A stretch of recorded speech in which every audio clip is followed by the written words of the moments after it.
Bow. Hello.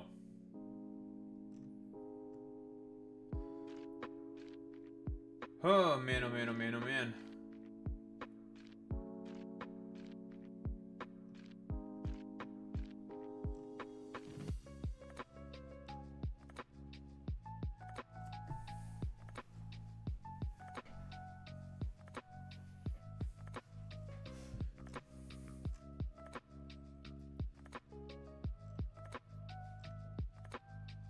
Do a little bit of stretching.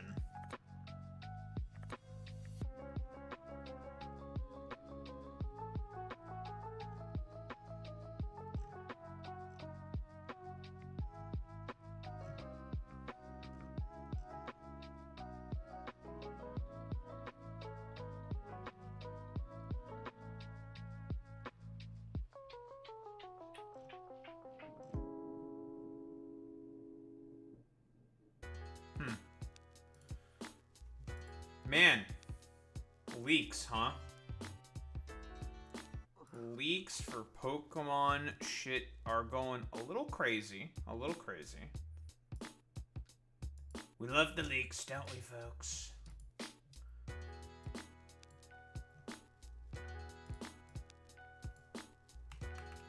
Big leaks.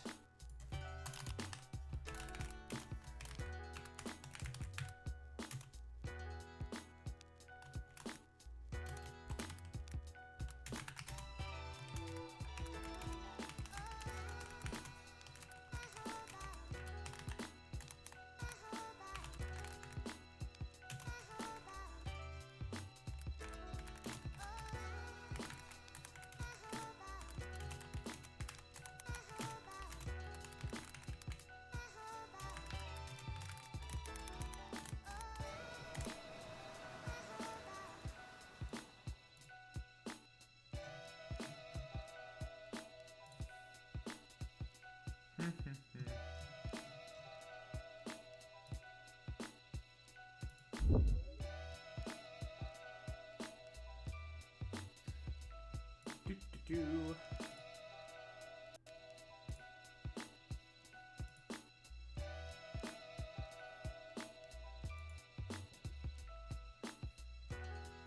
It's a fucking MILF. Oh no. Not the MILF.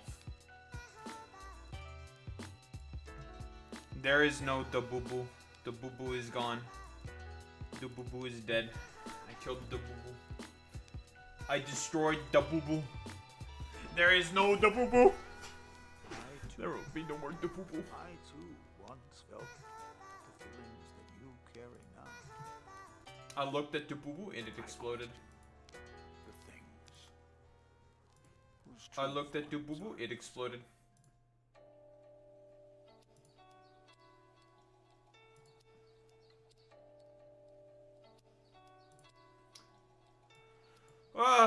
Same old, same old. What the fuck is a kabubu?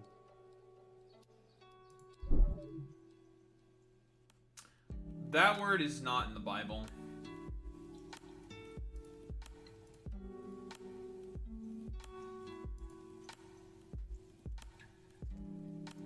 Kabubu? What's a kabubu?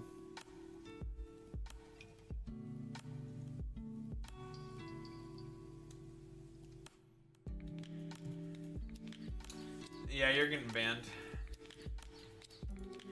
Yeah, you're getting banned for that one. Yeah, you're cooked. There is no double kabubu.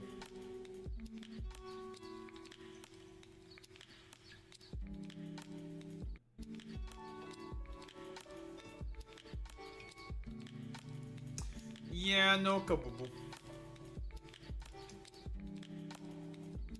I did. I used my brain, it went boom.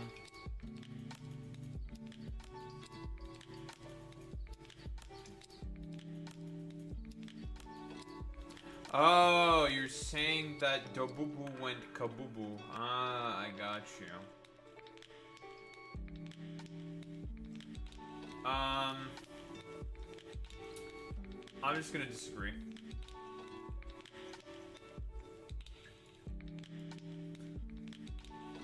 Why is my shit not capturing?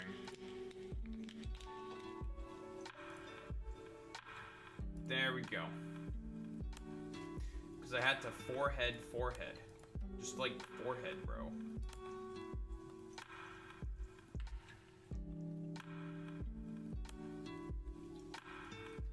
Just, what the glurm?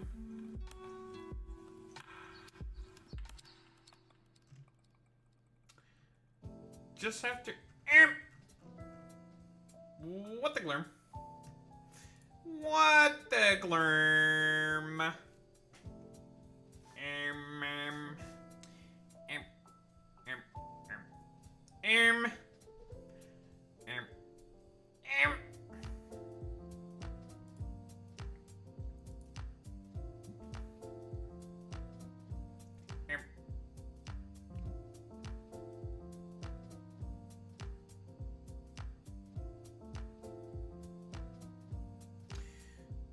What the skibbity with the Riz?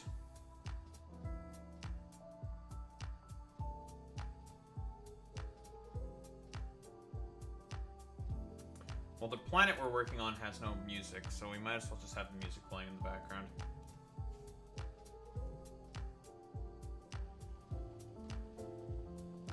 Doctor's appointment? What the heck?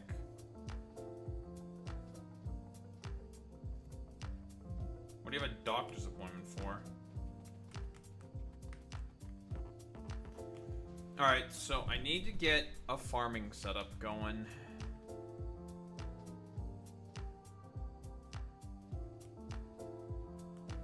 Because I need wood.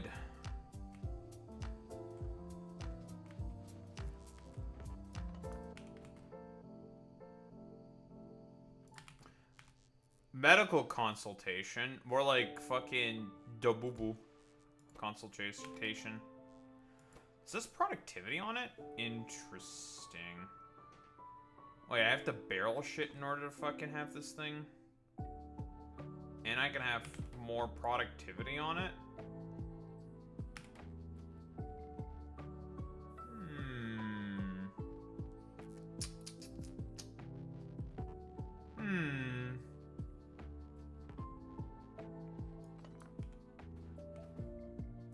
Well, damn.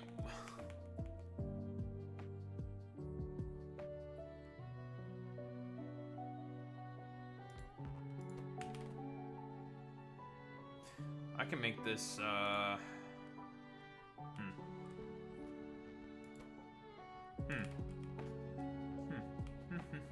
Interesting. Fun. I blame Boy Meets Mini. A bad case of dabubu. You should probably do everything possible to deal with that.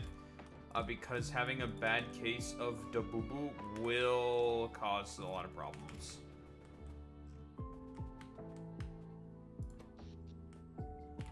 And I don't know, Boy Meets Mini is probably to blame for this. Because, dabubu.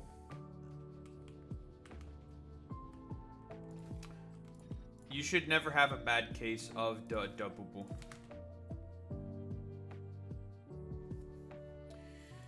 The dabubu.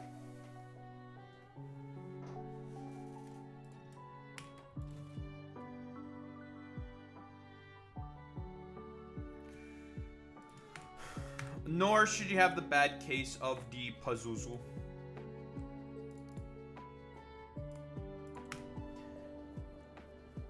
Labubu.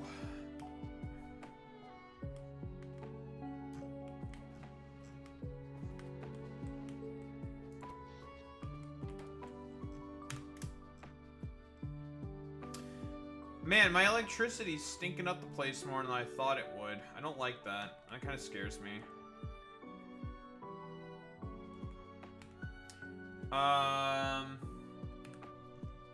That terrifies me. Why would you say this? Why would you say that?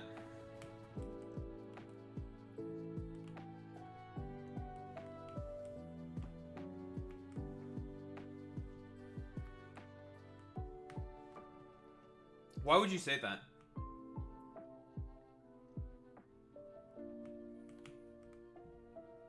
Why would you say something so horrifying to my being? You are literally worse than Stalin and Hitler put together.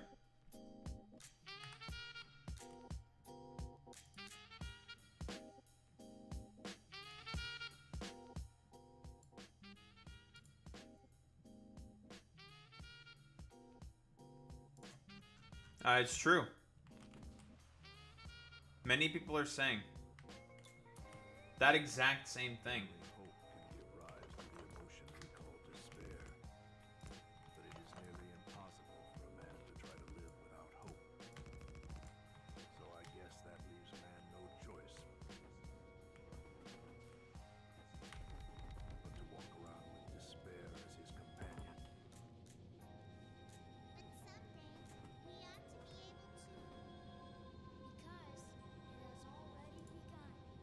we ought to be able to. Because it has already begun.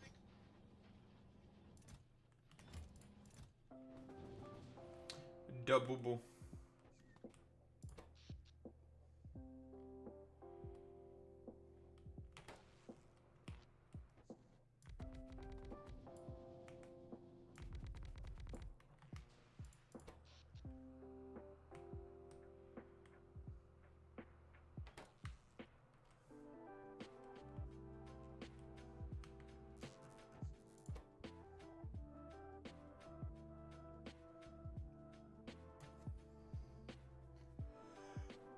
Water barrel, coconut oil barrel, ethanol barrel. A liquid Tiberium barrel is insane.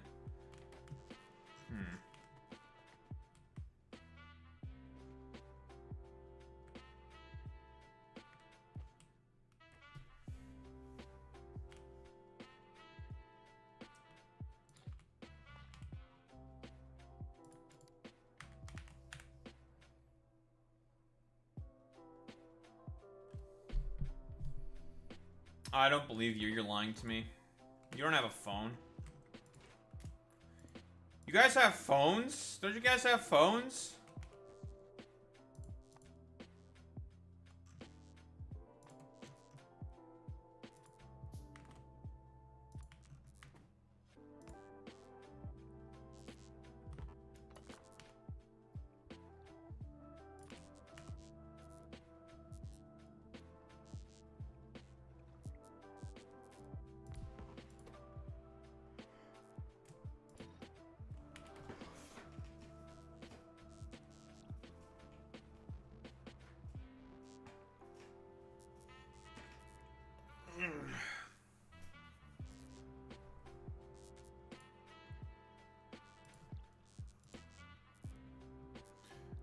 Don't you guys have phones?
this thing can run off of barrels of water.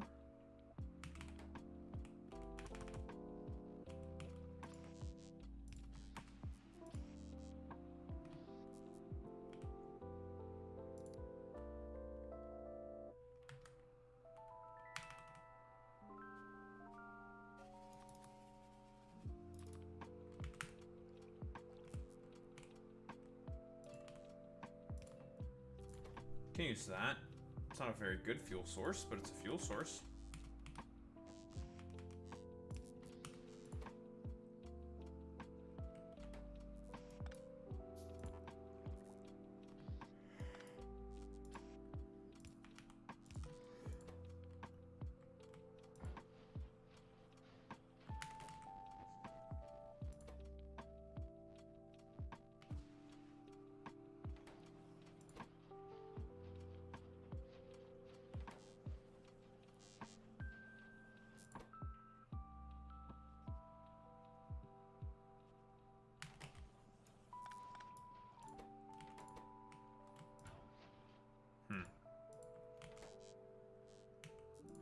Didn't work at all.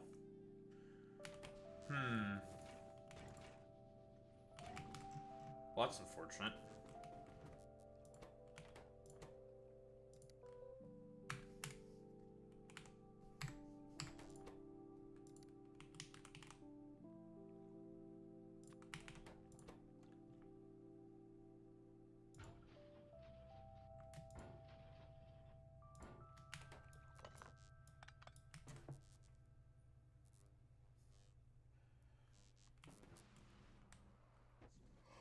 Need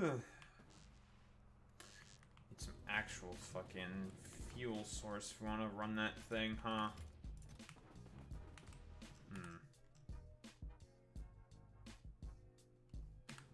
Might need to go kill that nearby nest with my shitty lasers. I don't want to get random attacks.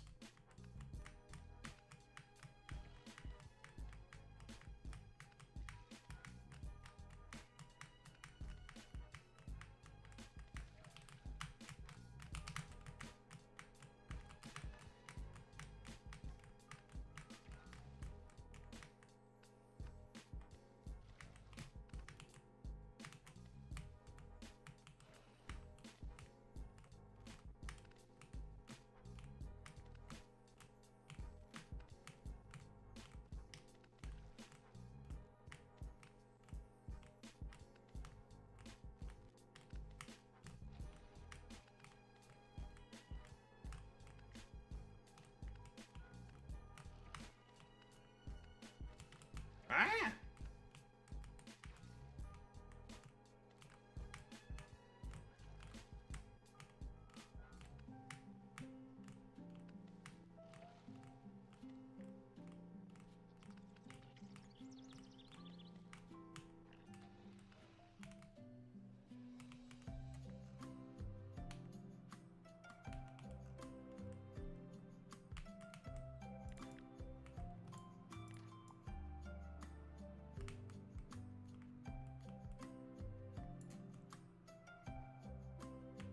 Fuck is this? Titanium coal.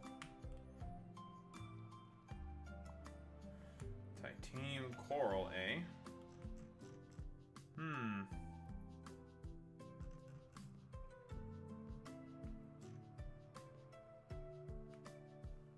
Give me a bit of stone as well.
Do you got all your shit? Yeah, you do.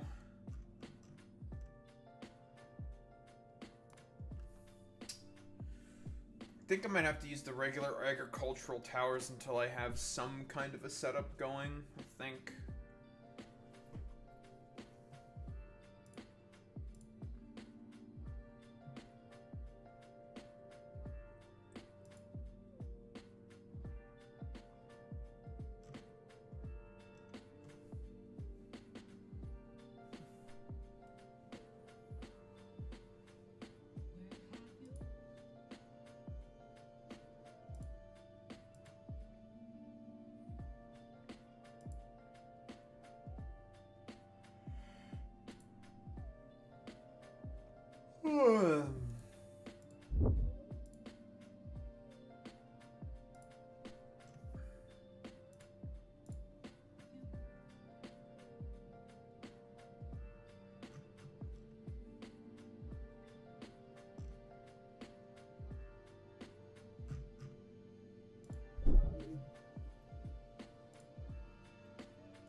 We'll send a set of agri towers down. Probably don't need a crazy amount of them.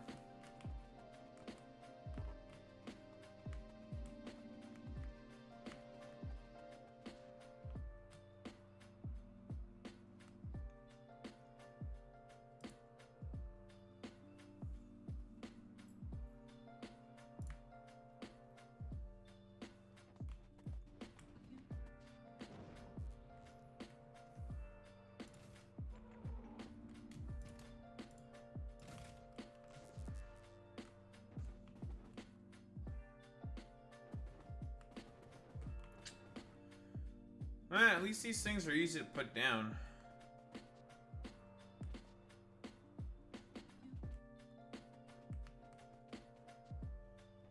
Lots of ways to go palm tree.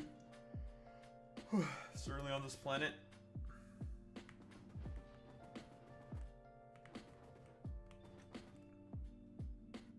Use these until we get the diesel powered ones, I think.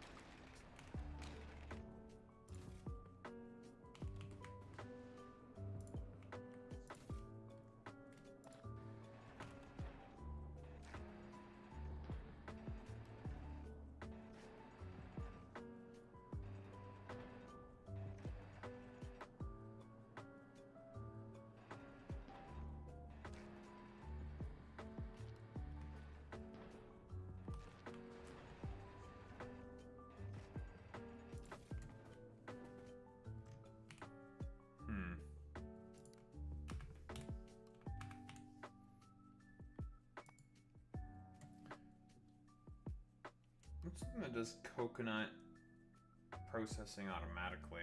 Let me see.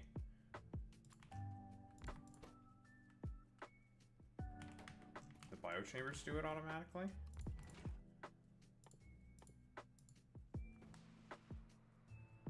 No. Oh, I can.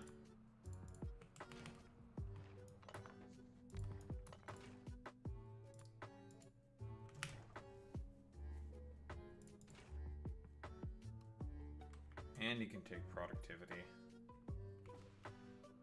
Okay. Well, one part's gonna be coconut processing, another part's gonna be another thing, blah, blah, blah, blah, blah.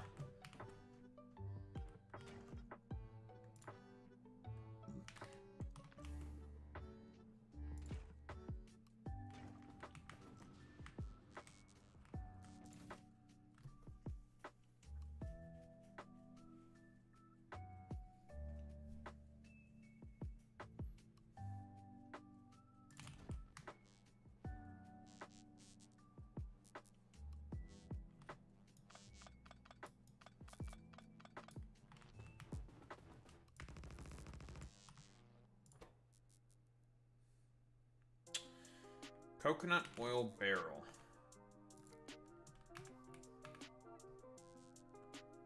Coconut oil barrel.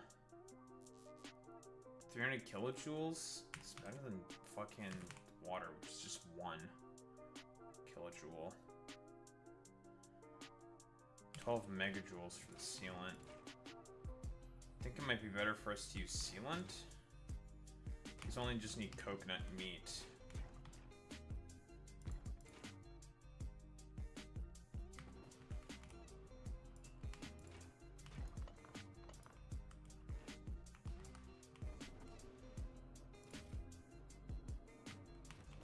Yeah, those will last a while. It's not a big deal. We can always harvest the other trees. So 1/2 is probably going to be iron processing. The other half is going to be our, because all I want to do right now is I just need to make wood platform. That's why I want to start growing a bunch of shit. Which means we just have to do loop shit. Alright. We need nutrients.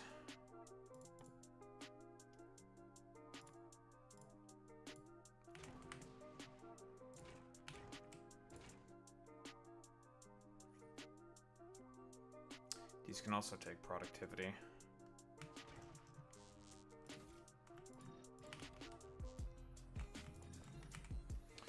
Well, these have like basically very little power costs associated with them, so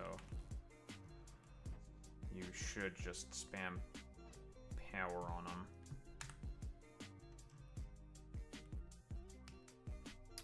Which means something that I should do.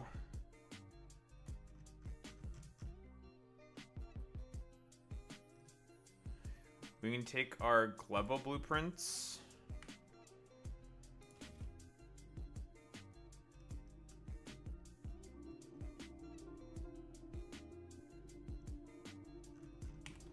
Where'd I put them?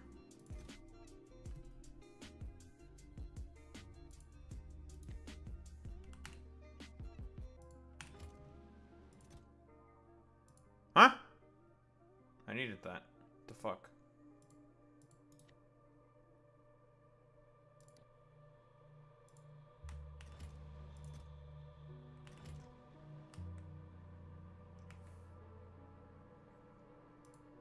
God damn it.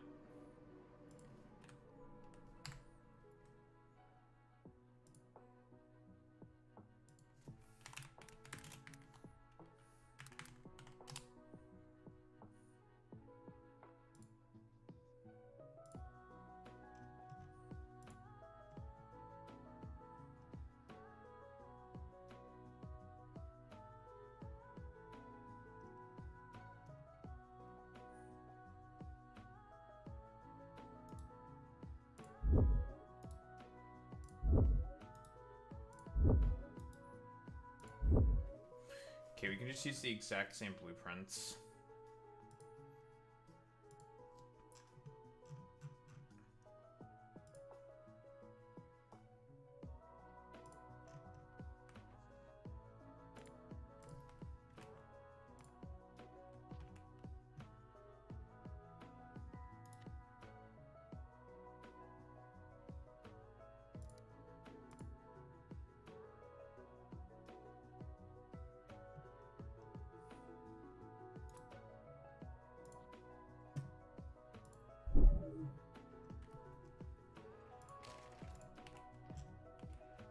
Jesus, let's get the fuck out of me. I was about to say, what the fuck is making that noise? Oh, that scared the shit out of me, I'm not gonna lie. That actually scared me. I'm like, oh god, what the fuck is that noise? Jesus.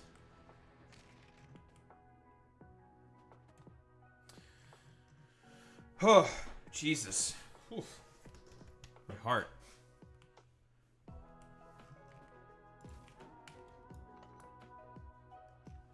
That's a lot of coconut.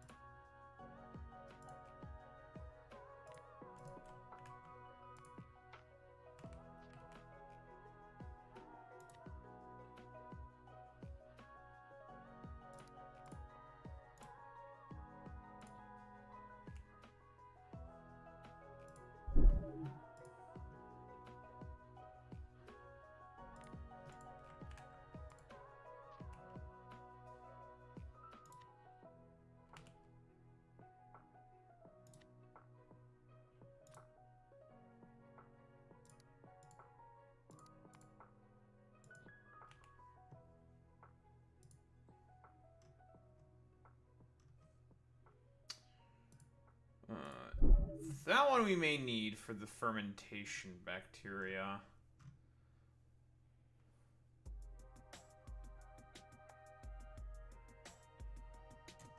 Yeah, this one we may need. We just have to flip, change the recipe in it and shit.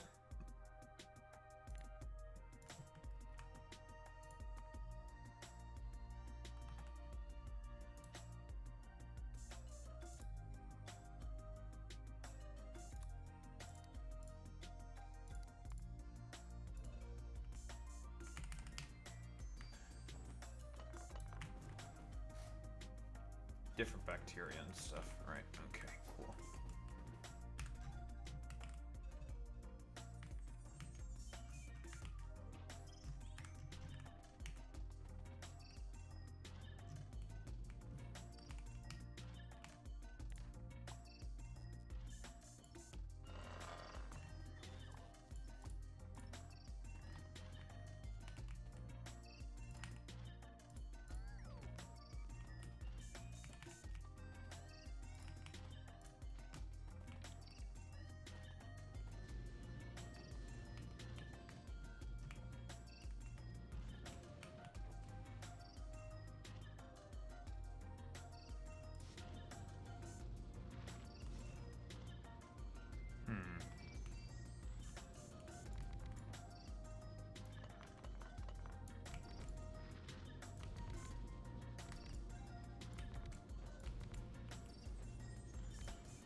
If I can get some of the agriculture going, I think I will be in a much better position.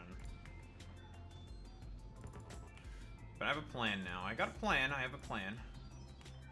For now, we have to use this temporarily, which is dog shit, but don't really have much of another choice at the moment.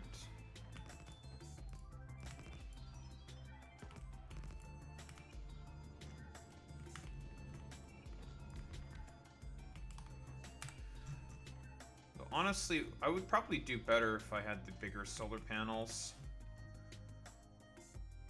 Let me call over this son of a bitch. Need you to come over to Pelagos.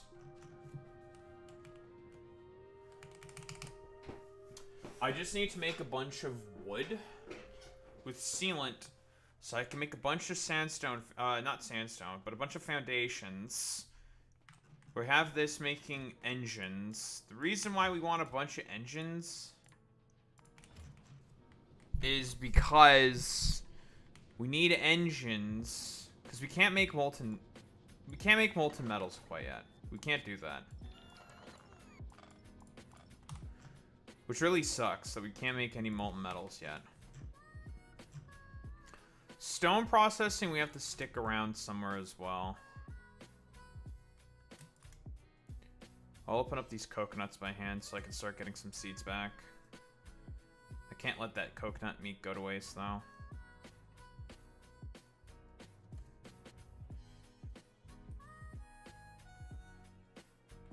What's up, Matt? How are you doing?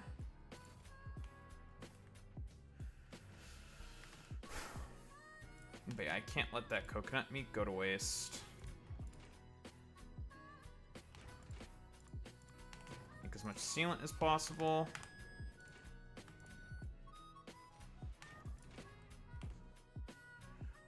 We have to use random fish that we get with nutrients. That's fine.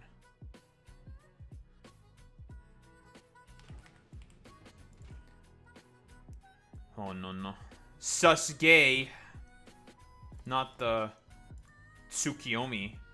What the heck? Fucking Sasuke.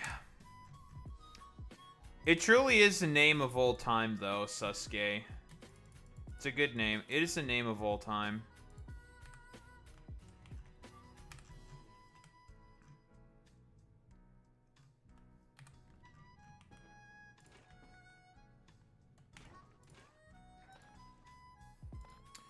Alright, let's convert all of this shit into oil, so then we don't lose it, because we don't want to lose this. Turn that all into sealant and stuff.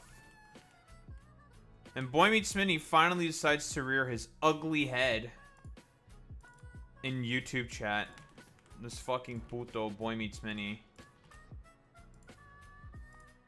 I saw you in Twitch chat the whole time, not fucking opening your damn mouth, you fucking putis. You thought you were you think you're slick, puto?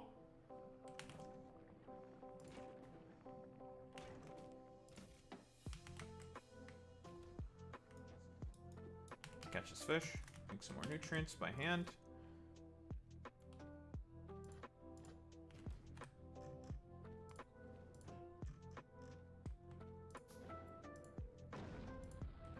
We're 2 subs away from 250 subs. Sub to the fucking YouTube, bitches. Sub to that shit. Let's make some sealant. Sub to the fucking YouTube. We're almost at 250. Yeah, you unsub, I ban you. Boy Meets Mini will know. I'll know as well, and I will also ban you. I'm gonna take this and make some fucking copper plates. The fact that I have the productivity on this is very nice. That's a lot of extra copper plate.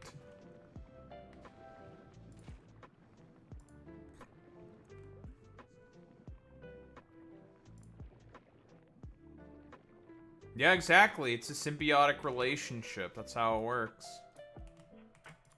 There's plenty of fish. I can just fish up fish and make nutrients. And we got plenty of fish. But I got a plan right now. I want to get an agricultural setup going. Because I want to use all of this sealant that we're going to make, inevitably. Make a lot of wood platforms and start to actually build some kind of a base. I'm planning on going down in this direction.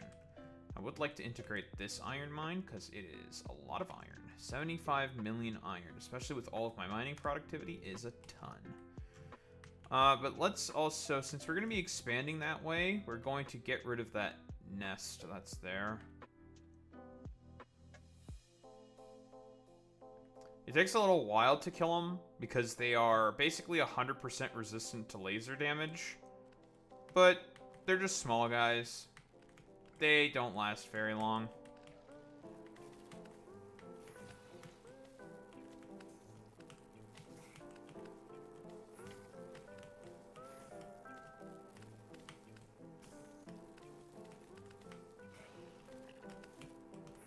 I can do this for all eternity.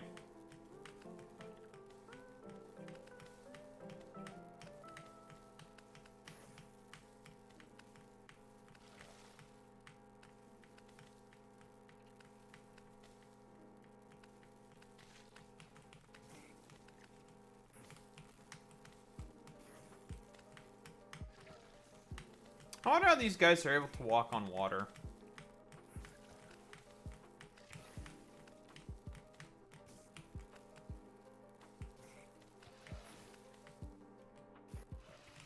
All dead.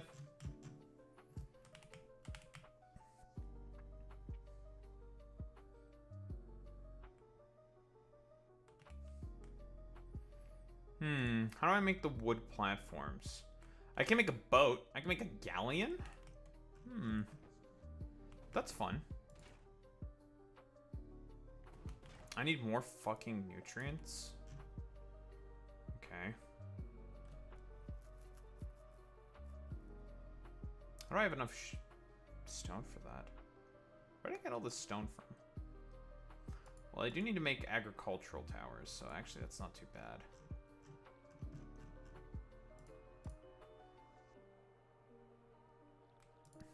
So I do want to make the diesel agri tower. But that's fine. Oh! Also, we have more leak shit to look into, by the way.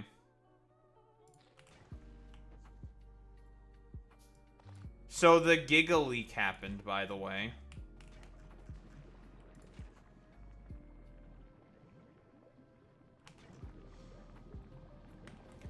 And basically, we know what's up for, Oh, I remember why I was also making this copper, so I can make a submachine gun. I just need a gun.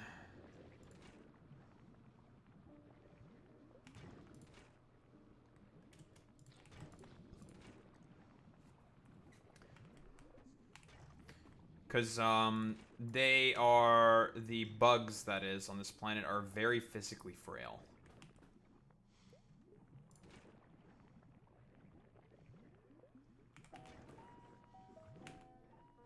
I got plenty of seeds to still keep going. So we're good there. 8 seeds. Out of 90 coconuts, about average. So that's good. So yeah, the big leak that happened. Let me pull up the boys.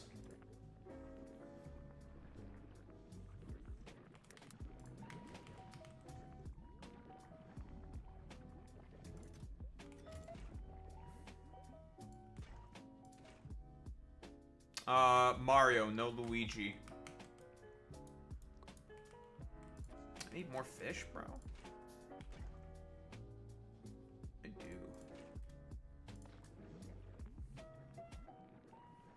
Oye. Ouija time. Oye. Oye.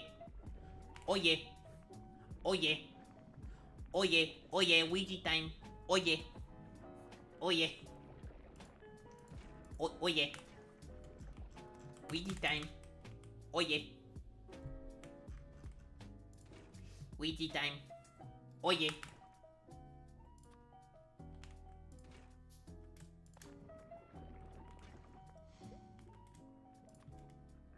Oye.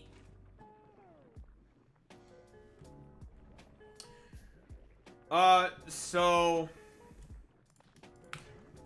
we all know about the current DLC, right? 2025 to 2026. That's the current shit. The next region has been leaked. So I think I talked about this yesterday, but a bunch of the data miners found a bunch of info, obviously related to not only Mega, Zeraora, Darkrai, and Heatran. They found info on those big bad boys. Big and fucking bad boys. Some of our favorite boys.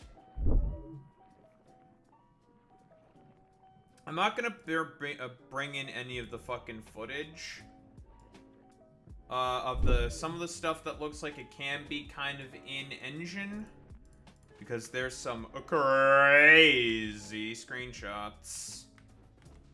There's some crazy stuff that's been found.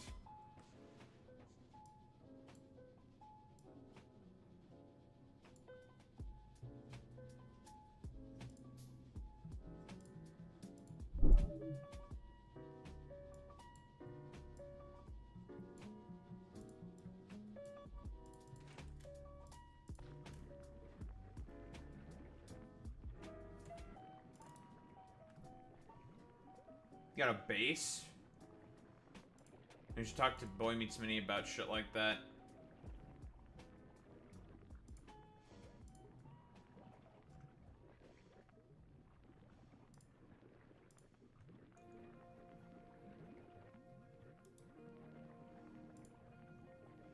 I'm not very musically inclined. So we got Chinese data miners. And, by the way, the reason why we can probably ascertain that this is more than likely true is love because, China. we do love China, folks. It's one of our favorite places, of course. The reason why I can probably say that this stuff is very accurate is because of the Crabominable. One of those Megastones was so obviously Crabominable that if it was anything else, you're fucking huffing, like, major fucking copium, dude. Major fucking cope was being huffed, bro. So we can definitely ascertain and make these operate under the assumption that, this leak is more than likely credible. And they found Mega Raichu X and Y. Some of the stuff that they're saying in here is like Garchomp Z, Absol Z, like the stuff that we talked about yesterday, and Lucario Z. And it basically, since it's like the DLC. It's the Mega Dimension. Hoopa's fucking up a bunch of shit, being a stupid little idiot. It could be some, like, crazy, out of time, different dimension, alternate universe shit. You know? Some, like, super, super fucking crazy shit. Because, again, we're talking about Hoopa opening, you know, dimensions and shit like that. Any crazy random shit can basically happen. So they can just do, like, whatever, I'll be quite honest. They can do some real fucking wild shit. And we all know the X and Y trend is now, I think it's pretty much now assumed that X and Y, X is for physical attackers, Y is for special attackers. It's consistent with Mega Mewtwo X. It's consistent with Mega Charizard X. X is physical, Y is special. Why? I don't know. Sexism or some shit. Who cares? But what's Z? Absol Z? Garchomp Z? Lucario Z? These boys already got regular megas. What's this?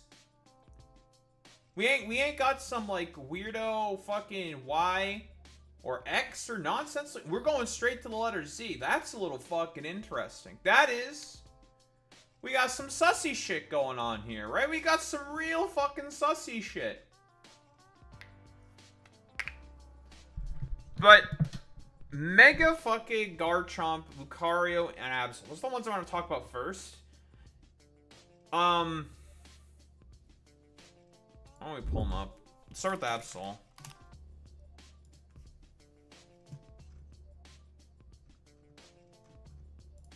Here's regular Absol. It's pretty decent. It's got Magic Bounce. Magic Bounce is a really good ability. Very, very good ability. Yeah, it's frail as fuck. 65, 66. He's terrible. But hey, good speed. Good attack. Good special attack. Has the moves to be able to make use of this. A lot of it's Dark Stab, Sucker Punch, Knock Off, Get Fire Blast, Ice Beam, Thunderbolt. You can make Absol work. What are they going to do with a Mega Absol Z?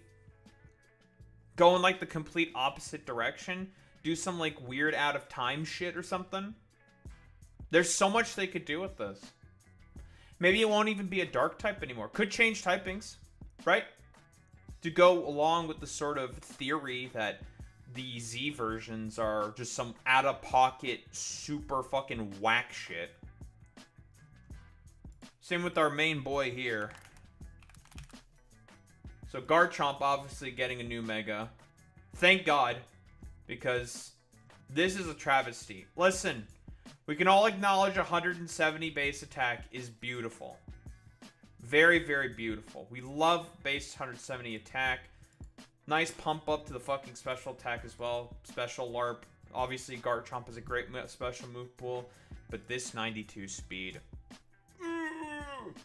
Especially since Garchomp's thing is being able to break the sound barrier and is as fast as a fucking jet. We're taking speed away from our boy. That's not acceptable. I would have even, like, listen, if they went up to 112, you don't need to give much to Garchomp. You give it an inch, it takes a fucking mile. If this was 112, pristine.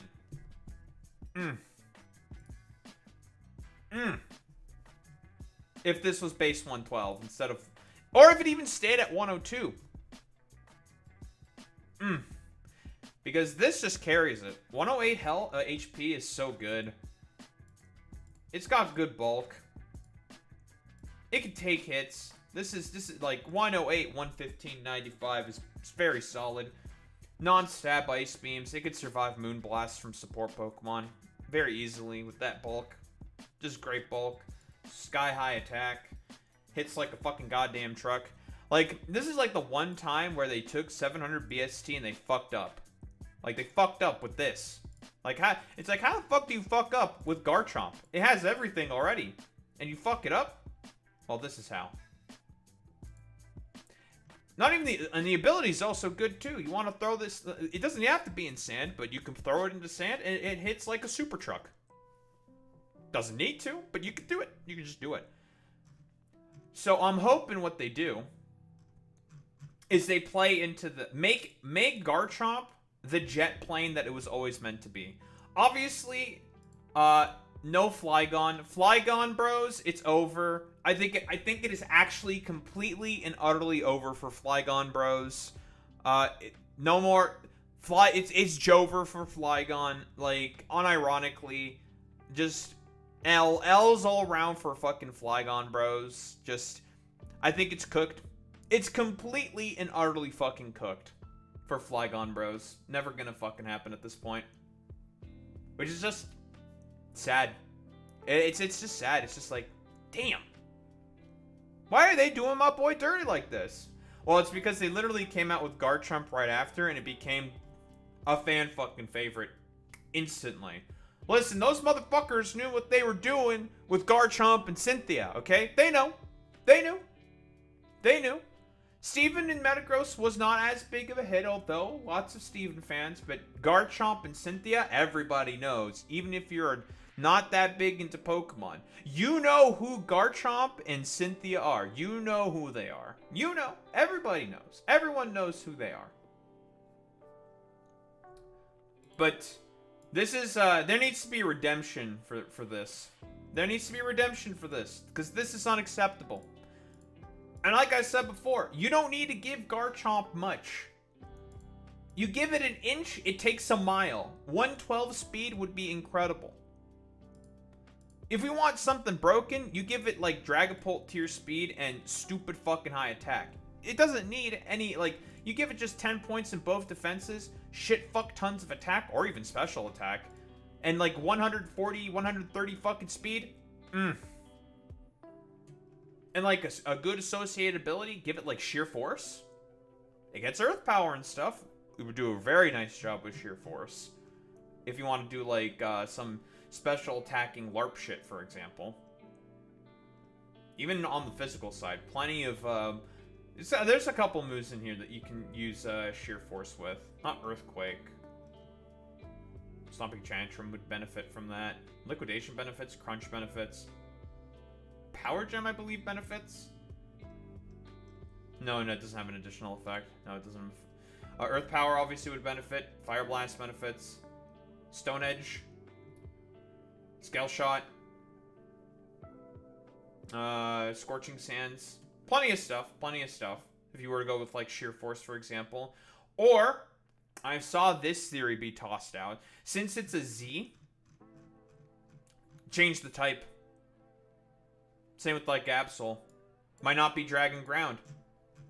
Go full into Shark motif. Shark, like, Jet Bomber motif, right? Shark Jet. And just make it part water. It's got water moves, you know, Liquidation, a Surf. What other water moves does this motherfucker get? I think it's, does it get like Waterfall or something? It gets Liquidation and Surf. No, it's only Liquidation and Surf. That's fine. Yeah, you go like full Shark motif. This thing is the mock Pokemon. It's supposed to be fast as fuck. We give 92 base speed. It's like, okay, bro. But yeah, that's what they need to do with the boys. Or with this boy specifically. And finally, we got Lucario. Honestly, like... I mean,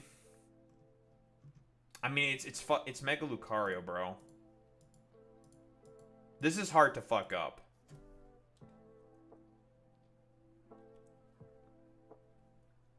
They're gonna cook up something for sure. They kind of have to cook something up. They're gonna come up with something crazy because it, like, Lucario is unironically the face of Mega Pokemon. It is one of the faces of Pokemon. Lucario. It is one of the most popular Pokemon on the planet. So they're gonna come up with something crazy for sure.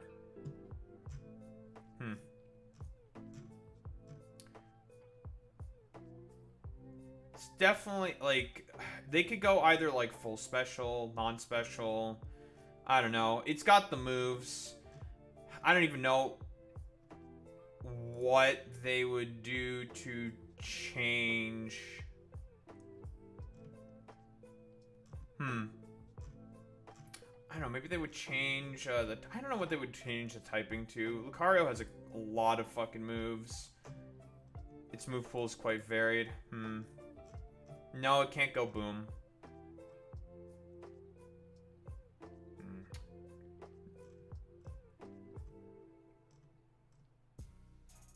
It does not have the ability to go boom.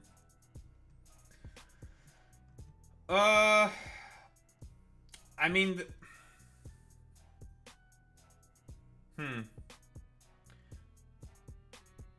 Well, we do know that one of the main characters, Ash, also had a Mega Lucario. Ash had a Mega Lucario. Roy also has a Mega Lucario. So it's featured prominently in the anime. Lucario has had its own movie before even coming out. And was basically put in a bunch of different old games before it came out. Pokemon knew that Lucario was going to be fucking popular. They have to come up with something crazy. They're definitely going to come up with something crazy. Adaptability is just such a good fucking ability as well on Lucario, Mega Lucario. That... Who the fuck knows? Like, there's so much shit they can do with this. This can go in so many fucking directions. And the stats are obviously really good. 112 speed is such a fucking troll speed. Well, back in the day. Now it's, like, not that big of a deal. But they can do stuff with Lucario. But let's go into the new stuff now. There's a bunch of new shit.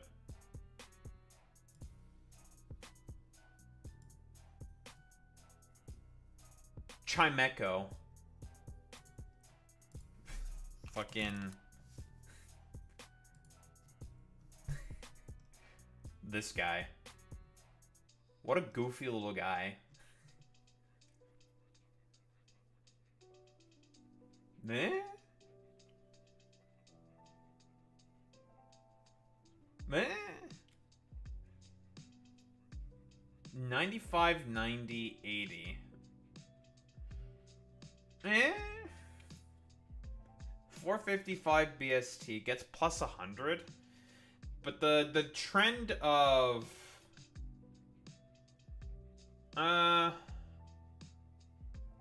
Yeah, if you want to put it in the Discord, yeah, sure, Matt.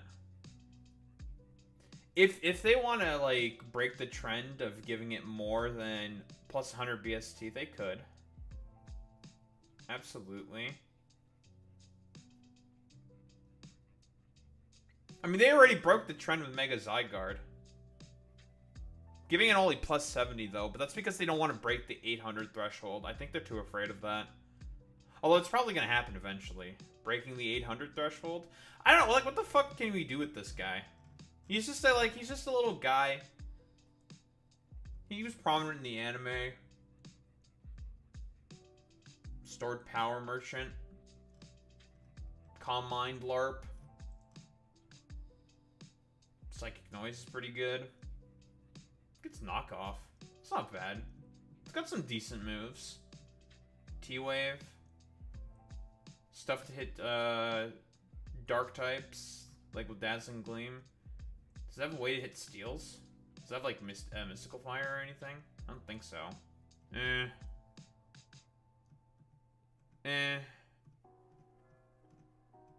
I think this one might be kind of cooked.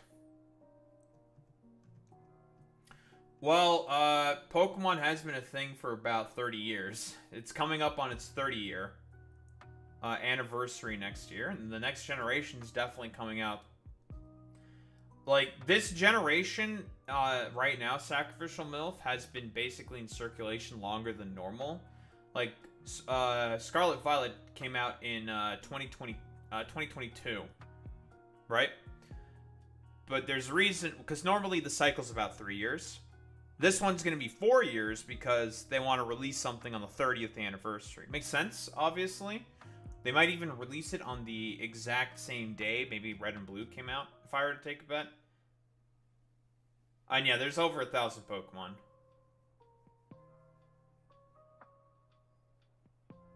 Yeah, it's a good luck charm bell thing, and like it's wind chimes, right? Like that's the whole idea behind the our little boy here, Chimecho. But Mega Chimek, I don't know what they're. I have no idea what the fuck they're gonna do with this guy. They have to come up with like some crazy shit to make this guy good, or it might just be dog shit. Maybe they'll do some crazy fucking min-max stuff. I don't know what they're gonna do with fucking Chimecho. They can also come up with some fucking crazy ability. I don't know. I have no idea.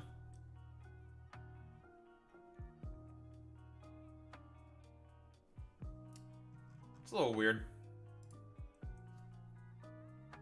Star Raptor. Oh boy. Oh. Now there's a guy who can definitely use a Mega. A little bit of breath of fresh air.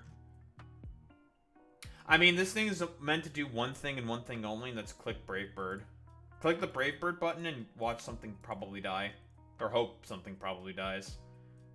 I mean, all they have to do is just jack up this and jack up this.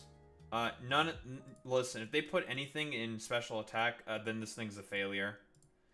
They do the random 10 points troll shit. It's just like, okay, fuck you. Even plus 40, and then 10 to both defenses, I'd be also okay with. But I mean, this thing, what? It clicks Brave Bird, it clicks Brave Bird, it clicks Close Combat, and it clicks Double Edge, and that's it. And it U-turns out. That's it. That is Star Raptor in a nutshell. It's incredibly one-dimensional, but it is pretty good at that one dimension. The question then becomes is, would this be able to hit harder in its Mega in comparison to just holding like Reckless Choice Band? Let's say hypothetically it keeps Reckless. For those who may not know, Reckless is it increases the power of recoil moves by 20, which is pretty good. So Brave Bird goes to 144 power, for example. Very, very fucking strong. Very, very, very strong.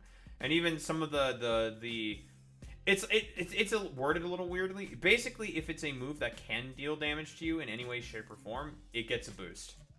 But 20% is pretty good. 144 base power flying stab is pretty good. Same with even Double Edge. It's also 144 power. The question becomes is this thing in Mega, let's say if it had like 160 base attack, does that hit harder than if this thing were to just be the exact same and just have a choice band? I don't think so. I think the base form would still be stronger. So it kind of becomes like a waste of a Mega slot. Because this thing doesn't have a Z or anything. No fucking meme LARP shit. This thing is just going to stay a Star Raptor. Which means you click the Brave Bird button. That's his shtick. Click the Brave Bird button, and you keep clicking the Brave Bird button until either the thing in front of you dies or it dies. Could also have Rockhead. Rockhead is also technically possible, but I don't think they're going to do Rockhead. Nothing screams Rockhead about this thing. Unless they change the typing to, like, Flying and Rock. Give it, like, Head Smash.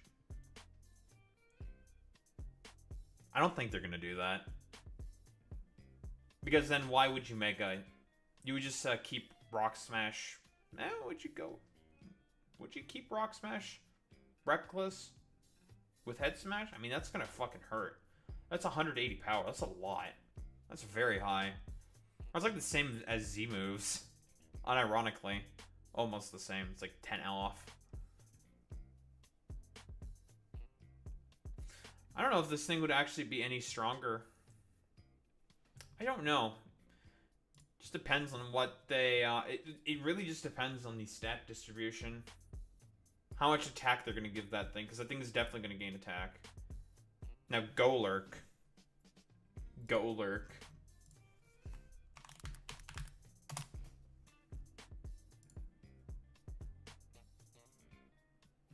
This man getting a fucking mega. These stats are pretty good. 89, 80, 80. 124 attack. Yeah, he's a big man. Big man. Very big. Large and in charge. And decently bulky. Problem is the speed. It's 55 speed's not great. It's got Iron Fist, which is nice for punching moves, but more importantly, it's got No Guard. No Guard is a great ability because you got stuff like Dynamic Punch. That ain't missing. Poltergeist also doesn't miss. You have... what are the moves? You can get... Does this thing get Stone Edge? I think it's Ice Beam and Thunder... What the fuck? Ice Beam and Thunderbolt. Earth Power. Close Combat. I just think it's Close Combat. Heat Crash? Huh. I think it's got some wacky moves. Yeah, Poltergeist is good with No Guard. Knockoff is obviously fantastic. Ice Beam? Okay. Iron Defense, Body Press is also good. Obviously, it gets all the punches. This thing's move pool is kind of crazy. It's a very good move pool. The typing is, the typing's pretty alright. It's got 3 immunities. Electric, Fighting, and Normal. A lot of annoying weaknesses, though. Water, Grass, Ice, Dark. Water, Grass, Ice, Dark. Not great weaknesses to have. But 3 immunities. Some pretty decent types. Well, normal typing is not doesn't really matter all that much.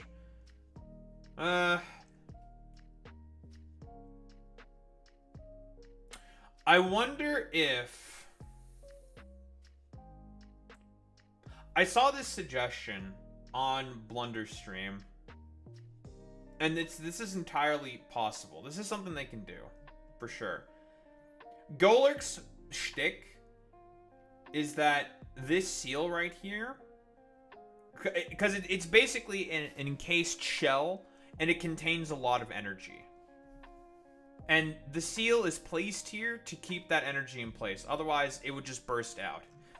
What if, when it Mega Evolves, the energy it gains from Mega Evolution overwhelms the seal and breaks it, and you get, like, some fucking crazy energy form fucking type shit. And as a result, they do something crazy with the stats. Maybe that's like an excuse to give this like plus 70 speed or something, right? Because the reason why it's so slow is because it's in this like big clay, heavy encased shell to encase the fucking energy, right? The seal bursts because of Mega Evolution, and it gets a fuck ton of speed. Like a fuck ton of speed. Like, I'm talking like plus 60, 70 speed. And maybe they flip... They could potentially flip this attack stat to the special attack stat. Maybe they just keep the attack stat as is. Put a little bit more in the defenses, and they just make this thing go fucking fast. Well, unironically, Sacrificial MILF, this, Golurk is a really wacky guy. It's like a rocket. It can learn fly. It's basically like a rocket. It can tuck in its legs and its hands and just, like, fly. Yeah, this has always been a thing about, Golurk, right? It can learn fly, for example. Not that fly is particularly great for Golurk, but, Golurk as a rocket. Bro flies like a rocket. It's in the anime and everything. Look at my man, he flies. Bro flies. He's a rocket guy. Like, unironically. He's a wacky dude, Golurk. Uses I guess the energy that's like trapped inside him to just be like, I'm a rocket ship now. It's like, that's pretty cool.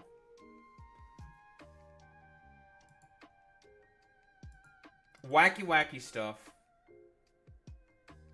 VTOL, he's just a rocket ship. I mean, I guess it could be VTOL as well, but whatever. It's fucking Pokemon. They'll just do random fucking bullshit. Yeah, they'll just do random shit. Who the fuck cares?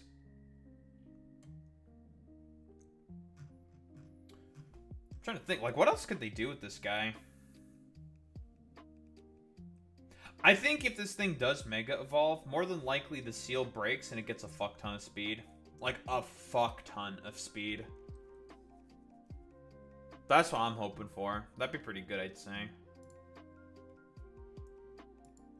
Meowstick.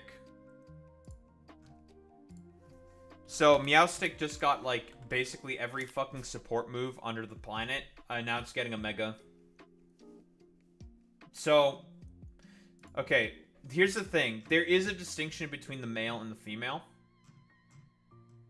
Yeah, Alex is getting a Mega. These stats are really bad. Like, 104 speed's nothing incredible, but this BST is pretty dog shit. Like, this is pretty fucking booty cheeks. This is some fucking doo-doo fart ass. I'll be quite honest. This is pretty shit. I know that the female is supposed to be the attacking one, and the male is supposed to be the supporter. Right? That's the shtick. Because it got prankster instead of competitive.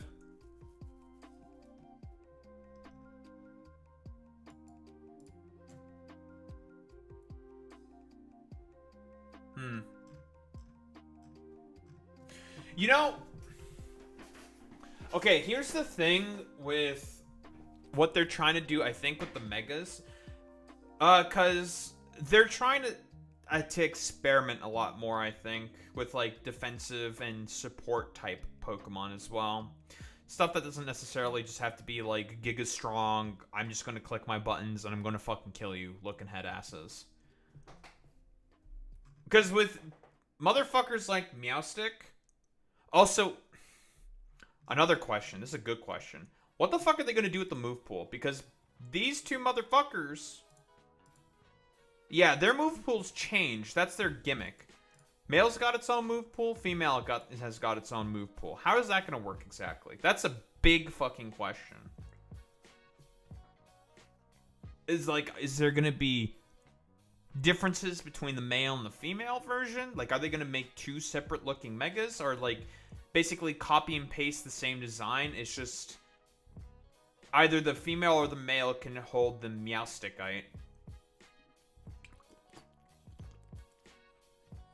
I still have to consider abilities. I don't think they're going to get rid of Prankster for the male. That's pretty much its shtick, right? Prankster, be annoying. Prankster and be annoying, I think. I don't think they're changing that. I don't know what the fuck they're going to do with this thing. But if they wanted this thing to be like an attacker, it's mono psychic as well, which isn't great. I mean, same with the male version, but whatever. They need... There has to be some jacking up of this specifically. Just this, and this. Like, this needs to be jacked up. At least 60 points. Because this is fucking dog shit. The speed is okay, but needs to go up as well. At least 30 points, if not more. Similar to... Honestly, Flutter Mane treatment. It's the same thing that they did with Delphox, and Delphox is going to be... And Frostlass, and it's probably going to be pretty decent.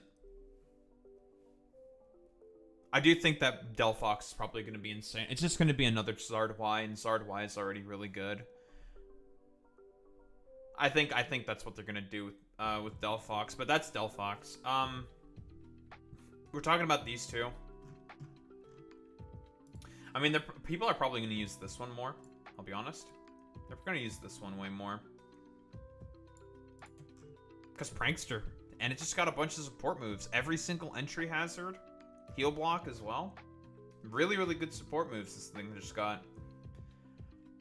And just have a Mega that can, like, set up rocks and shit. But in that case, what? They're probably going to jack up the defenses and the speed.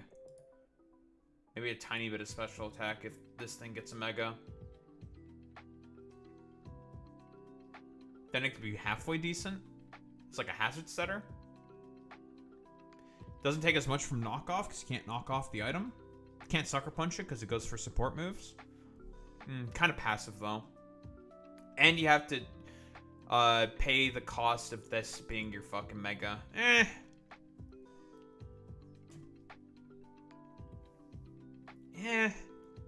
Just Yeah, I don't know.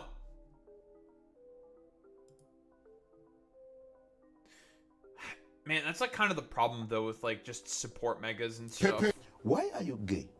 Why are you gay? Who says I am gay? You are gay. But yeah, support guy. Wacky stuff. Don't know exactly what they're gonna do with it. It just wants to support. And just be like, look at me, I'm helping. Kind of a dude. Don't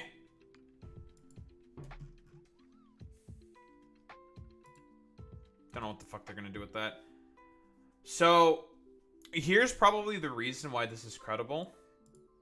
Is because of this, the Crabominable. The Crabominable is why this is credible. Because we saw in that fucking commercial, right?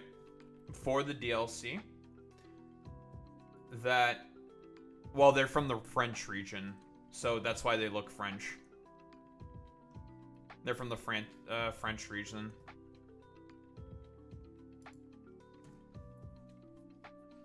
Anyway, Crab. Yes, Meowstick is from Gen 6, which is based in France, northern France. I mean, this HP and this attack stat's pretty good, but this? Ice Fighting? Ice Fighting's a nice offensive typing. Good combination. I think this thing's shtick is basic. It's got knockoff. It's got good moves. Earthquake. I know Ice Hammer used to be its signature move, but then they gave it to Tinkaton.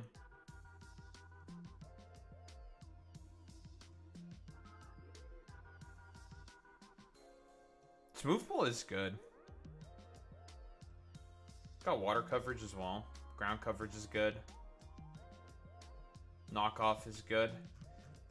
I mean, the problem with this thing is it's just really slow.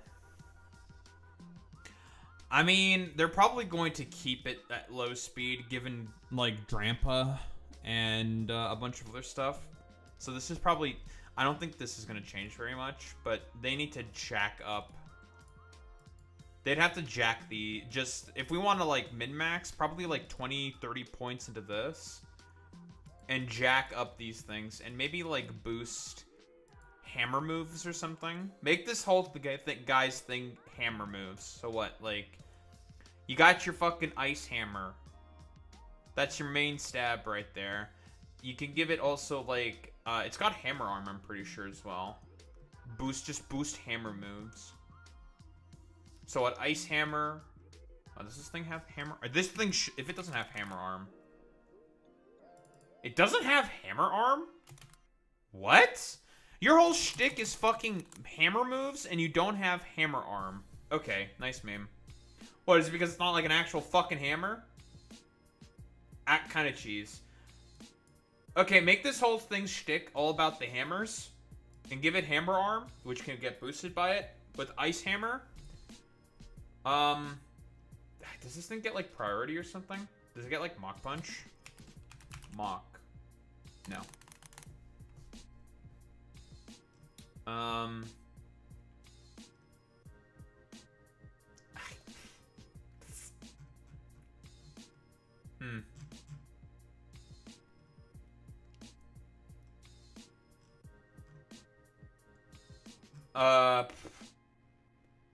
This might be kind of cooked.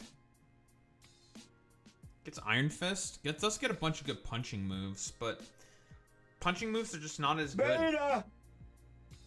Yeah, this thing might be kind of cooked. I'll be honest. A little cooked.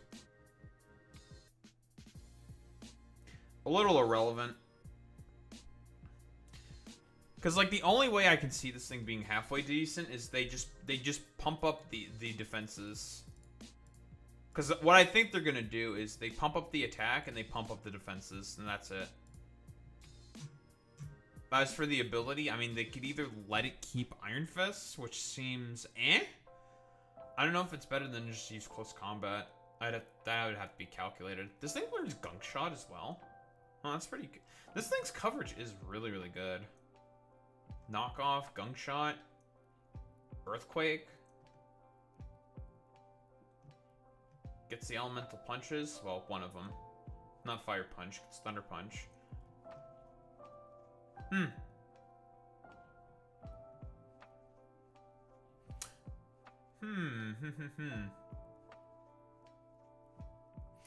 Yeah, I think they have to go full all in on the hammer shtick. Give it like, I don't know, plus 50% attack bonus for when using like Ice Hammer and Hammer Arm and other like hammer-esque moves.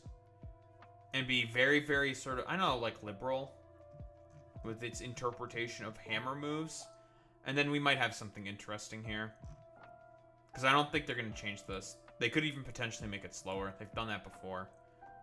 And just crank up the defenses. Like a very, Ooh, Sheer Force on this thing could also be pretty... Oh, Sheer Force.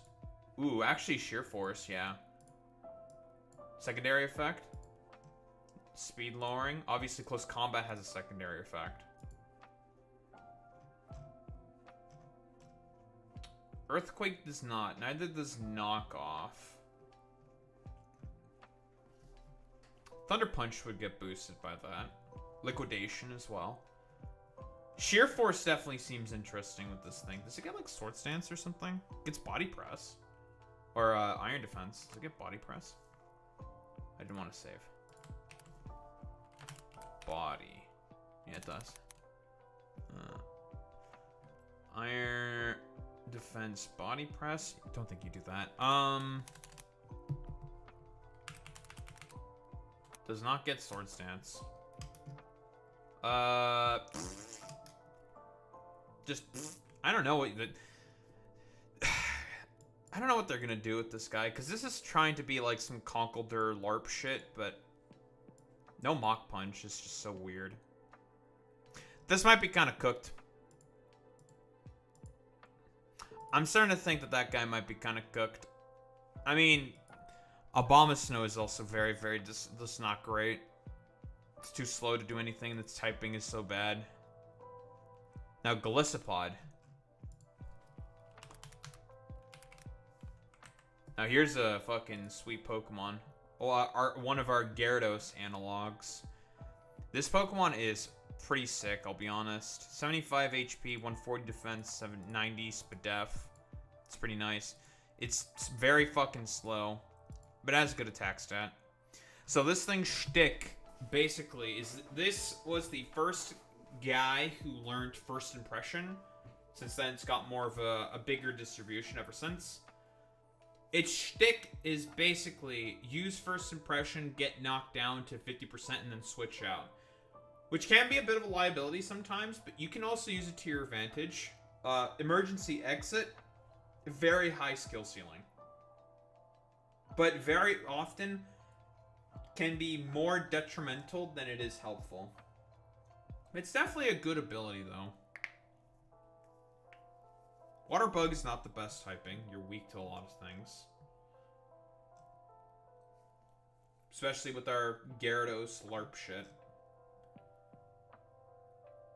It even has a lot of priority. It gets like Sucker Punch. But Sucker Punch, Liquidation, First Impression, obviously, Aqua Jet. It has a lot of priority, and it has Sword Stance. Like, lots of fucking priority. And its move pool is good. It gets stuff like Close Combat. Does it get Body Press as well? It gets Iron Defense. I don't think it gets Body Press. It gets Drill Run? Really? Interesting. Random dark moves every now and again. I was to say, does this thing get knockoff? I don't think it's in Gen 9. No, it's not in Gen 9. No, it's not. I feel like they'll give this thing knockoff. Yeah, they'll definitely give this thing knockoff, I think. It's got a good move pool, though. Very solid move pool.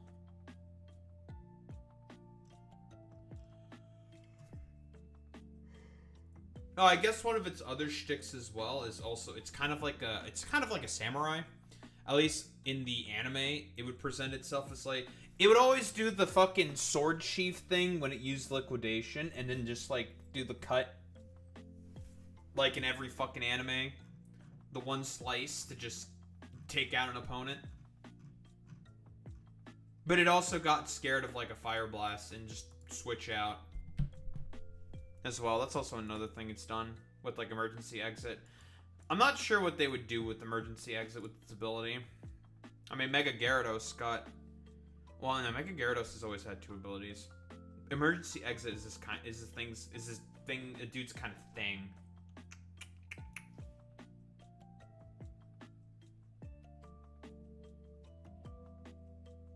I don't know. This thing keeping emergency exit would be kind of weird, but I mean, they're probably going to crank up the attack. Like, this probably goes up by about 30 points. Crank this shit up. Do like a random 10 in here. Because I don't think they're going to change it from its motif of being like a really slow, bulky guy, but with like a ton of fucking coverage. Like a lot of coverage. I mean, Sucker Punch, First Impression, Aqua Jet. A lot of coverage. Or a priority. A lot of priority. And it's good. And it gets Sword Stance. Although Sword Stance with First Impression is a little awkward, but it's not the worst. 125 base attack is also pretty good. I forgot. Yeah, this thing's pretty good. Now, who knows exactly what they'll do with this thing. They'll do something. They'll come up with something. We're gonna get to you last. Scovillain. So, Gen 9 Pokemon, huh?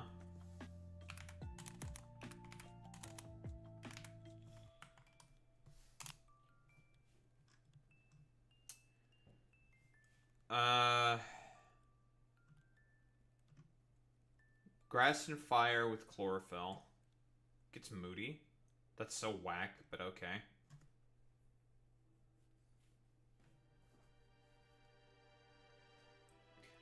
I mean, put in the Sun, Stab, Fire moves, and Grass moves, obviously. What's your fucking move pool? You can also go Mixed, but why would you ever do that? Why the fuck does this thing learn Sandstorm? That's so weird. Spicy Extract. What do you do? Harshly lowers opponent's defense and sharply raises their attack. What a wacky move. Not good though, I don't think so. Man, this thing is sorely lacking in the ability to hit steel types. Wow, this thing's coverage is god-awful. Jesus Christ. Man, but if you need any grass or fire move, it's got every fucking grass or fire move.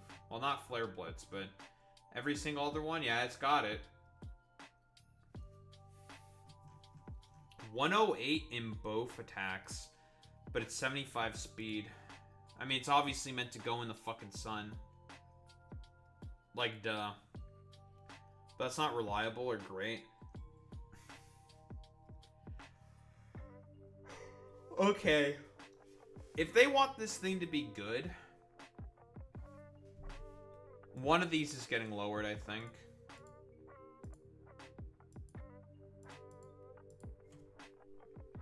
They could still keep it in the sun. Right, I think that's fine. Keep that gimmick. Right, it's a chili pepper in the sun, okay? Chili pepper in the sun. Which means I guess it would have to keep chlorophyll, or they'd have to raise the speed. Go with like solar power or something. I don't know, boys. This one's kind of cooked. I think this one might be kind of cooked as well. Kind of snooze.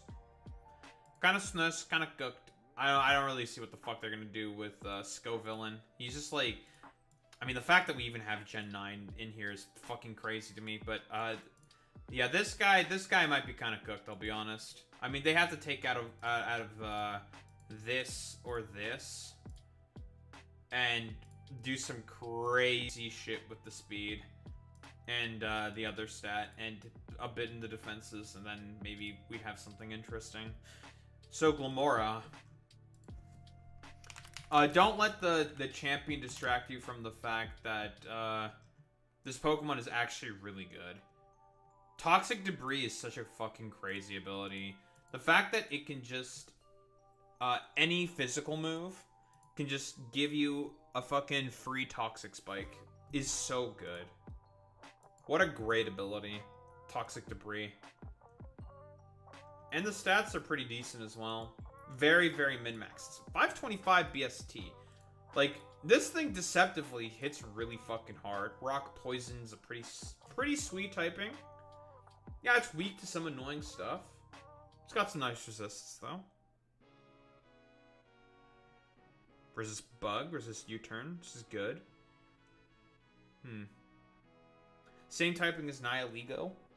Nihiligo was pretty decent. This is, there's a lot you can do with this, I think. 83, 90, 81 is pretty decent. 130 special attack without any investment is about 300. It's pretty good. Like, you don't have to invest in special attack if you don't want to. And the move pool is good. Obviously, you can set up, like, every hazard under the sun. It's got Stealth Rock. I think it gets spikes. Yeah, it gets spikes, gets T-spikes. Mortal Spin is a spin move, so it can also clear hazards and poison stuff, which is also good.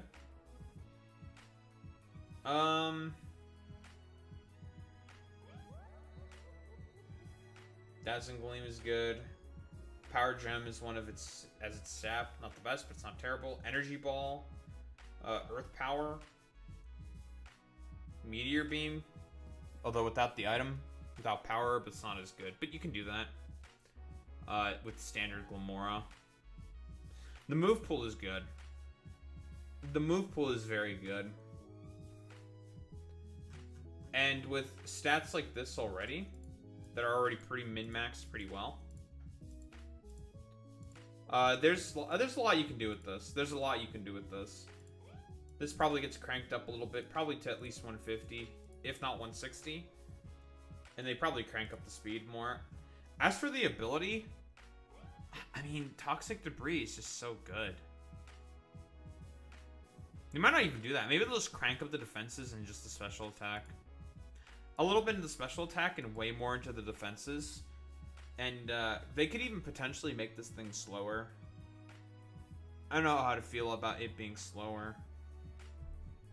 The Toxic Debris. It's a good ability, dude. Very good ability. Free T-Spikes. Free T-Spikes is always strong. So Tatsugiri. A gimmick Pokemon. But it's not terrible on its own either. So this thing's gimmick is that it goes into the mouth of Dondozo and gives the Dondozo +2/+2/+2. And now you're trying to give it a Mega and let it do its own thing. It gets Nasty Plot. It gets Taunt. It gets some decent moves. This move pool is not the best in terms of being able to hit stuff, but the support stuff's not bad. It gets Rapid Spin as well. Interesting. I mean, Nasty Plot and Draco is never to be underestimated. You get some interesting support moves as well. Pretty good support. I mean, Taunt. Memento is useful as well.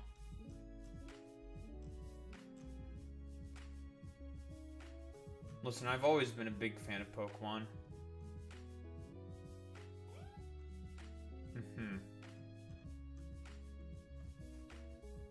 What do they do with this?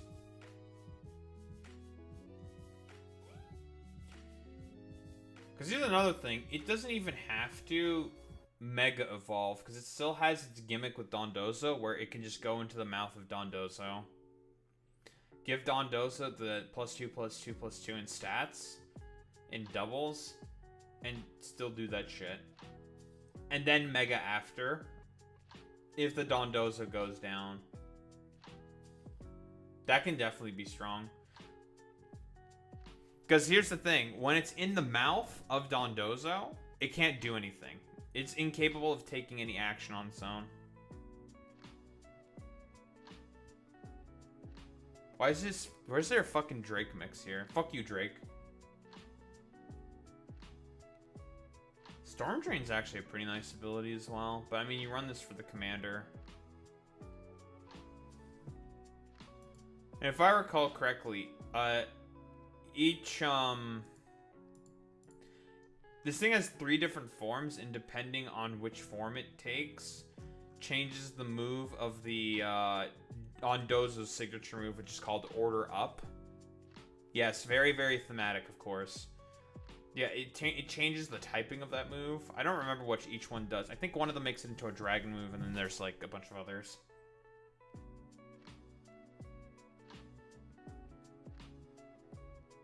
Curly form... Wait. Oh! Raises different stats when Dondozo uses the move Order Up. Ah, okay, never mind. Gotcha, gotcha, gotcha. Curly form, so the orange one, raises attack, raises defense, or raises speed. You probably always go with the curly form. Hell yeah. Be prepared for bot notifications. That's really about it.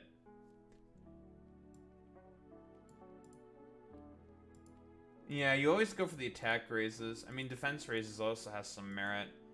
But it's typically just the attack raises, right?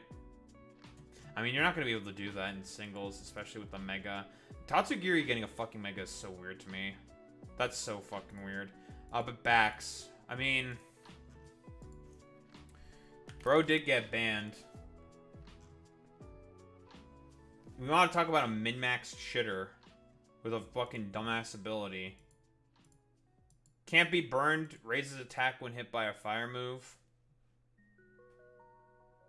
What a... Such a great fucking ability, by the way. Thermal exchange. And I think they're probably going to keep that. I wouldn't expect anything less. And then they're just going to crank up the defenses and the speed. I mean, its attack set's already astronomically high. And it already has great moves. You can go Sword Stance, Scale Shot with Icicle Spear. No loaded dice, but... Doesn't need the dice, I think. It can still manage without dice. Losing dice is not the best, but hey, you can still run Icicle Crash, Glaive Rush, so it's fine. You lose nothing. And you still have Earthquake. The coverage is there. The move pool is there. It's not that varied, but it has what it needs. And you just go like Sword Dance or Dragon Dance. Priority as well on Ice Shard. Yeah, this thing getting a Mega is probably going to be fucking stupid. I mean, honestly, it's really hard to fuck up a pseudo-legendary getting a Mega.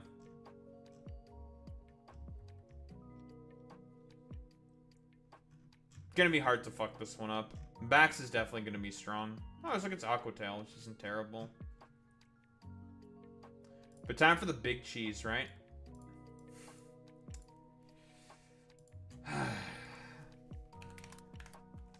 Dude.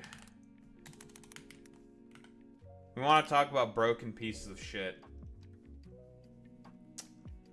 Yeah, man.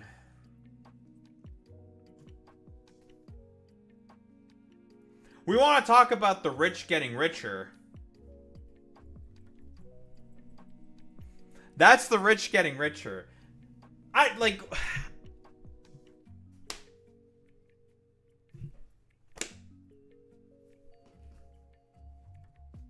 The typing. Best typing in the game. The ability. Broken. Raises this bearer's special attack one stage when any Pokemon on the field faints. Because at least with Beast Boost, the Ultra Beast has to get the KO, so you can sack and play around it. You sack into Magearna? Oh, +1 special attack. Why, thank you very much. I appreciate that. Gets it whether you like it or not. There's nothing you can do about it. The stats.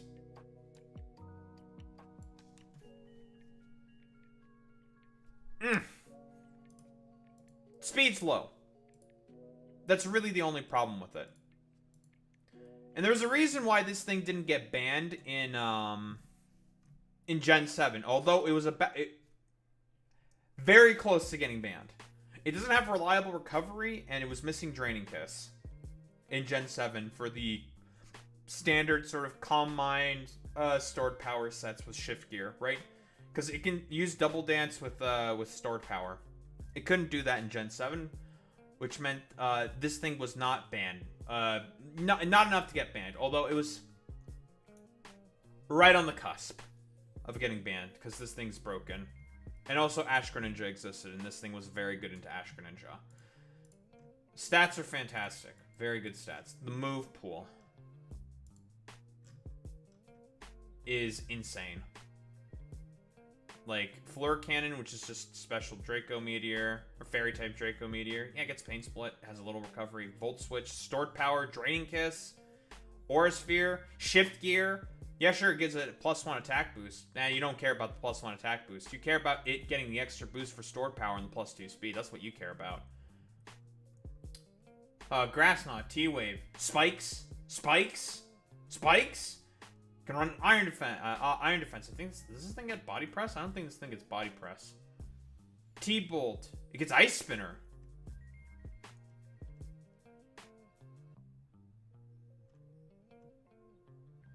The move pool is pristine. The stats are pristine. The typing is pristine.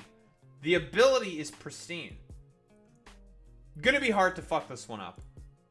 There are so many directions you can go with this thing. So many directions you can go with this thing. You can give it more speed, cut away from the defenses, give it more speed, attack, and special attack. Do some, like, Mega Diancie type LARP. You can make it bulkier with more speed, and a little bit of special attack. Play way more heavily into these sort of Calm Mind, stored power shenanigans with Shift Gear. You can do that as well.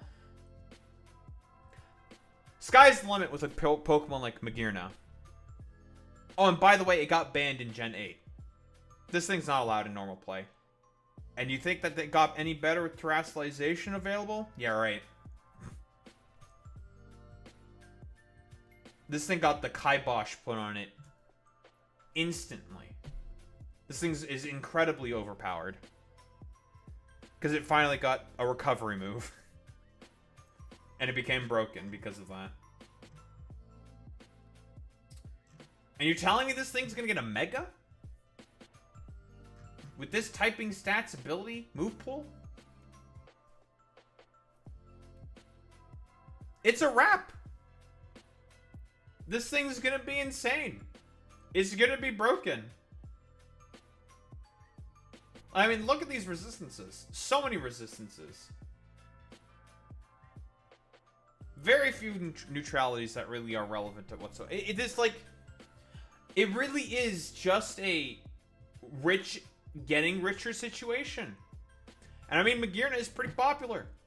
The movie it came out in was a good movie. With Volcanion, it was a good movie. It's made appearances in the anime. Twice. So it's popular. It's very popular. So it's gonna get some crazy shit. This thing's gonna be fucking insane. 1000%. And the reason why this is, again, this is shit that's been data mined. So these are real. If it's in the data. Yeah, Zeraora, Darkrai, and Heatran didn't appear. But events. Events are always possible. These are probably going to get distributed through some kind of event distribution. 1000%. That's not even a question. But yeah, I'm looking for... This is going to be good. This is going to be good. Magearna is going to be insane. It's hard to fuck this up. It's hard to fuck up this Pokemon. Like, it's already designed perfectly, pretty much. It's broken-handed on a silver platter. Like, fuck it. You can even go physical with this thing. It's got the moves for it. It could pull it off. Fuck it. Who cares? Make the opposite of Soul Heart and make it gain plus attack instead. Fuck it. I mean, it doesn't matter. You can do anything. I don't think they're going to do that. Because Soul Heart is very tied to this thing's identity, but they could do it. They could do it. Sky's the limit. Anything is possible with Magearna.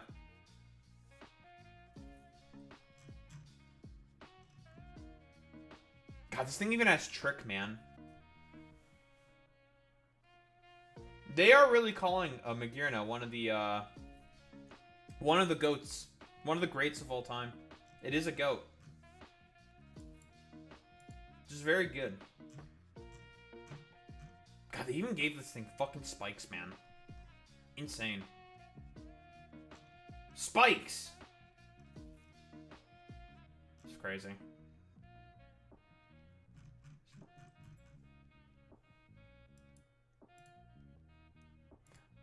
Oh, I was about to close that shit. Yeah, hold on. So, the leak. So we know exactly what's going on right now.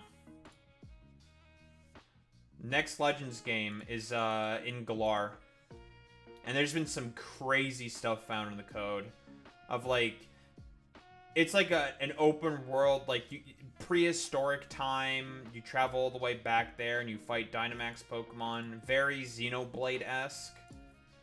Obviously, the DLC, 2026. This is going to be late 2026, of course.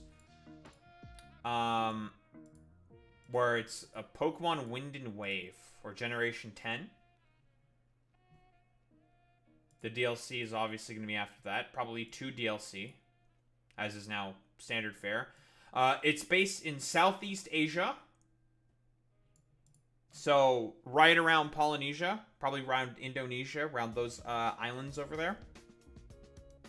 And it's going to embody like a bunch of different aspects, like nature, infinity, and what else in terms of the theming, and survival. So possibly some Pal World LARP. They might be doing some Pal World LARP, open world exploration on land, underwater, procedurally generated islands, and starter seed Pokemon. Unique evolutions for each player. Custom flowers / fractal patterns. And it combines gyms with Titan / Lord Pokemon. So, big, giant fucking Pokemon. Well, I think Pokemon found out about the popularity of, like, Pokemon Rogue and Elite Redux and all that shit. So they want to take that idea and do their own twist to it. Have some, like, roguelike elements is my thought. And there's a bunch of different quests, ride licenses, weather quests, rescue missions, raids, and survival. Like, it's going to be like Minecraft survival. There's probably going to be crafting and shit. Again, Pal World LARP. And basically, I think it's like all 18... There's like 18 concepts that are also being embodied. One for each of the types, basically. Let me see if I can find the post.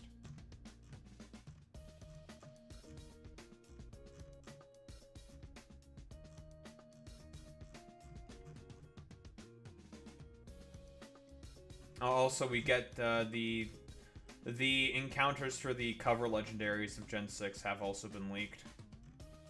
You're just gonna randomly find them in Lumiose.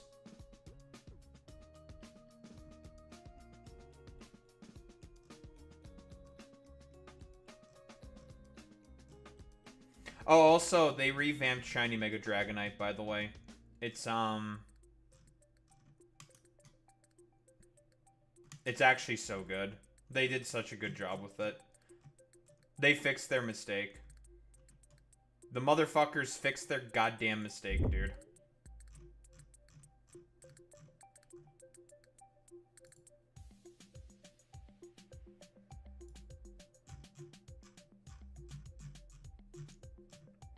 No more fucking dank green. That shit's gone. Thank God. Inshallah, dude. Here. It's all about fucking sustainability. They're basing it off of this shit. The 18 goals of sustainability.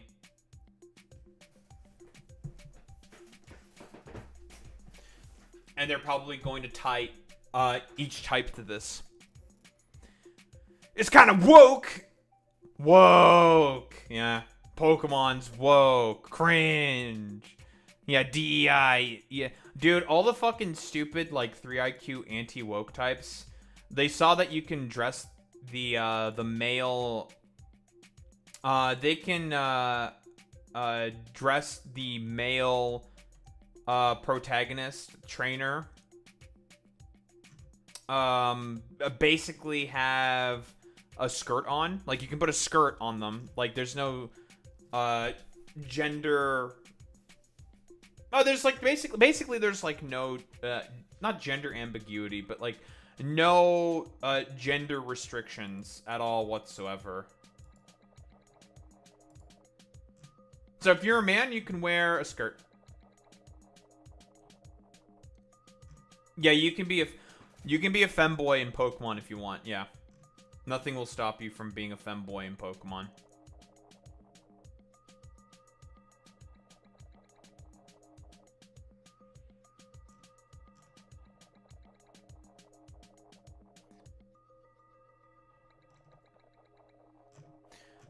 Although the thing with the two trainers is that they are very, very gender very gender neutral. Gender ambiguous, rather. Very, very gender ambiguous, so you can just go like with whatever, it doesn't matter.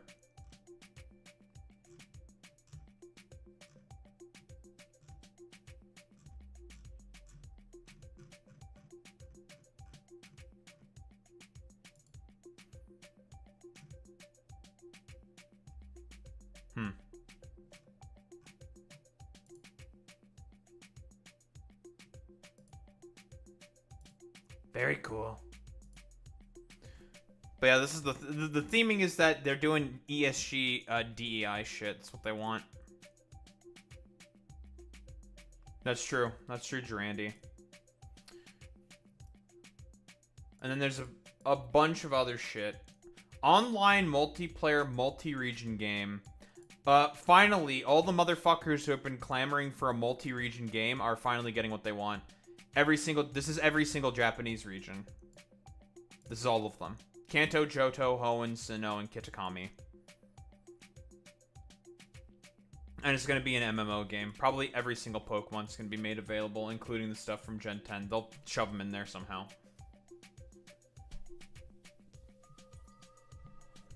I don't know what they're going to do in terms of mechanics, but they'll cook up something. And then Gen 11, and we have no information on that. But yeah, that's all the leak stuff. A lot of wacky stuff, huh? I'm looking forward to it. It'll be good.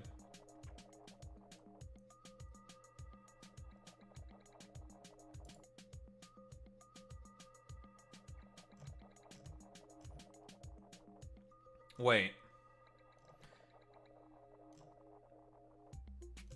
Why is David Pakman complaining about the extreme left being soft on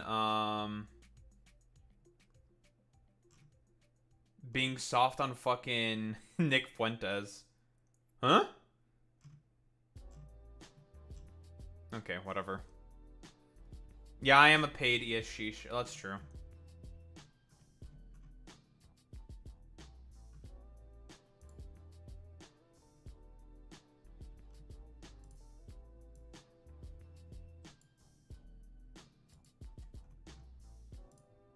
Hold on. I have to make fun of him. Might want to explain this one to me, big dog.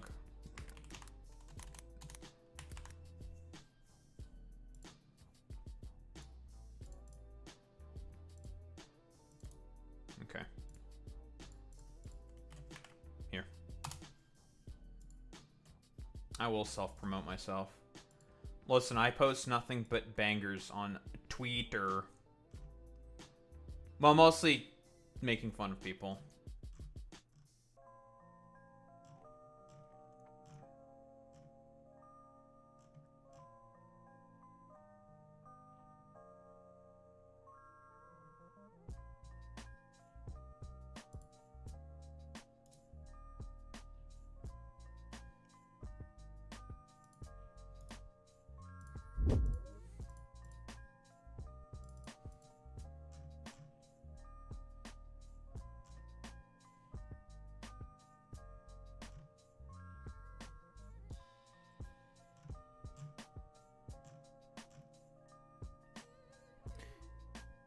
In-game bacon bird and deer. So you just catch them in the wild.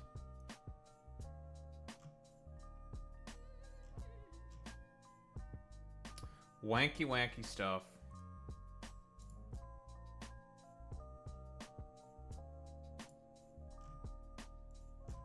Bacon bird.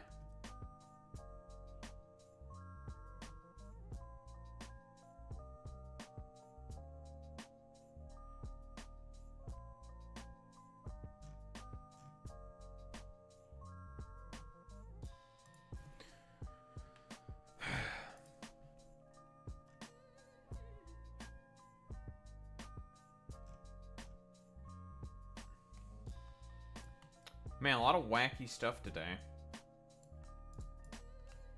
Almost forget that I was playing Factorios.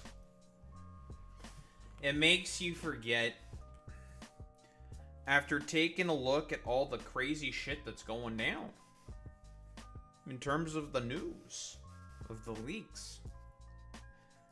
Big news. It's big news, folks. Let me tell you. They're calling this some of the biggest news on the planet.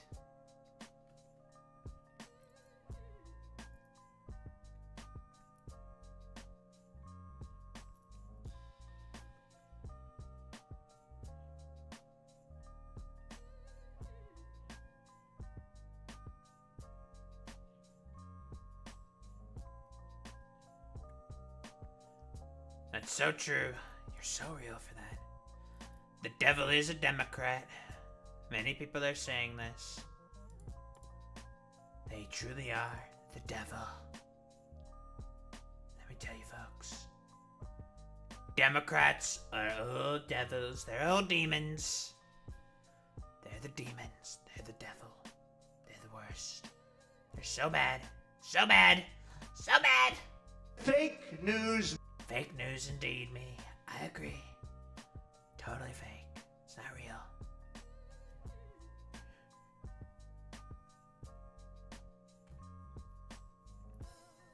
They're just not real.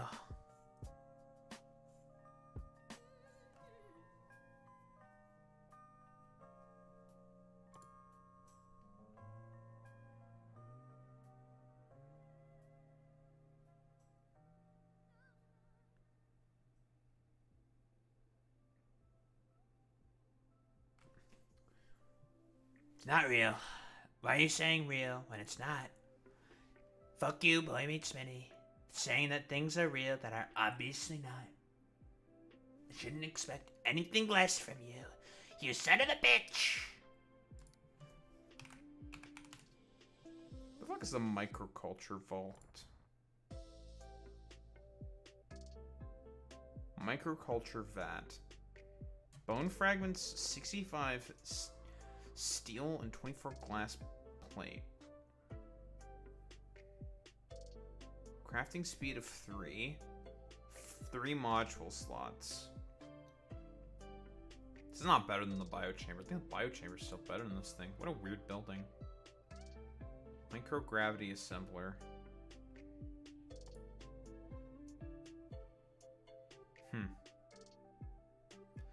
Very interesting.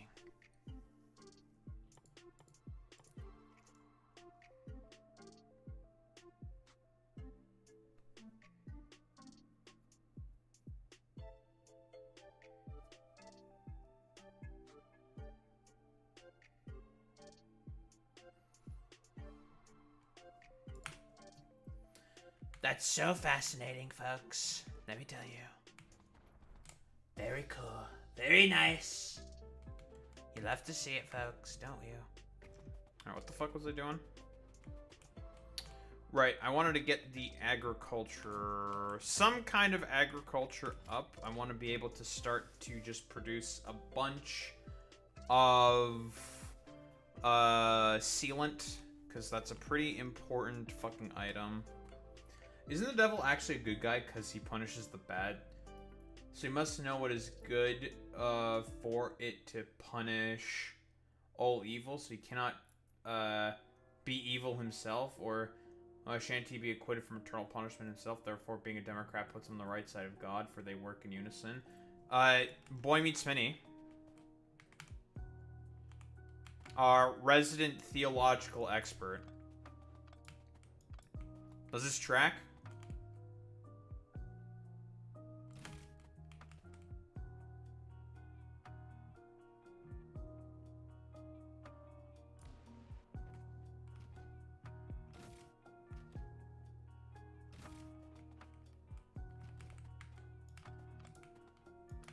I think I want to have at least 2 of these things.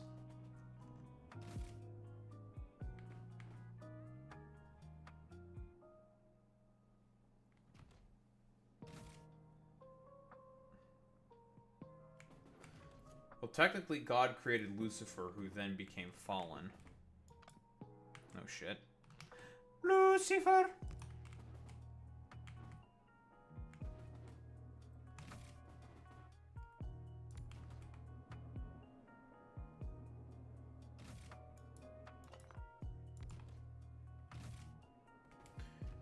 Spacing these things out is always so fucking annoying.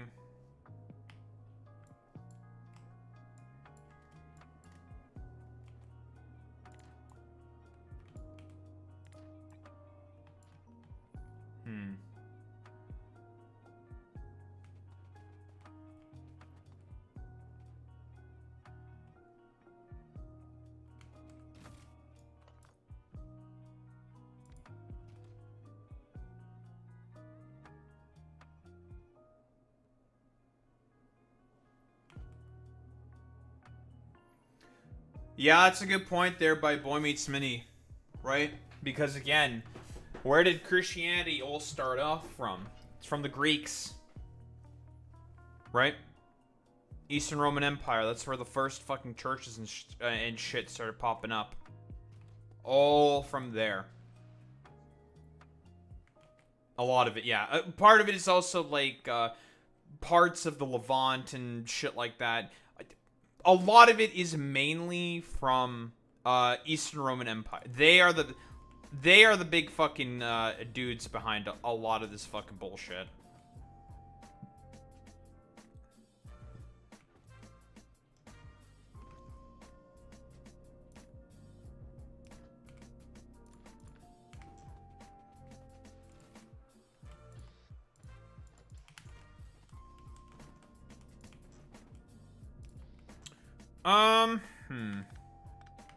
Do I want it like this, or do I want them to go onto the same?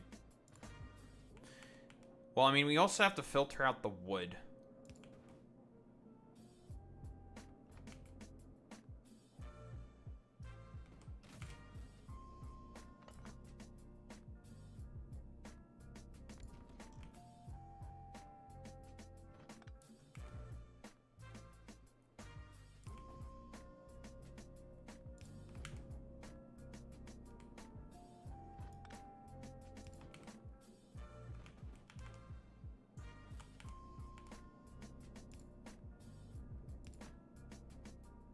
Okay.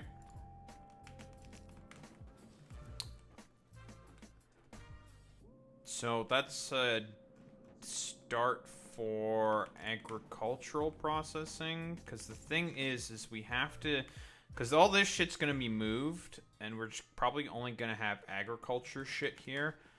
The reason for that is because of why the fuck? Oh, you're picking up fuel. That's fine, I guess. So we need these putos specifically to do I have chests? No, I didn't drop that shit off. Son of a bitch. Okay, so we're gonna have bots provide the seeds. And then we're gonna start off with coconut processing. Did someone say coconut? What the? The island?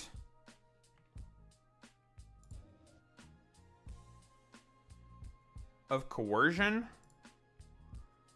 Stick all this power infrastructure in here for the time being.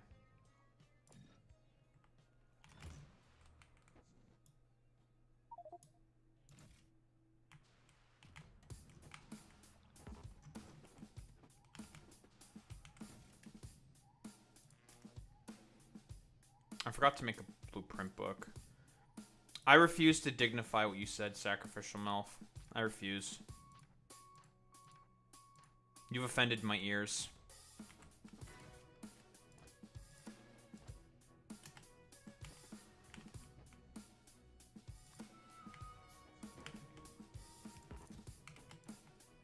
You have offended my ears. With your milfy behavior. Everyone start shaking your head at Sacrificial Melf. Shake your head at her.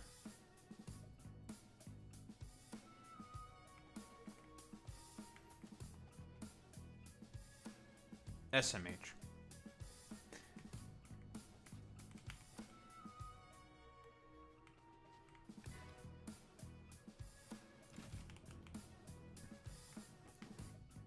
Yeah, shake what yourself, huh? I don't care. That's fair.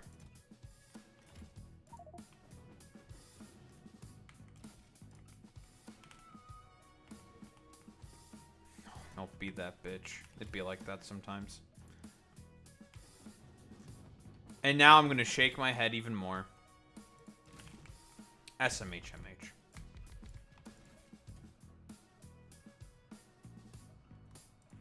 Being horny in chat. Mods, bonk the horny. Bonk the horny. We got a horn dog. We got a horn dog being horned up.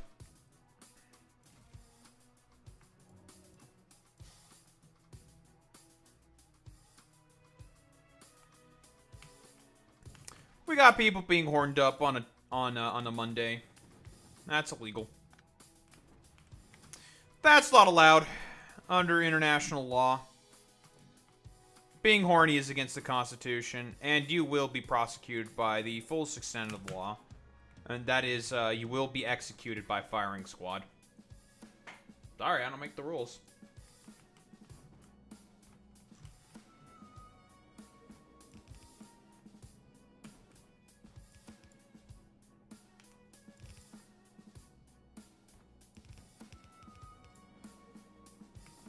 Well, I don't want to take down that coconut tree yet.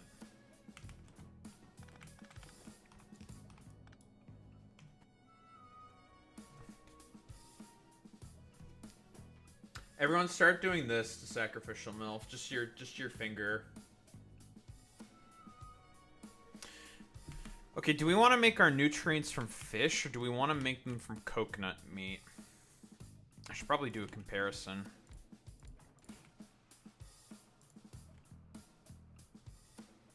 Also, we need to be able to make excavatable surface.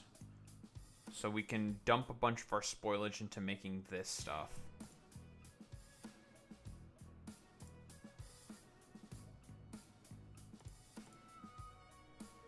Okay, so the fish recipe and the coconut. Where's the coconut? 7.5 in comparison to 30. So it's definitely way better to use fish for nutrients in comparison to this. But then again, the problem is that we need fish to make fish.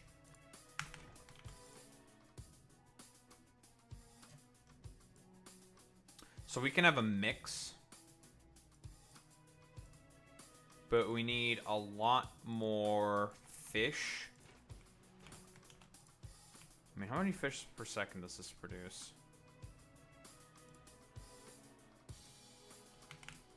This is going to be quite the irritating balancing act.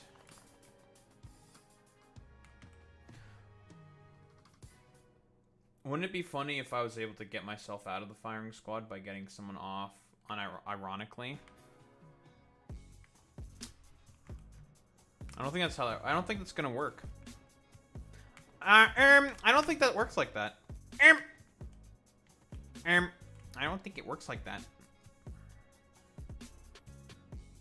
Yeah, we're kind of cooked. Yeah, it's looking kind of cooked. Also, I can make a gun now.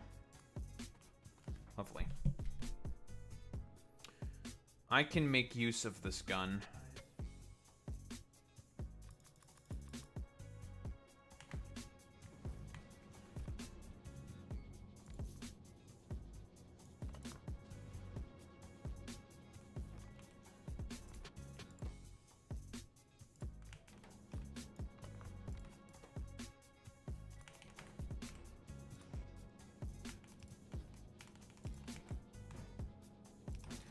Wouldn't be a bad idea to have some ammo just kind of lying around.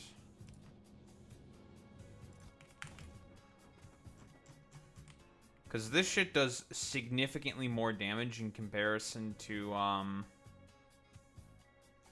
the current dog shit we have available right now. So it's probably way better if we do this. Make some ammo for the fucking gun. I could probably very easily take down that. Because if we look at the resistances. Laser and obviously electric through the roof. You're not killing them with that stuff. However, physical resistance is basically nothing. Like in the shitter. It is very, very low. Only 10% physical resistance. Not even any flat damage. Just a little curious. Could also try to see if I can get some more copper.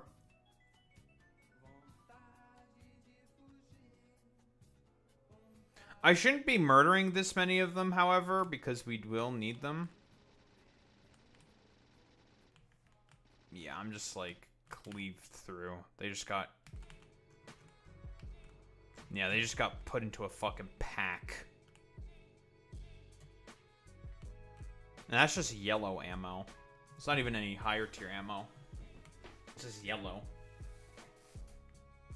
Red or green? Drop. They would get dropped, put into a pack instantaneously. Wouldn't even be close. I'd be laughing to the bank.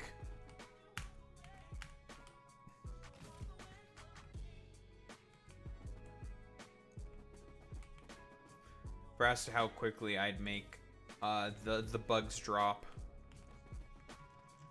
Okay, so now that we have the big solar panels and stuff, let's just put those down.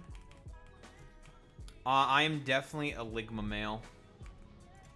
As in, you're gonna Ligma balls now. Fuck you. You are going to lick my balls.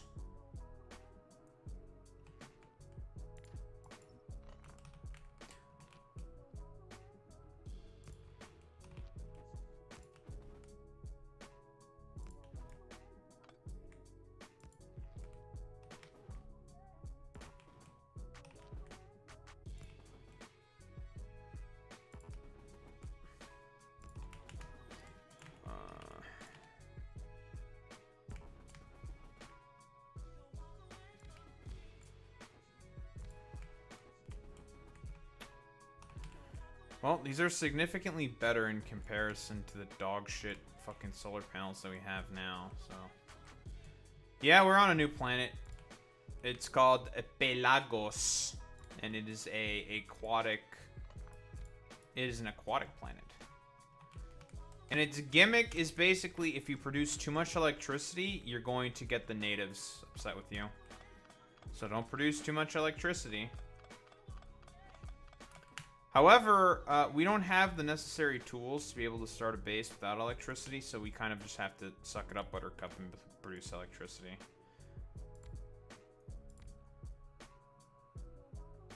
It's okay, so long as we are aggressive in killing the bugs, that's fine.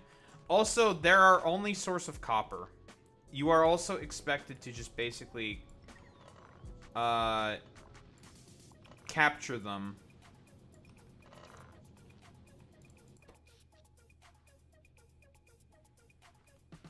But yeah, it's expected for you to eventually capture them for your copper source.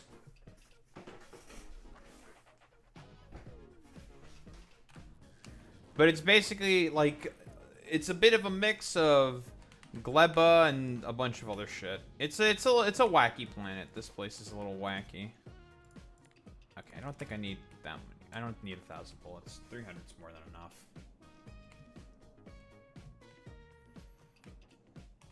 So what I want to do right now is I want to just start doing some coconut processing. But I'm trying to figure out how exactly I want to approach that, though.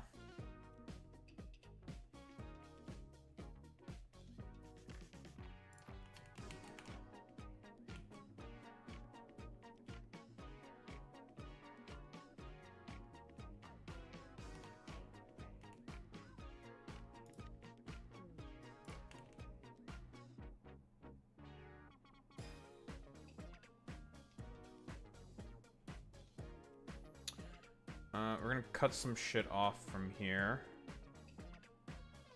From this blueprint.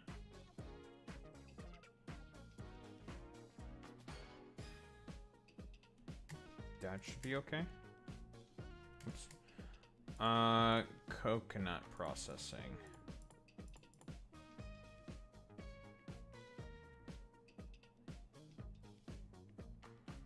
What we need to start off with.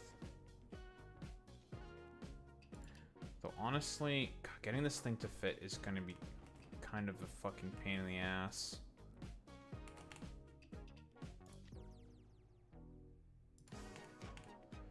Because I don't want to interrupt any of the plots. And I don't have any wood platform. Coconut hut, 20 fucking goddamn wood, man. 5 sealant, 20 wood. And I'm gonna need thousands of these if I want to even think about expanding my fucking platform. Ick.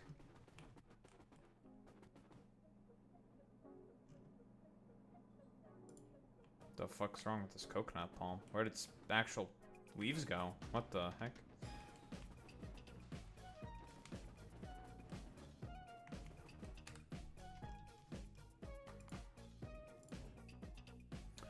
Okay, you have returned.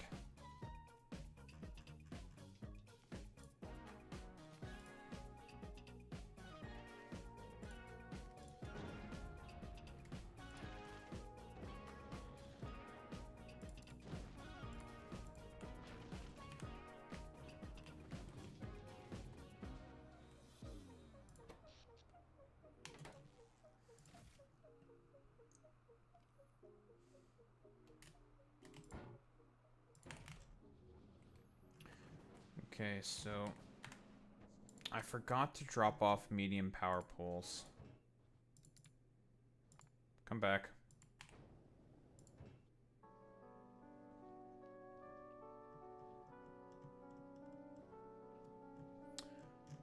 Where are the medium power pools? There they are.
Okay, so what we need to do is also separate all of this shit from the coconut to the wood. And the thing with the coconut is that the coconut has multiple outputs. It gives you both coconut meat and coconut husk. Which means those also need to be appropriately sifted out. One for the meat, one for the fucking husks. Now, sometimes meat and husks can be used to make... No, I can't mix it with lime. The meat goes in, generally speaking, to be mixed and made with the husk in order to make sealant. Sealant's a pretty important thing on this fucking planet. You need a lot of sealant to do a bunch of different stuff.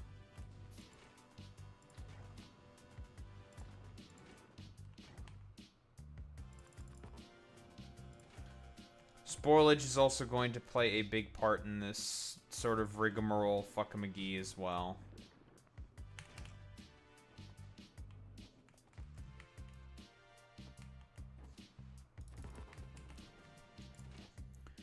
we also have to ask ourselves another question. How exactly do we want to make our nutrients? Because since we are doing agricultural shit on this planet, that's also a question. How exactly are we going to tackle the creation of agricultural products? Because with the creation of agricultural products, what does that mean? That means you gotta make use of nutrients. How exactly are we gonna make nutrients? That's a good question.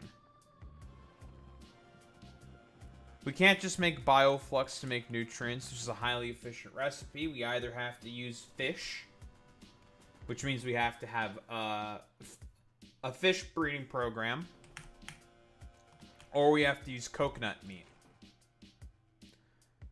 And we probably have to use both, because this recipe only makes about 7.5 nutrients per second. This makes way more. And if I'm able to get calcium sulfate on here, we can definitely boost this number up significantly by a factor of 2. Which will definitely improve it. Now, let's see. If I were to beacon this up, let's see. How much do I get this time?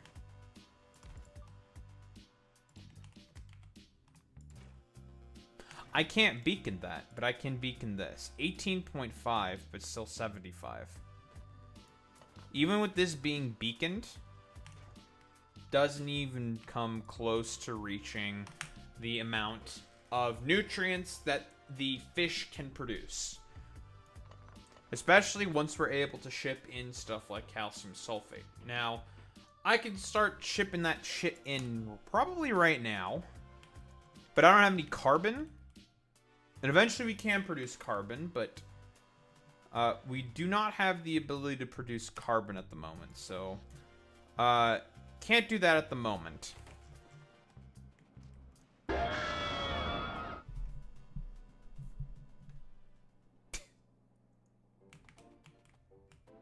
I can only assume whom that might be, Boy Meets Mini.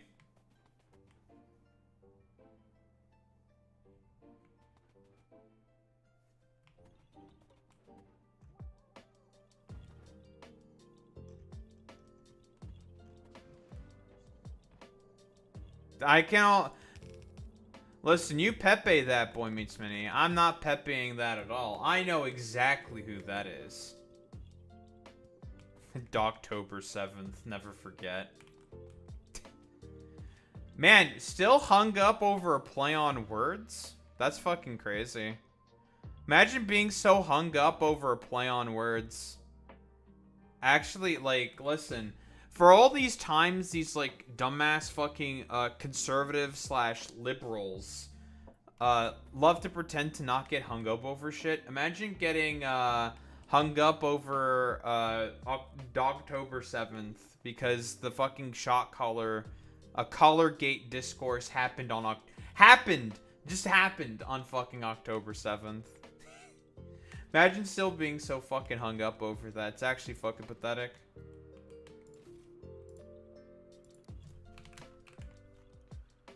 So we will probably eventually want to have some fucking calcium sulfate. That will be very useful, I think.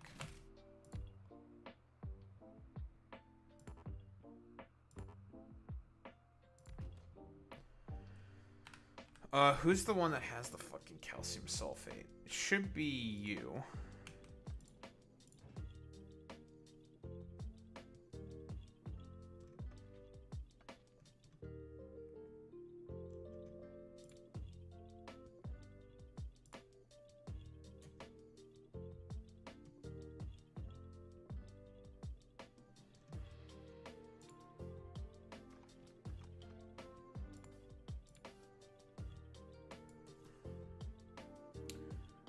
Uh,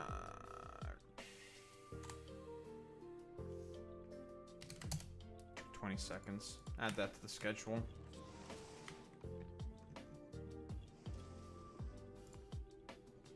Turns out calcium sulfate's pretty useful. I mean, it doubles all of our nutrient production. It's pretty good.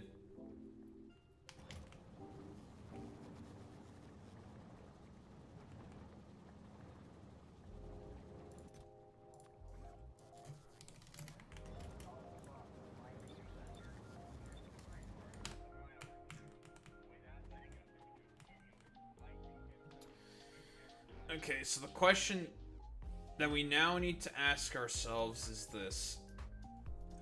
Can we make some kind of a loop system where we can essentially produce enough nutrients in order to have all of our growth systems be okay and shit? Because that's the first thing that you have to get out of the way immediately is how many nutrients are, what's the nutrient situation looking like? Although, to be honest, what I really need more than anything is just a consistent way of just making a bunch of wood. Because all I need, honestly, is just a bunch of fucking wood platform. Yeah, I just need a way to consistently produce this shit. So, I don't know, we can just set up something a little more rudimentary. So if we have coconut processing.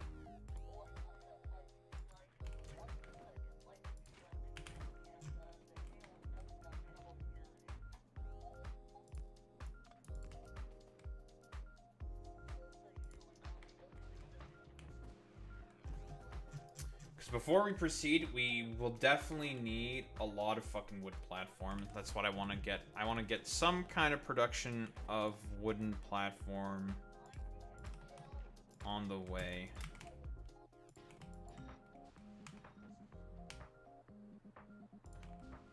Is our power grid going to be able to handle this? Well, we'll figure it out. Should be able to. This isn't too bad.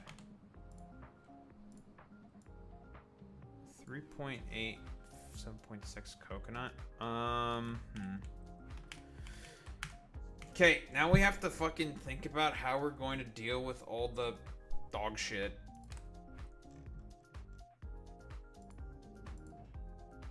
Because there's gonna be a lot of fucking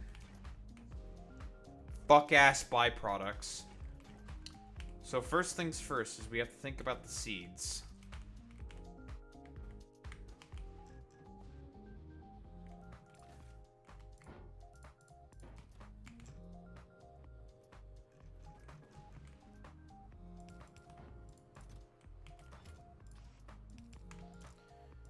Okay. Seed.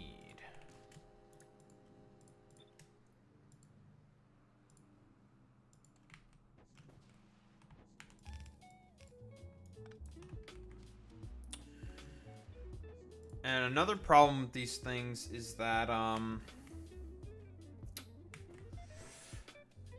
they also produce wood. We need the wood. We need the wood to make the platforms. So for the time being, we just use a filter.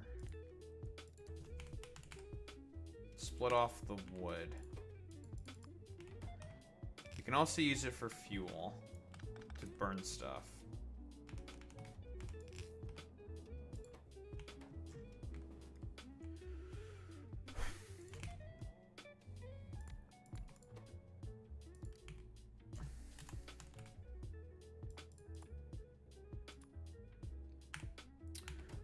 Wood and coconut husks, eh? Both sides of the belt will be filled up with wood.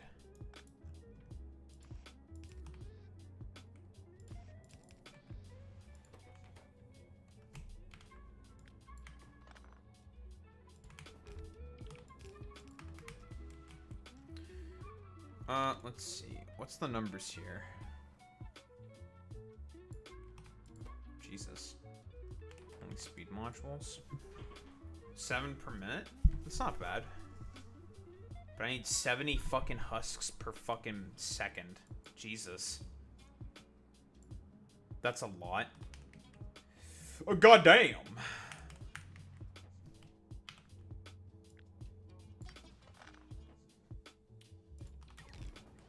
I mean, we can just double this up.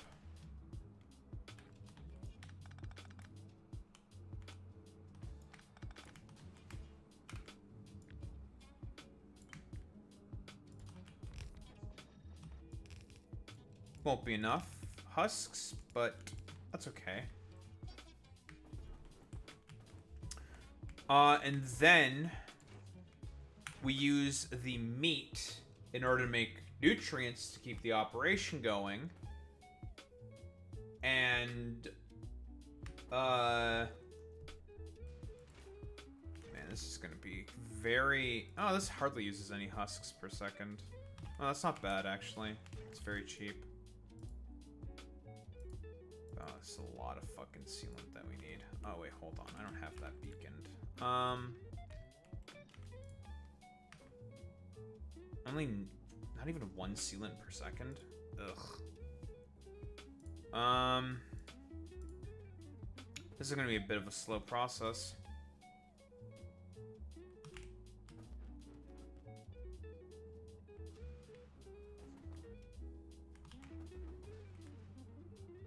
Hmm.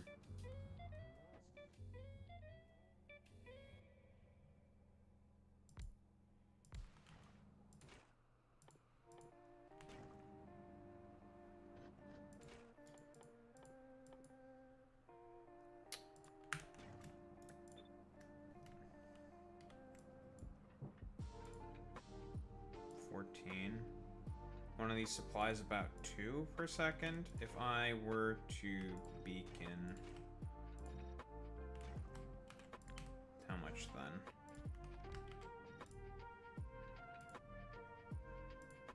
About a 2 to 1. Okay.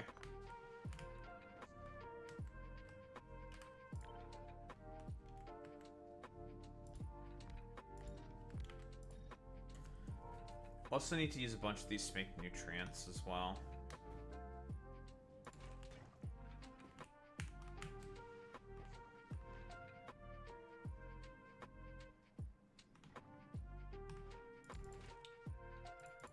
Whoops. So if I also use this to check how many nutrients it makes, which you consume. 2.5. Hit by that thing. We put in the productivity modules. 1.9? It's almost a 2 to 1 of meat to seed. Meat to...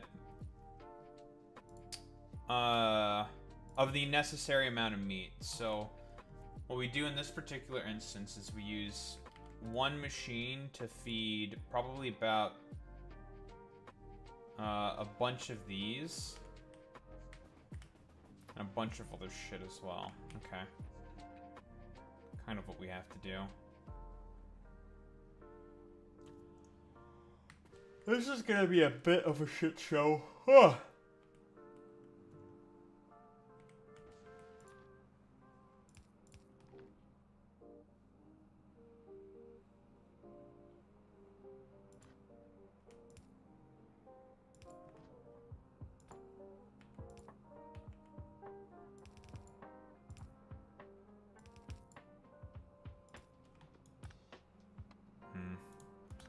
I guess.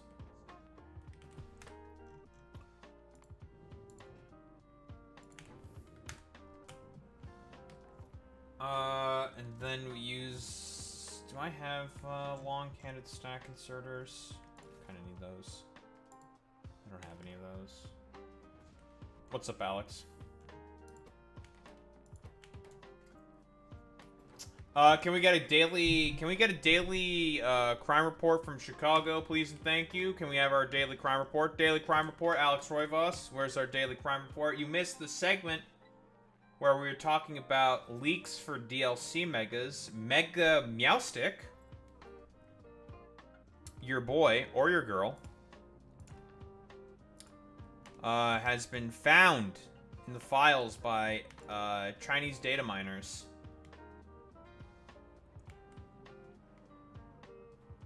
Yeah, we went through the data leak. Can we get some crime leaks, please? We need our crime leaks. Very important. Very crucial, very important. We need to know everything about the crime going on, obviously in Chicago. Oh, you heard me say it. Yet you didn't say anything about it in chat. Curious. Boy Meets Mini. Mods, check Alex's history. Mods, Check the search history.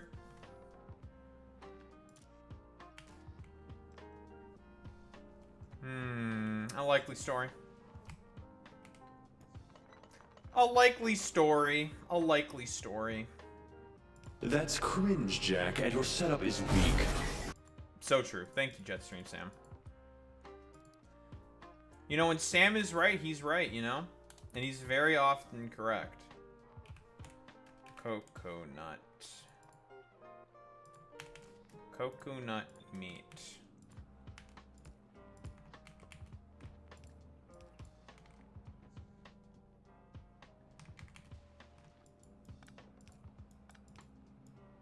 Whoops.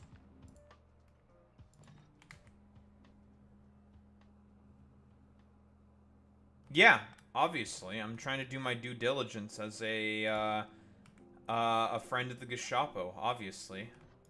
I'm trying to be a collaborationist. What do you mean? I would never have you rat on anyone, Clueless.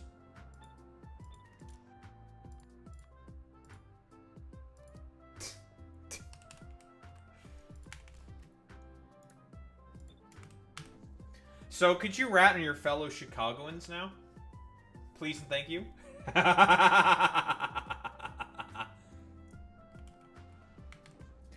Pretty, please. Pretty, please.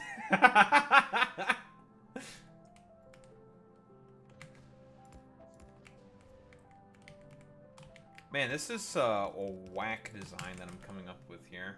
This wacky stuff. I'm coming up with something a little wacky here.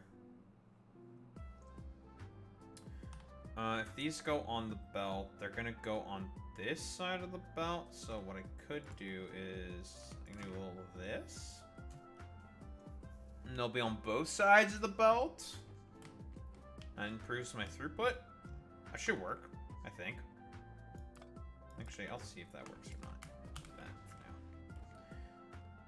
for now. Okay, okay. Man, a lot of these palm tree leaves are starting to deload. That's cool. Epic. Okay, so that's going to be... Oh, God. Now we have to figure out how the fuck we're going to get nutrients. Our nutrient input is going to be where...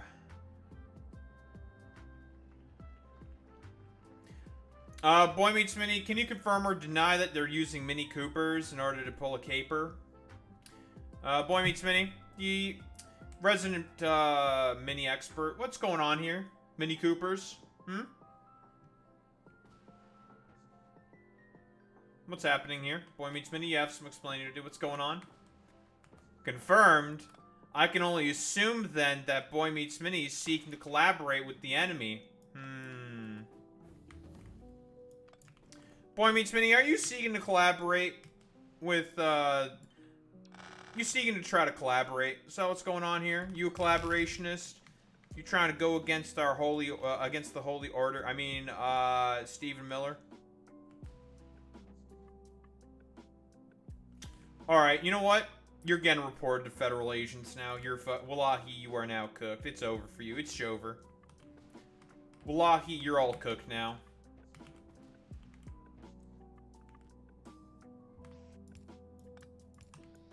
Who's like the getaway specialist from Payday 2? Is Boy Meets Mini that guy?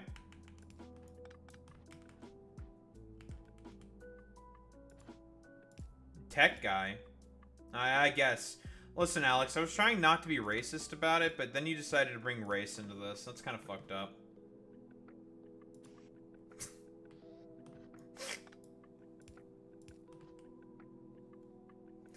Alex, that's pretty fucked up, dude. Why are you bringing race into this, bro? What the fuck, man? Can we get a weird champ for Alex specifically, bringing race into this? A little weird. I was trying to be as non-racist about this as possible, and then you decided to be racist about it. Kind of weird. Too far, poo-poo. God, a little too far there, poo-poo. Kind of weird, champ. Little weird, champ. Little weird, champ.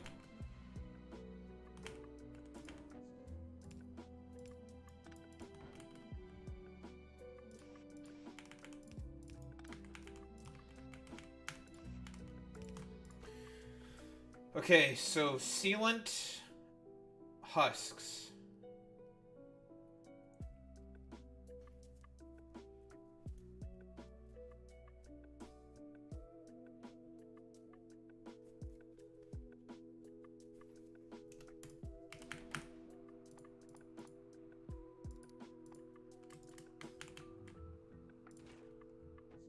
Hmm.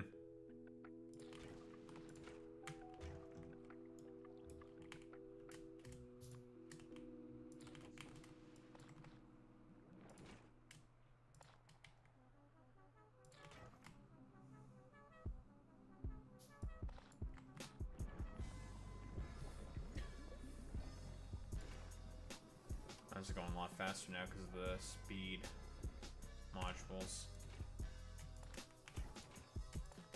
It also lets us save a bit on nutrients. We'll just let those rot. That's okay.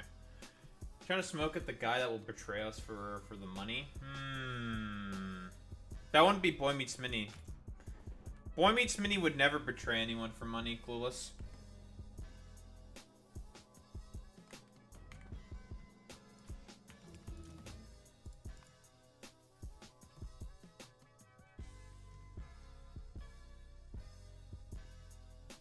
I've got nothing better to research besides that.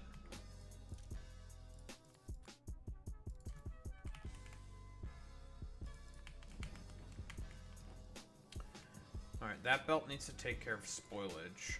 Another thing is that we also need to... I mean, coconuts spoil in about 3 hours. So spoilage in terms of coconuts are not that big of a deal.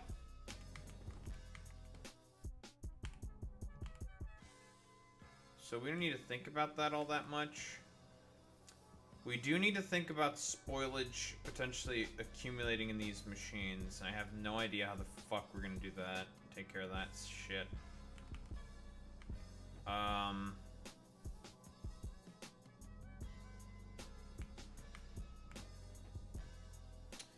That's a bit of a problem.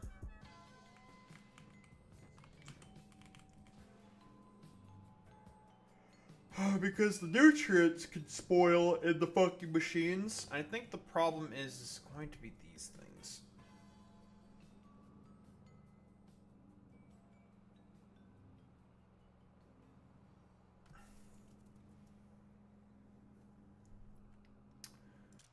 How about we also have this shit also taking care of spoilage? Now the problem with this is, of course, going to be what happens if the whole thing gets fucked up. Because this thing does not override the stack size automatically. And that'll be kind of annoying. Okay, so that's the meat.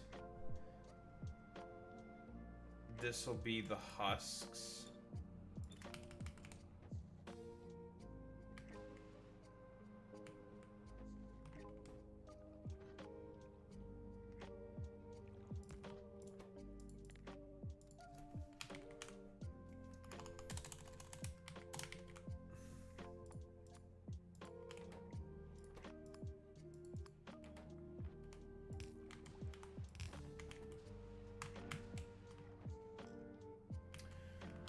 Alright, priority 1 is, of course, using these shitters to make nutrients.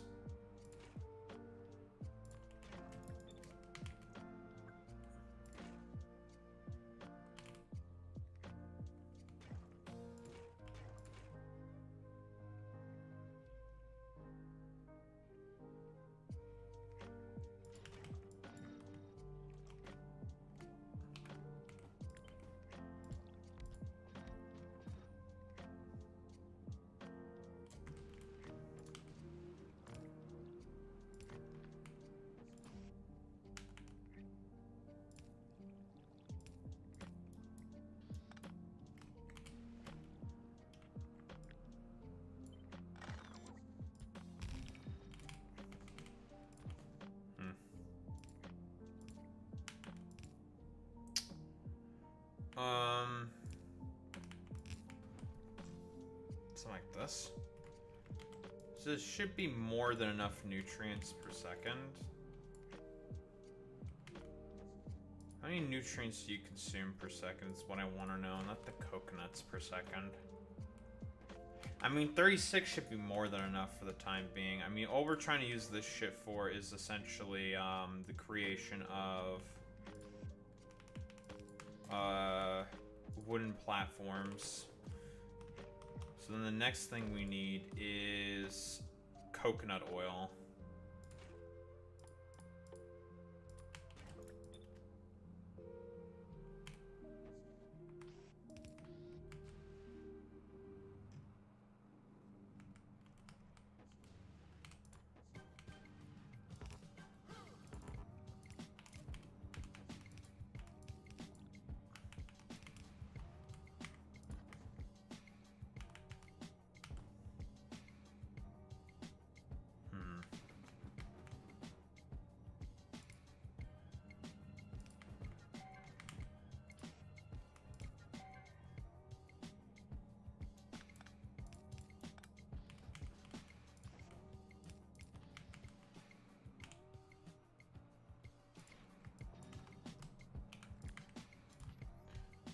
Okay, that's coconut oil. 24 per second. That's definitely not going to be anywhere near enough, man. You need so much sealant. That's going to be the bottleneck. It's going to be the sealant.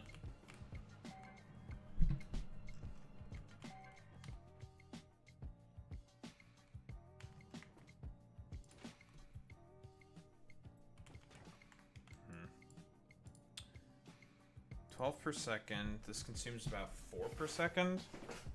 Well, 5 per second. Okay. So it's 1 to 2.5 machines. Okay.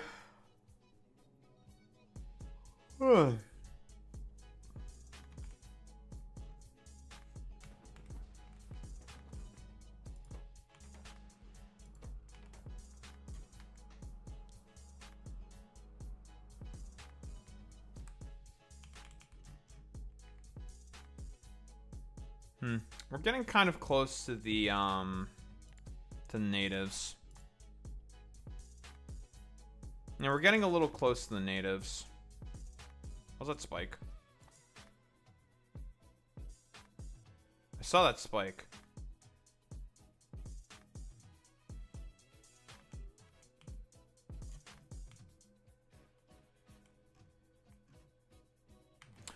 Oh, those are damage. Oh, that's what the fucking fallen leaves are. Oh. These are dead trees. It doesn't matter. As long as they still have coconuts on them, I don't give a fuck. Whatever. Oh, I forgot to look at that. Whoops.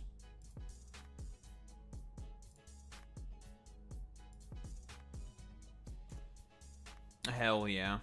Wicked. Pokemon Master, Matt. Hell yeah, dude.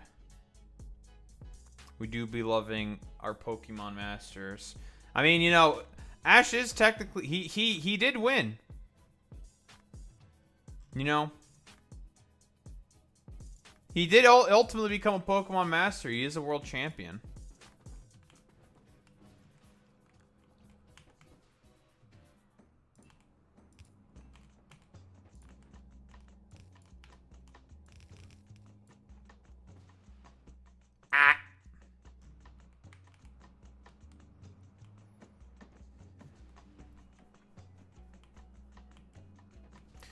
Okay, now that we have the oil,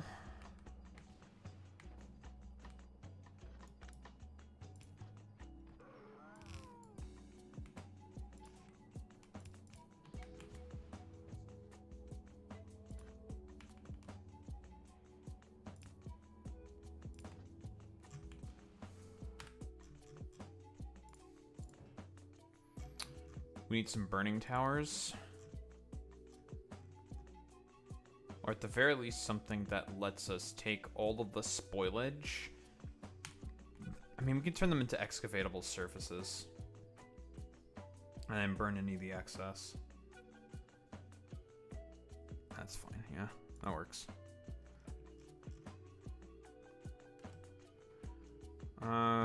Burning towers.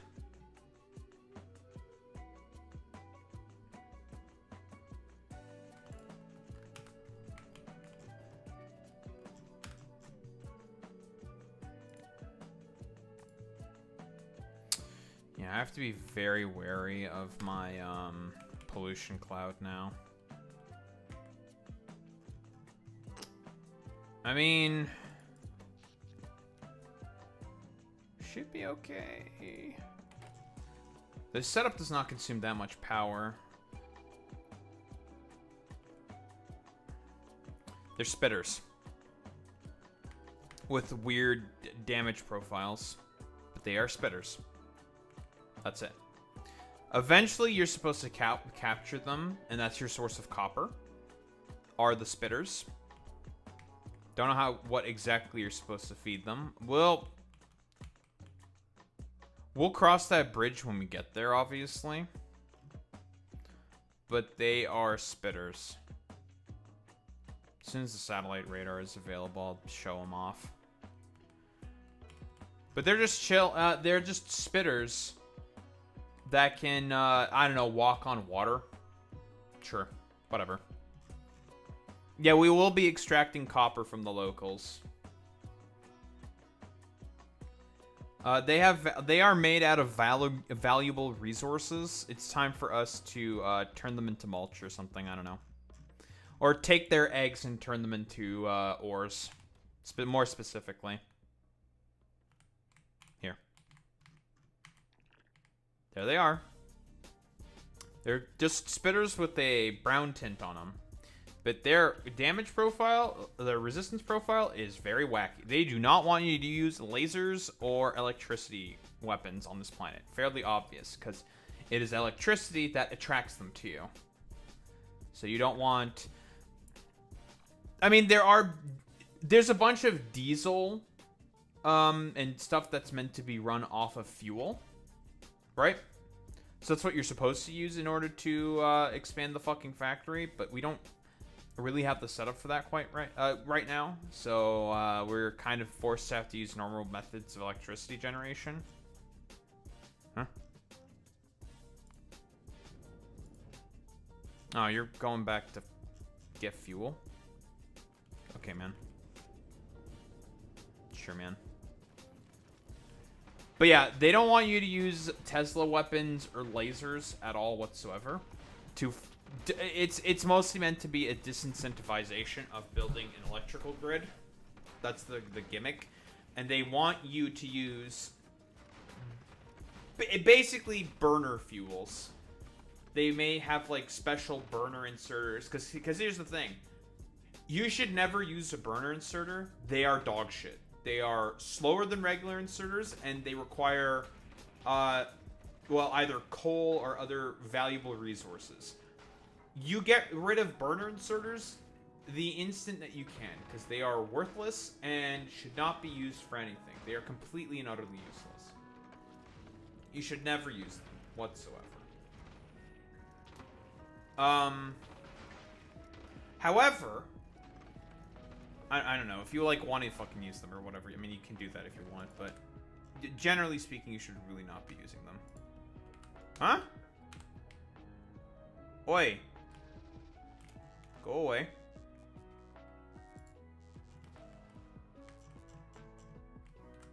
We've pissed off some locals.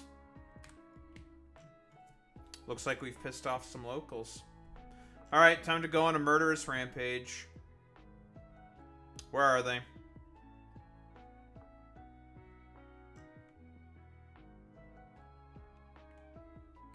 Hello. Fuck you.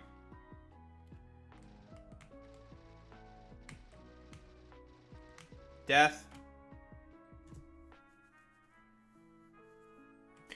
Yeah, like, even then, you're gonna just handcraft the fucking science. It's not worth it to use the iron plates, I think, to make burner inserters. to use burner. It's just not worth it. You should never use burner inserters, like ever. It's just not worthwhile. Ever to use them. They are just completely worthless. Cause like you just get the inserter and it's twice as fast. And the inserter is not even that quick. So you can imagine just how terrible the burner inserter is. It's dog shit. In comparison, right? It's so bad.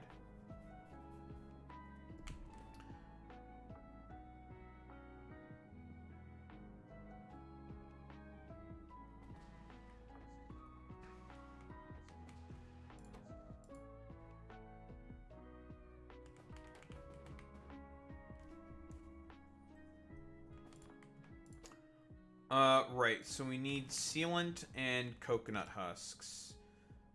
This is the belt where the sealant and the coconut husks are going to come in on.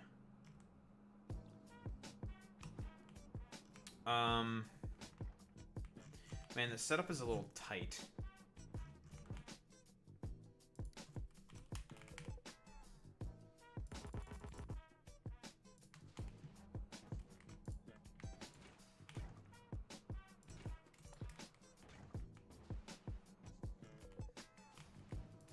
That's hardly gonna get me any fucking platforms.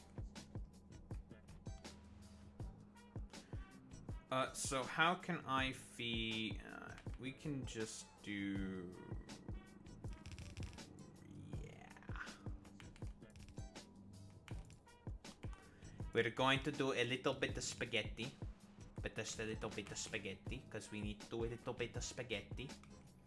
We need to do a little spaghetti so we can make a bunch of platforms, and then we can start to expand the factory. So we need to do a little bit of spaghetti. Just a little bit of spaghetti. I think this works out pretty much perfectly. Yeah, I think that works out pretty much perfectly, because now we can just stick the sealant to production right here.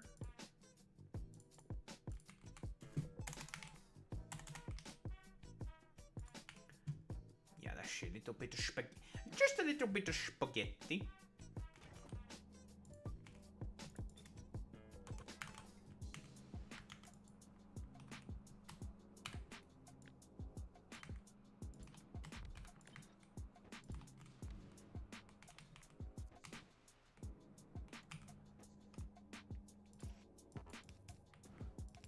Do I not make enough husks for this shit?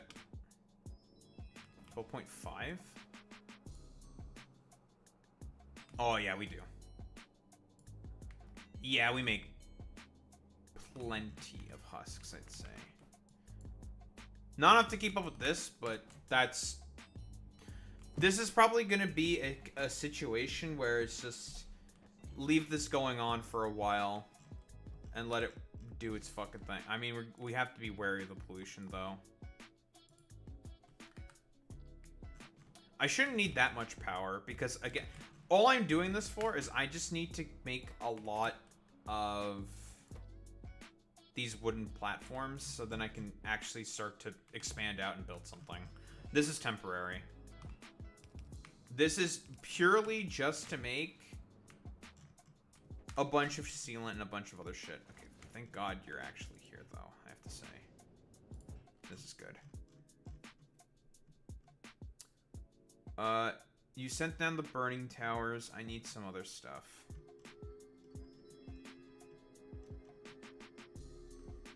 Besides the burning towers, I need these. Yep, I needed those. Don't need the bots. I don't think that was the only things I needed.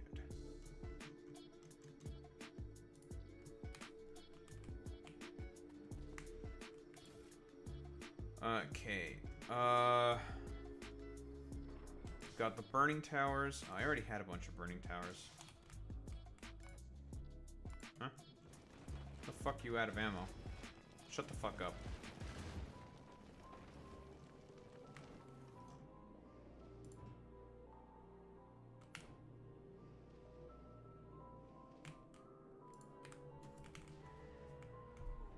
Shut up, you're not out of ammo, you bastard.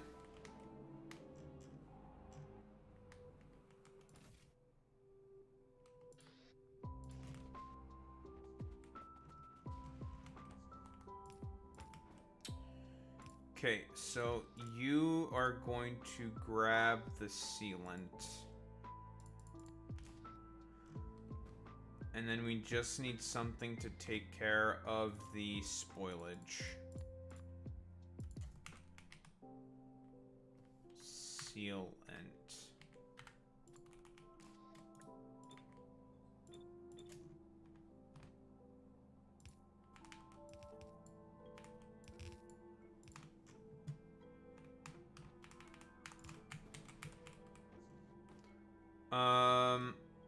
Okay. We do this and we do this. This is how we get our nutrients. So the machines can operate. Sealant goes on this belt, and this is the input for... That needs to be for the coconut husks. Which we can just drag across like so.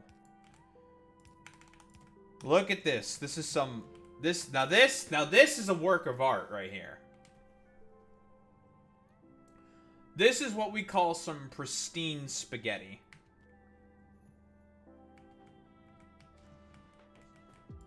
This is some good spaghetti right here.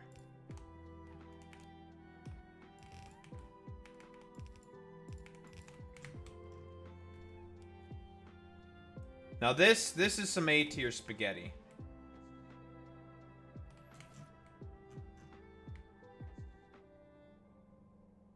No, that's the... okay, so now we just have to think about the,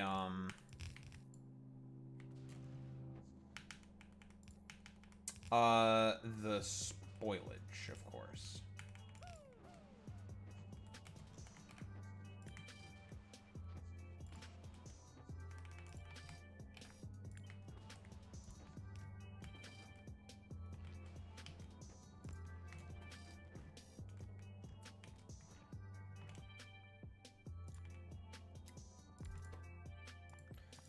And you are gonna make excavatable surface. It's actually a pretty good dump, I have to say, for all of this. And then we need excavatable surface anyways.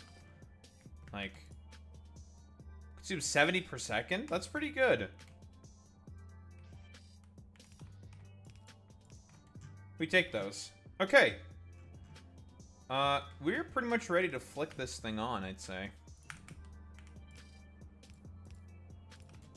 We just need a few nutrients in order to kickstart the process. And guess what? We have plenty of fish to do that. Let's make sure that we stay topped up on ammo.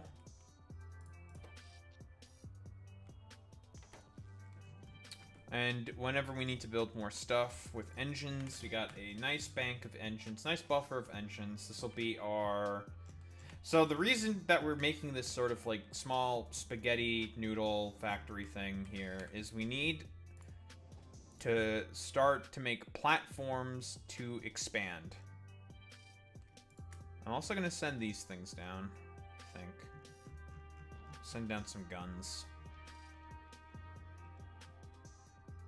And give me these repair packs, please. Put a couple of guns around, stick a bunch of ammo in them, and then be okay with that, I guess. Gimme. Because we're not going to have access to copper for a while, so we might as well just ship that shit in. This stuff is going to be useful for later, the calcium sulfate, but we will definitely be making use of the calcium sulfate. That is for certain. That shit's going to be very useful, I think, on this planet.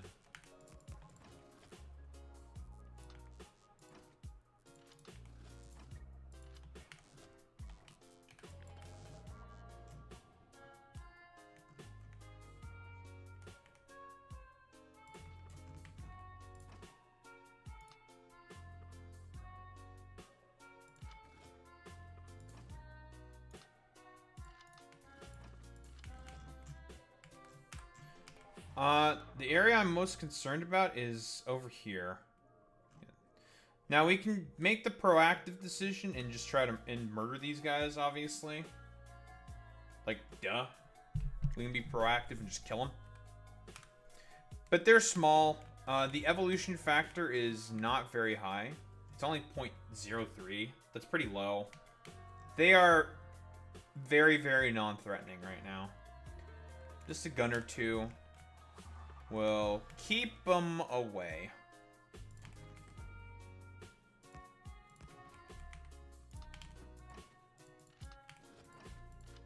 And my physical projectile damage is very fucking high. So that should be decent enough coverage. Some fuck shit happens, I just show up and I hit him with the blicky. And we make ammo anyway, so it's not that big of a deal. Make plenty of ammo. More than enough. Alright, let's flick this thing on, I guess. Do we want to get a robo port with some bots? I have not sent any down here, I think. Yeah, let's do that as well. Just to further automate everything a little bit more. Because their only purpose is going to be to send a bunch of shit. Just to send seeds back. That's it.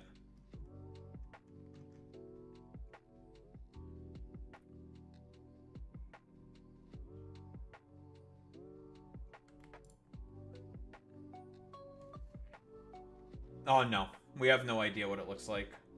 We just know their names. That's it. That's all the stuff that's in the data mine.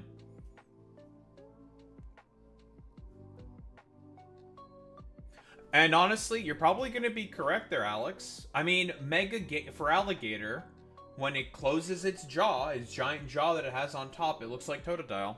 They might do something like that, where, I mean, they're going to blend, or they might do what they are doing with Pyroar, and that is putting the two qualities of their hair together, because again, male Pyroar and female Pyroar are the exact same. They look the exact same, but their hair has basically just been put together.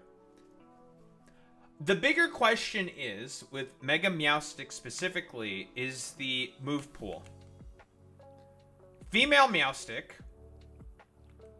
has a different move pool in comparison to male Meowstic. One is the supporter, one is the offensive threat. That's the gimmick. Right? Yes, Dragonite does have a lot of looks from specifically from Dragonair, a bunch of it, but you know. Listen, if you're a male, you're already woke, right? If you can wear a skirt if you're a man, right? They've already been doing woke shit on Pokemon. It's so funny watching, like, all the conservatives have, like, mental breakdowns about it, though. That's, like, the funniest part.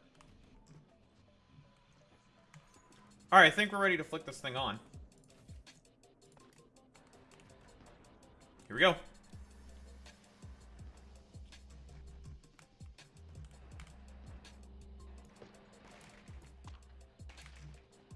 I'm just going to take out some of these trees. I want to just get them out of the way.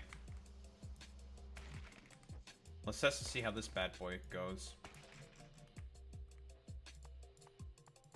Also, I just need more seeds.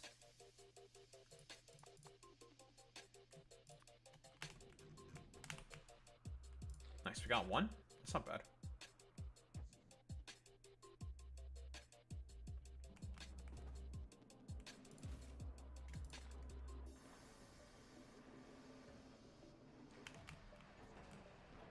Also, I can fix that. Nice.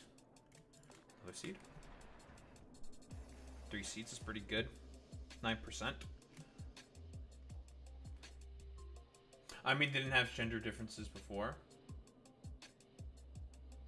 Gen 6. I know, they always had a gender difference. One is white and blue, and one's more dark blue with a little bit of white. They've always had gender differences. One is the more supportive Pokemon, and one is the female...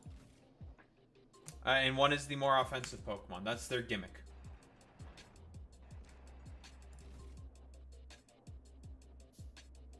Oh, I mean Pokemon in general? Oh, yeah, they started doing that more and more with the 3D models, where they mostly did aesthetic differences. Yeah, no, you're correct. That's a Gen 6 thing.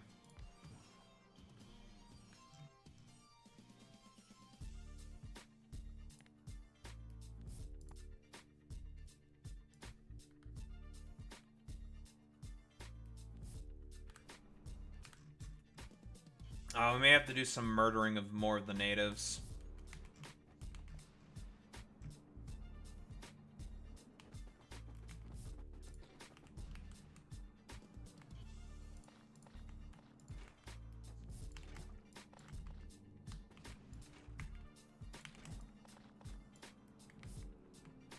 Alright, let's go murder some of the neighbors.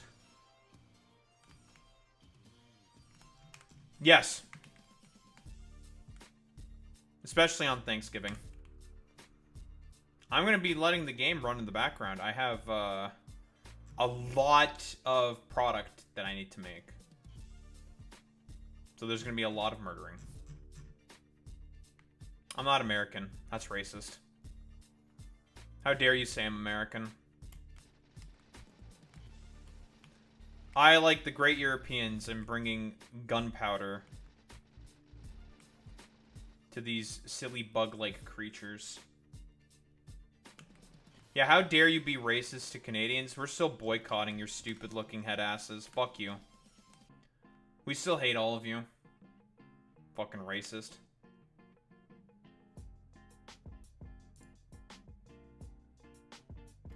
Mods, ban Alex Royvoss. No report and being racist? What kind of fucking puto shit is this?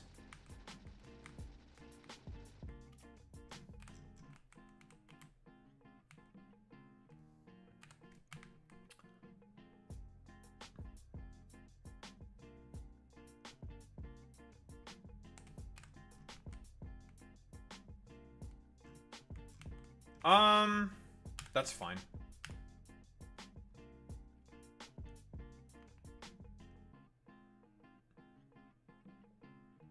Alright, let's get the fuck out of here. The immediate threats have been dealt with.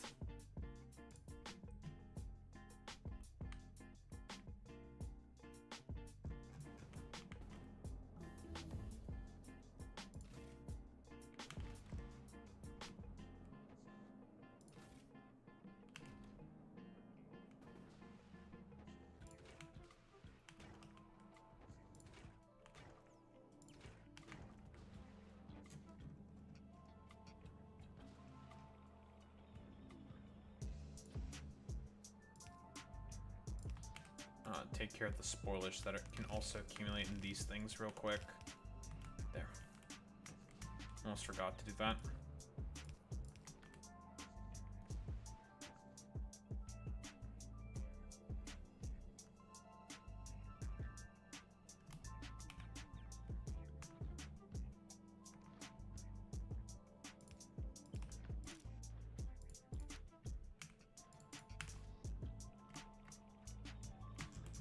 Are we for real?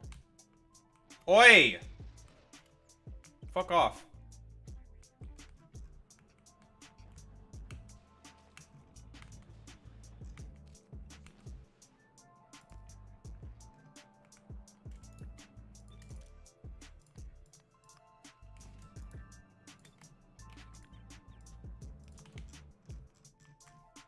Where the fuck did those motherfuckers come from? Where are you? I have a giant saddle. I will find you. Hello. The Eye of Sauron has found you.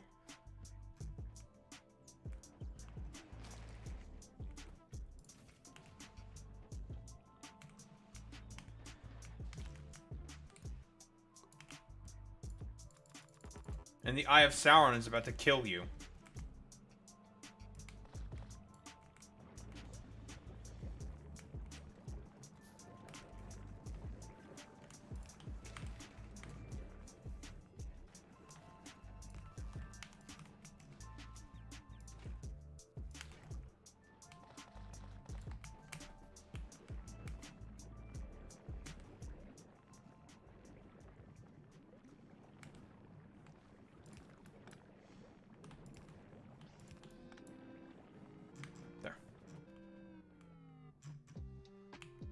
Ah, that.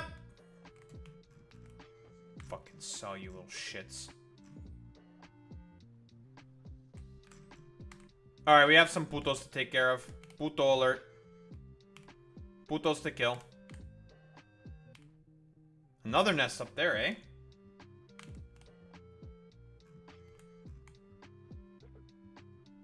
Hello, titanium sludge. Man, these yields are dog shit. Jesus.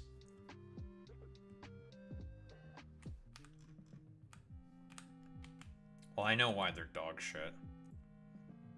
We can do a little tomfoolery in terms of that stuff. What's up, assholes? Yeah, there's a lot of you. All dead now.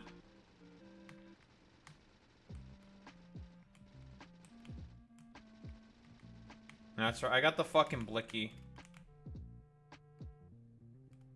I don't know where I got that copper from, but it is a godsend. Let me make a fucking gun so I can shoot people. Because using the personal lasers for defense, it works, but it's not good enough. We'll be coming for you later.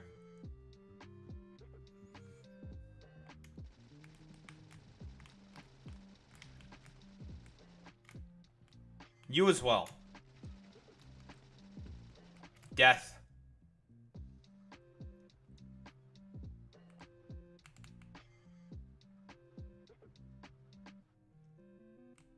Alright, so our operation here should now be self-sustaining.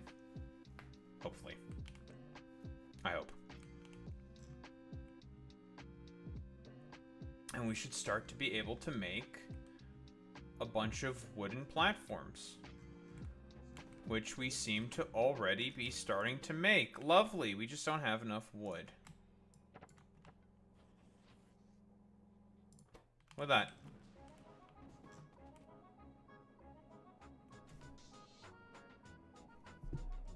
Now we just let this go.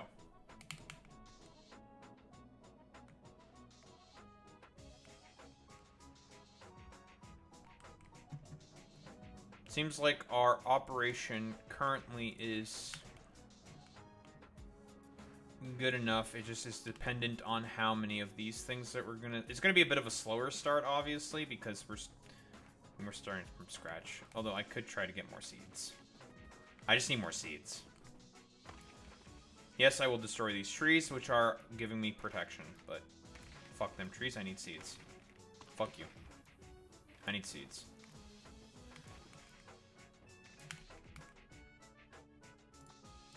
Fuck you, I need seeds. I should give me 10 seeds. Should. 9%, 90. About 10. Not 10. 8. But whatever. Now you heard me, Alex. Alex, I'm gonna turn your favorite Esper into a seed. What are you gonna do about it, What you gonna do about it? Man, I'm getting terrible RNG. 9%, by the way. Why is my RNG so bad? What the fuck?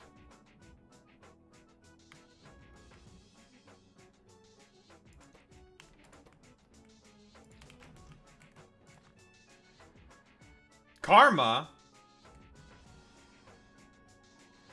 Do I look like a man that you should be fucking with, Alex? Alright, the Eye of Sauron gazes upon you. Okay, nothing sussy yet.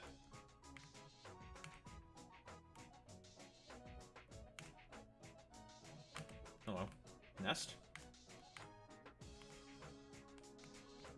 I might want to keep these ones alive. 7 nests in a pretty small cluster like this seems pretty decent for what we're going to do eventually. Everyone start spamming the smug evil. Obviously, we're going to be doing some evil shit, as always, as expected of the Factorio engineer. Always on some demon time evil shit, obviously. We love committing evil.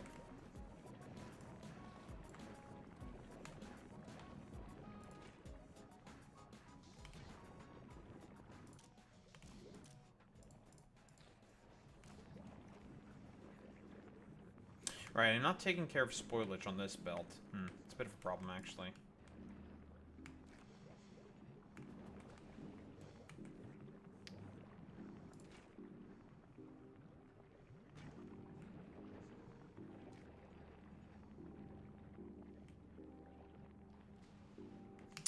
Oh, hello. That's a bit of a problem, actually. God damn it.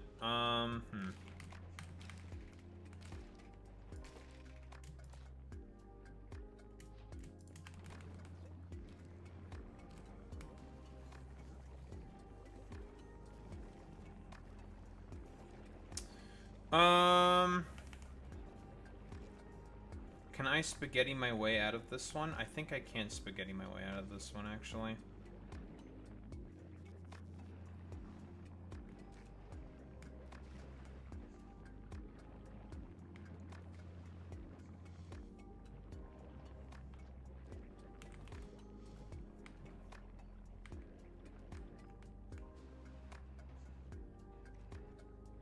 I actually placed these incorrectly. Son of a fucking bitch. That's annoying.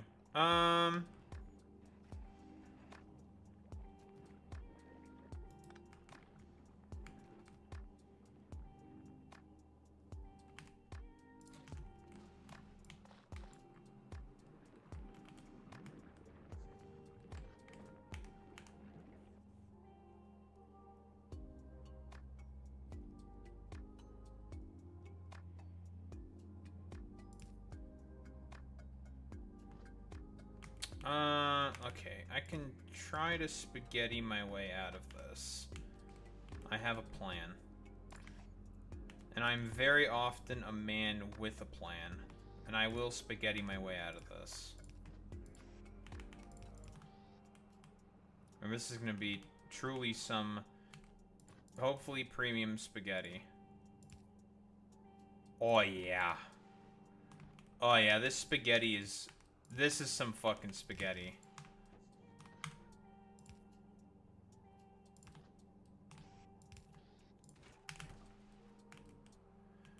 People wanted their spaghetti, they got their fucking spaghetti. There we go. Look at that. Now that's some fucking premium fucking spaghetti right there.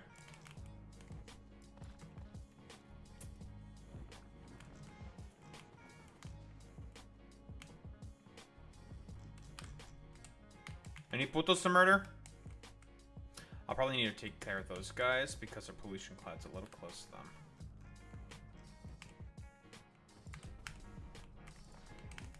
Okay, in you go. In you go there.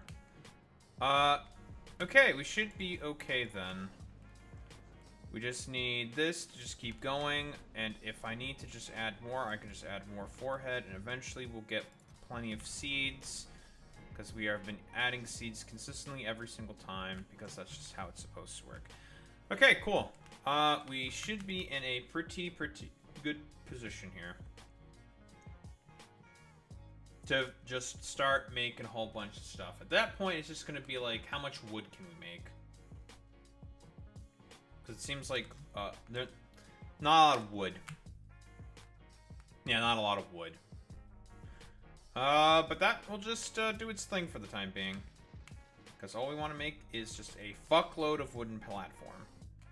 And then we can start to actually build something.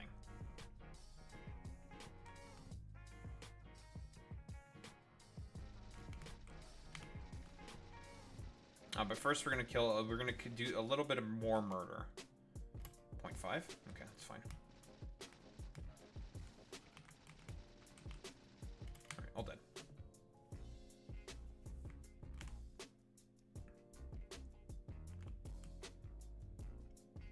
Nice.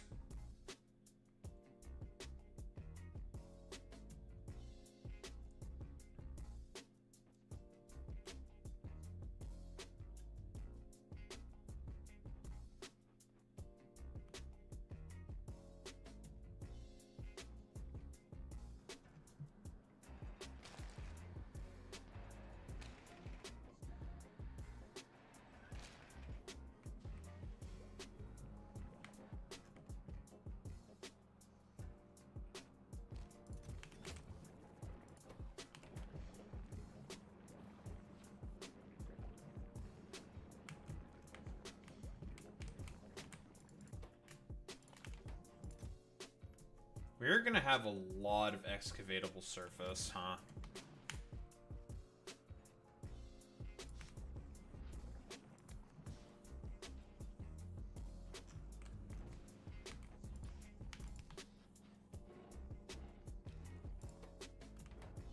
It's less important for you to be functioning, it's more important for the other idiot to be functioning, not you.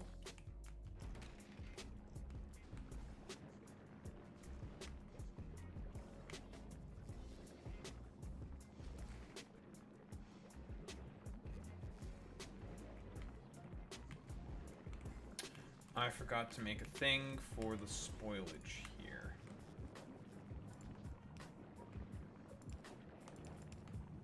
There we go. Take care of that real quick.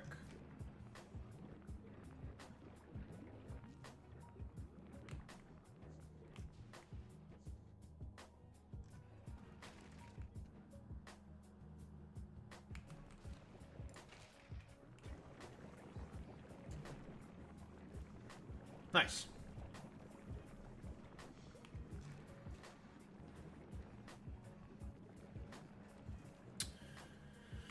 We're gonna have a lot of extra coconut husks and sealant, I think.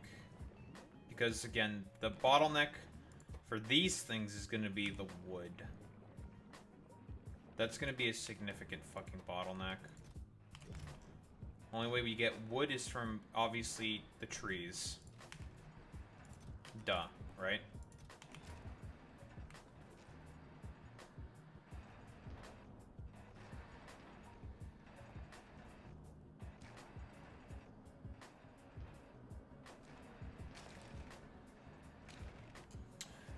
I guess something that we could technically do is like tree seeding.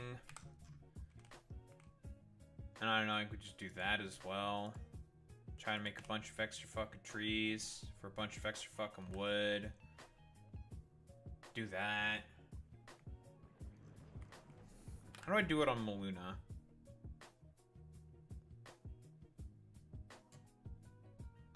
On Maluna, it's the greenhouse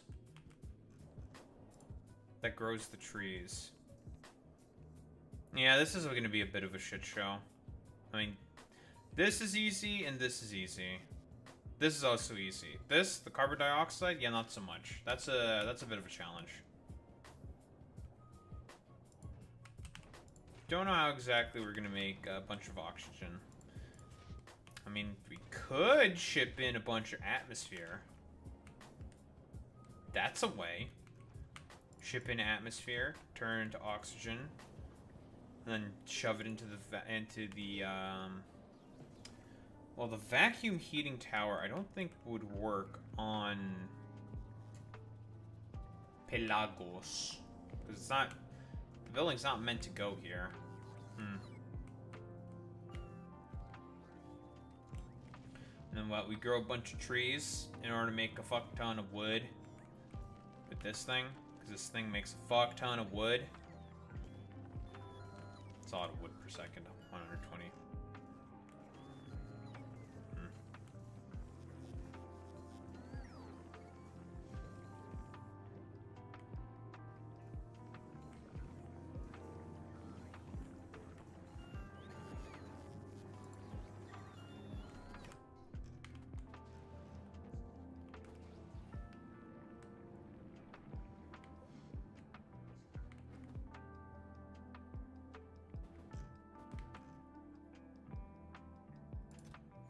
But hey, we're starting to make a bunch. We're starting to make some wood platforms. Let's go. Slowly but surely, we are starting to make some. Man, my pollution cloud has kind of already gotten a little out of control. Okay, there's a nest there. Okay.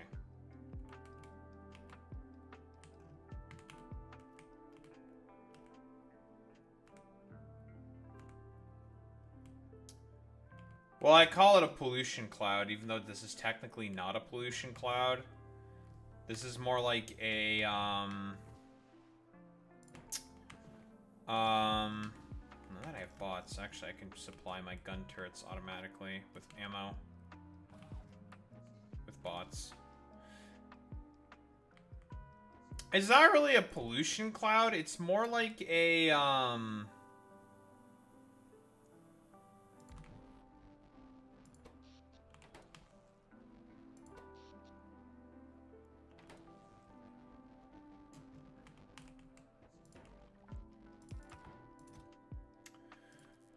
whatchamacallit? A fucking,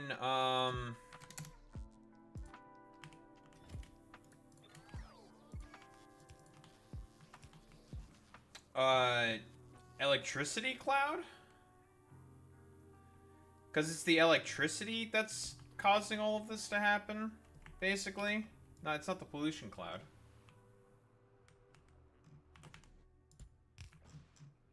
Yeah, we love wildfires. Canadian, those son of a bitch Canadians. Let me tell you, folks, they sure do love their wildfires. You know.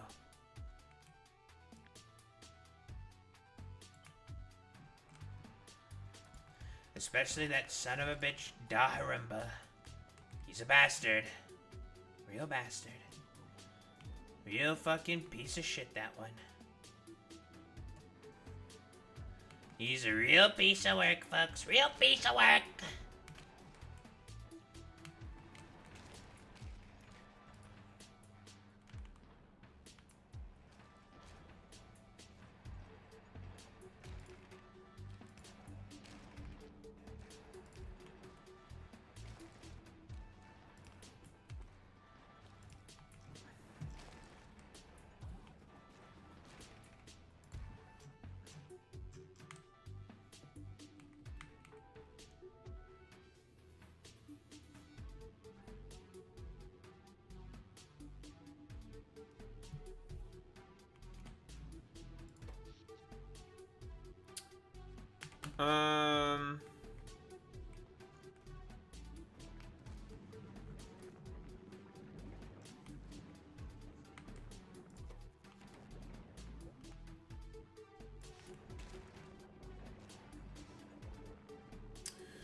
So coconut husks, huh? We have a lot of those, huh?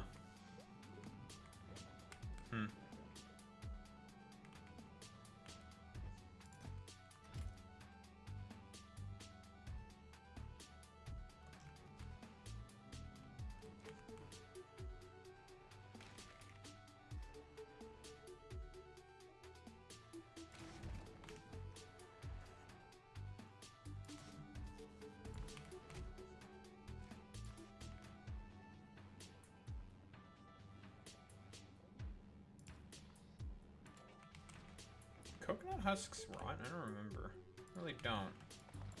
Why is there spoilage on this belt then?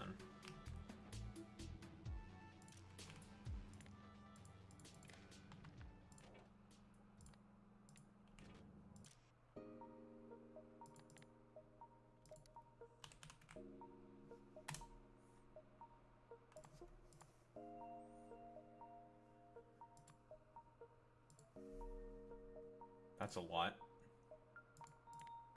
Let's go with greater than 800. Burn it all away.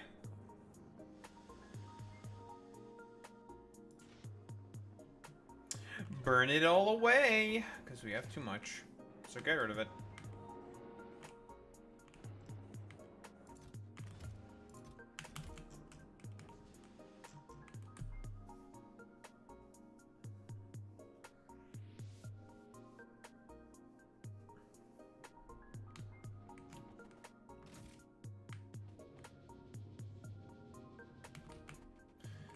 The only thing I would want to add, I think, is probably just more,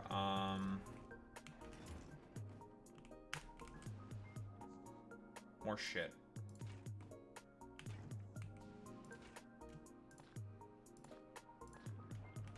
Oh dear, these got filled with a bunch of spoilage.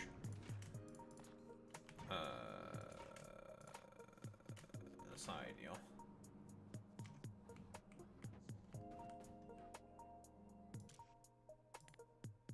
So we need to make this a lower number, 600.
I don't have a way to get rid of spoilage from these things automatically. That's a problem.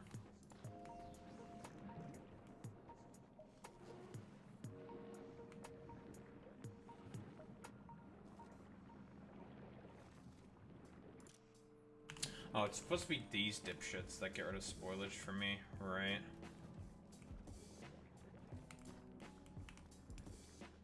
I did account for that already.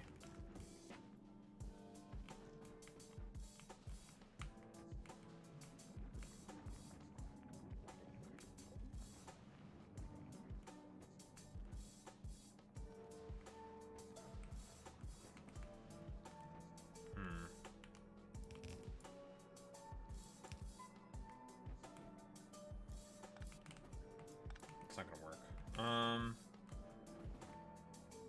Spoilage, spoilage, spoilage. Where do we take you?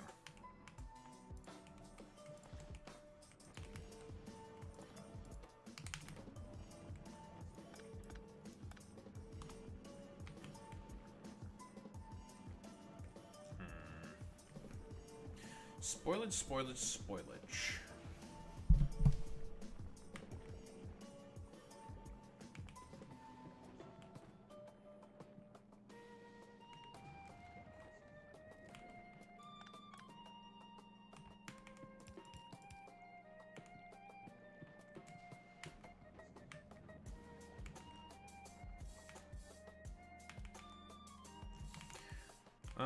Probably going to use a few of our... Not a lot of wooden platforms. Yeah, we're gonna use a little bit of our wooden platform, I think, to get us out of this situation. We have enough for now.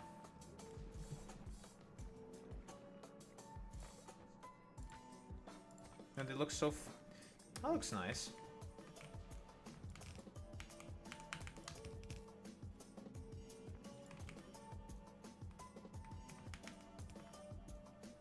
Fuck.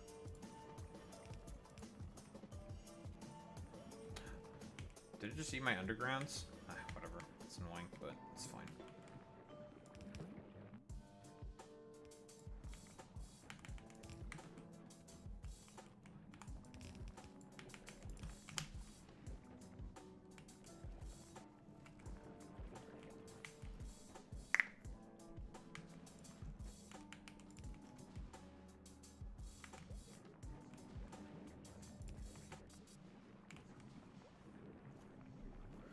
Coconut.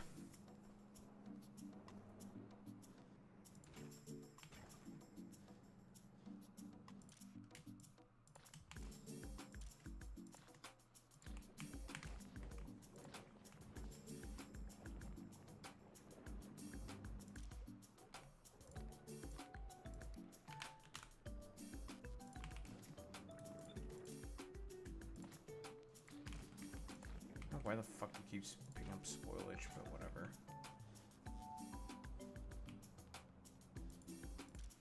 Because it keeps spoiling in its hands.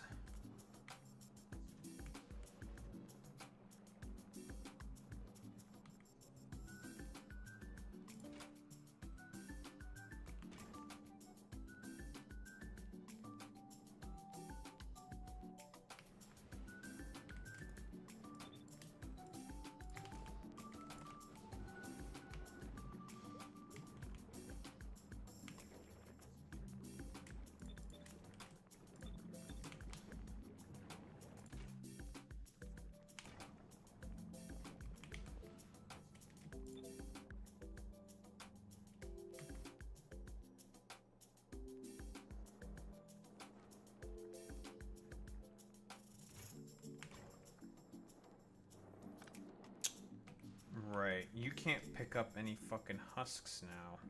That's a bit annoying. My spaghetti did not work. Son of a bitch. That's a spaghetti failure. A spaghetti failure that can be changed, I think, with just shifting this over by one tile.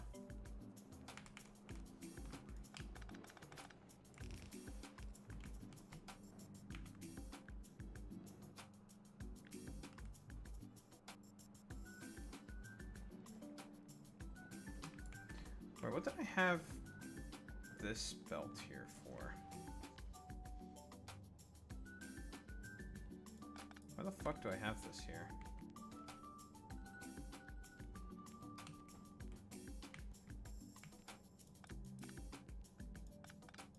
I'm a fucking complete dumbass.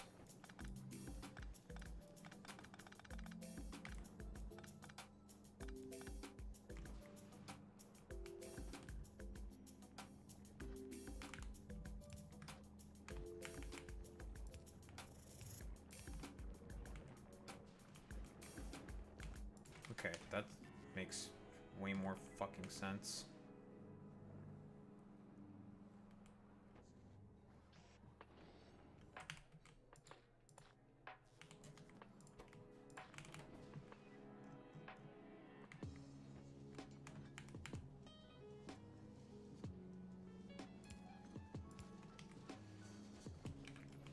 To do it like this, because I have to.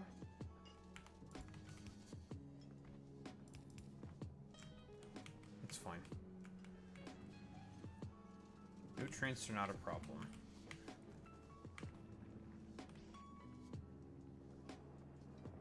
Um.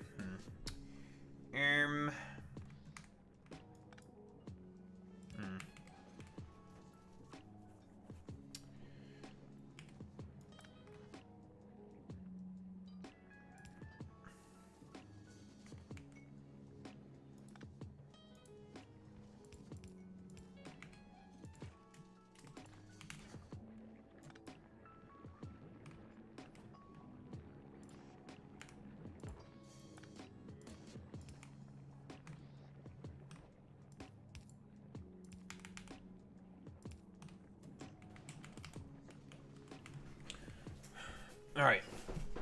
Well, that's that spaghetti fixed. Cool. Lovely. Fantastic. Spaghetti fixed.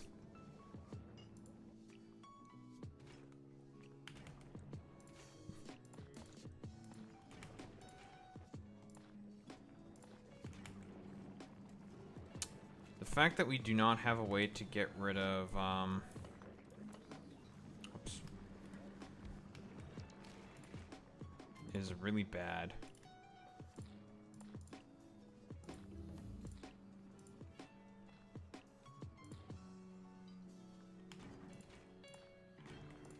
That is very not good.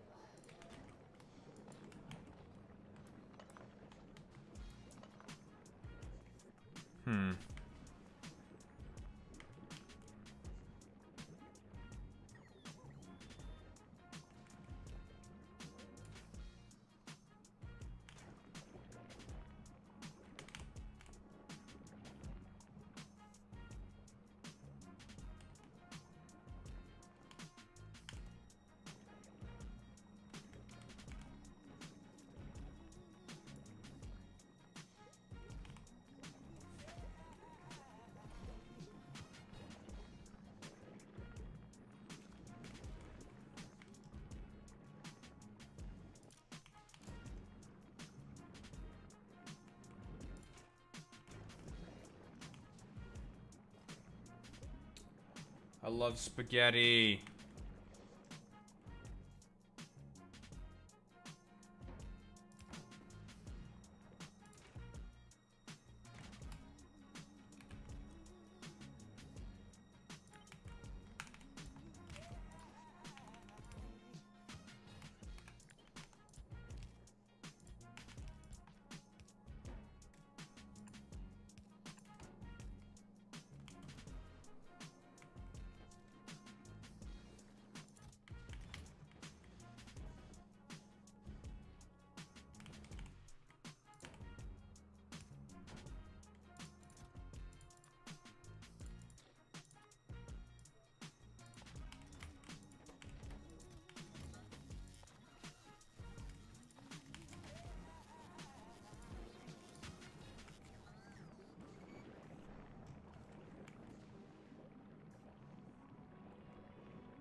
Actually,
okay. I think this will fix her problem. Who cares if I burn the husks? Because we make a fuck ton anyways, and it doesn't necessarily need to make a lot of them. Now I can do that. Okay. I think this'll do for now.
Okay, I think all the kinks in our spaghetti mess have been figured out now. I think.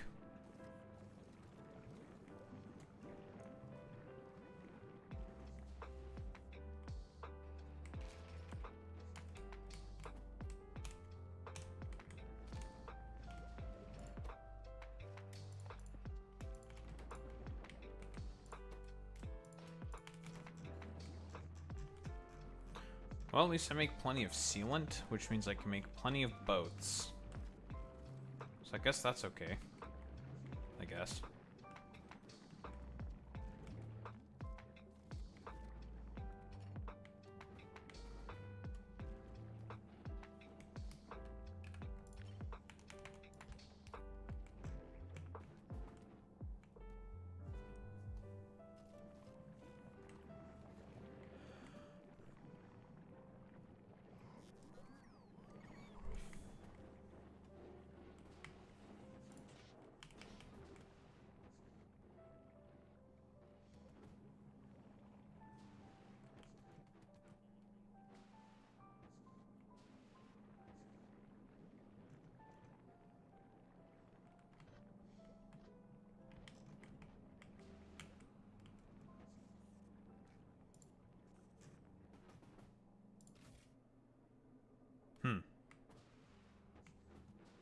That's a lot of coconuts. I just need wood. Can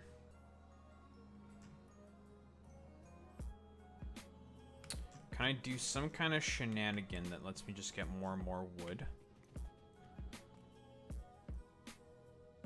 That's what I need right now. I just need the wood. I think I have an idea.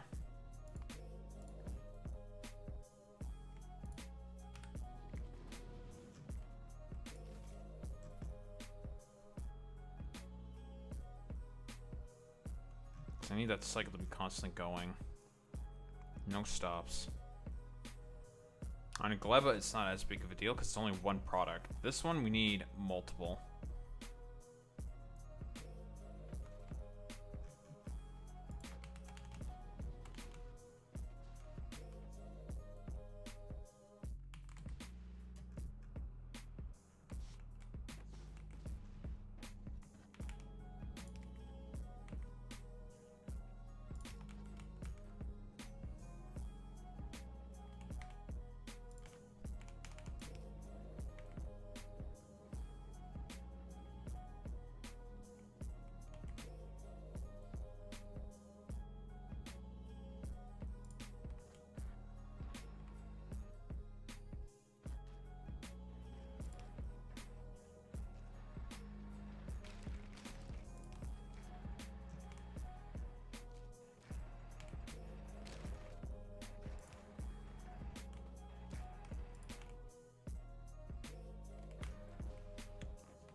Coconut.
Okay, that should keep the cycle going.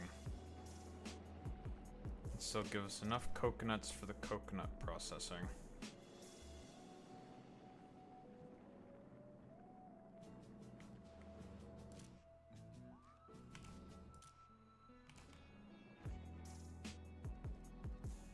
Perfect.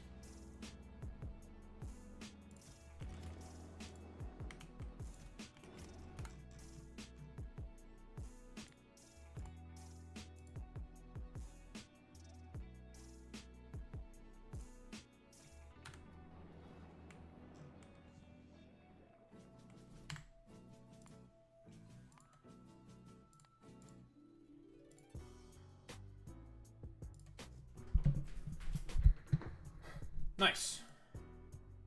Accomplished my goal for today.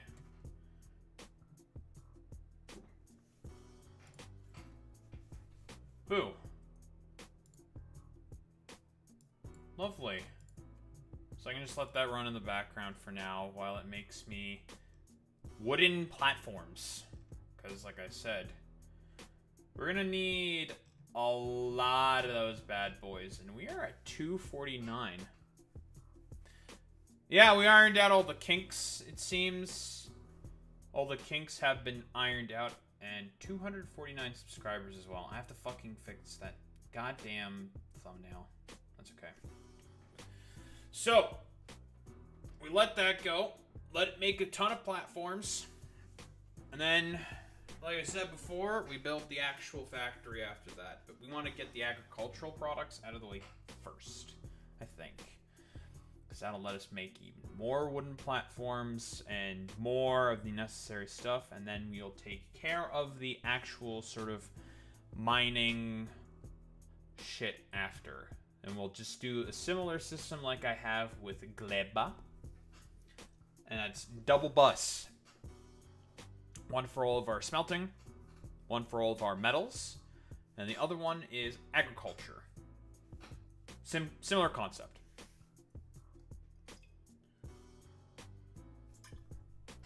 And logistics we'll shove in there somewhere. We're gonna make some nice looking ports with all of our wooden platforms or something. I'll think something. Anyway, bathroom, fucking water, then yapping. I'll be back.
we are so Barack. Hello.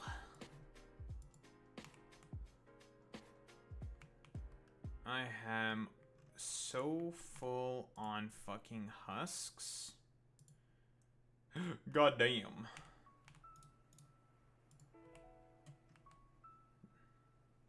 That we're not even making any coconut meat? That's a problem. That needs to be fixed.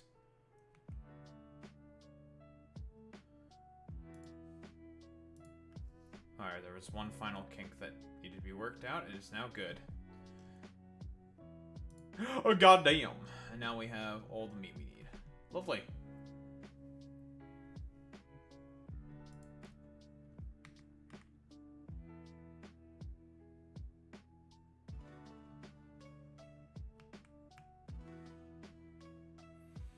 Yeah, because husks we produce about the wazoo, so we can just get rid of them for now. Because we'll be producing more. And then, because we'll need a lot of these husks to produce a bunch of other fucking bullshit. But for now, just burning all the excess is A-okay.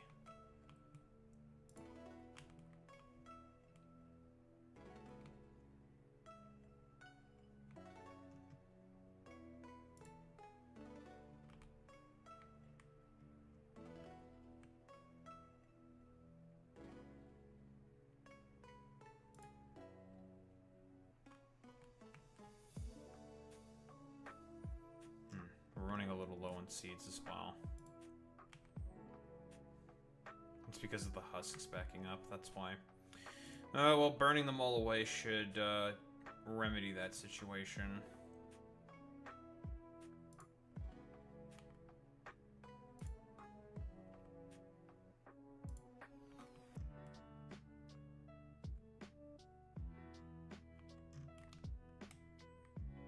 Turns out there might have been a few more kinks we need to work out.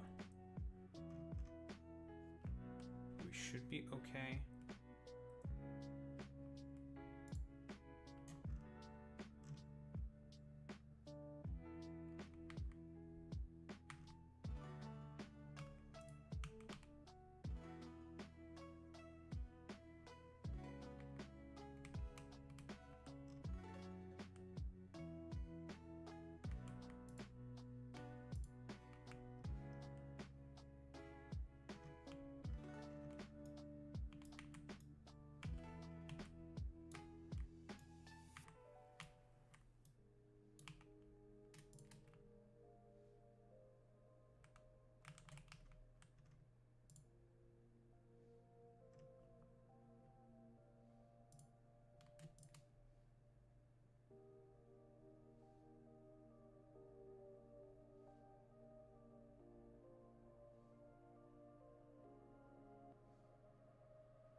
That should fix the logic.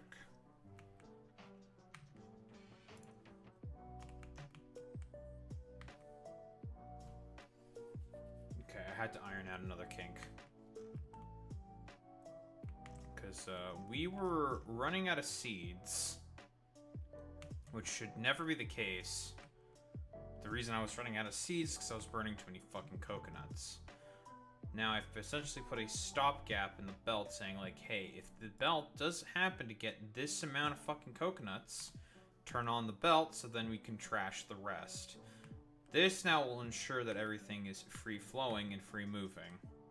So that should work out all the problems. And there should be no stops for anything. At this point, there's only going to be stops simply just due to the fact that,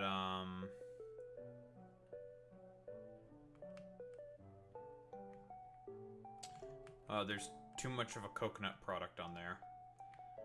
But that'll all eventually either rot away or be burnt away. So that will self-regulate. We love self-regulation, don't we, folks?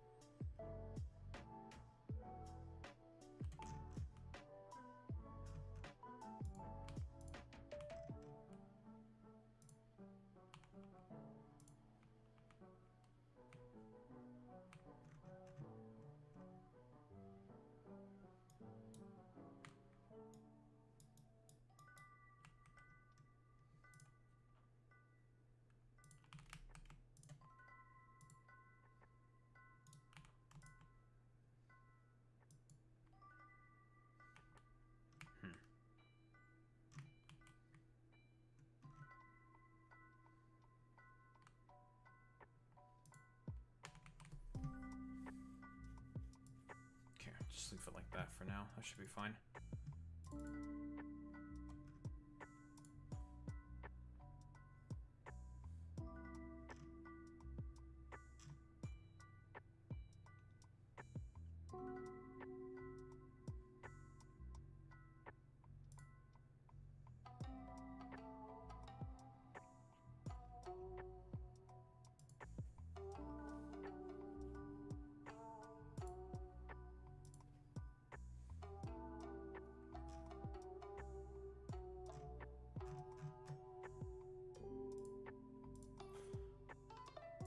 Okay, I don't need this shit open. Bye-bye. Man, so Palestinian hostage exchange, huh?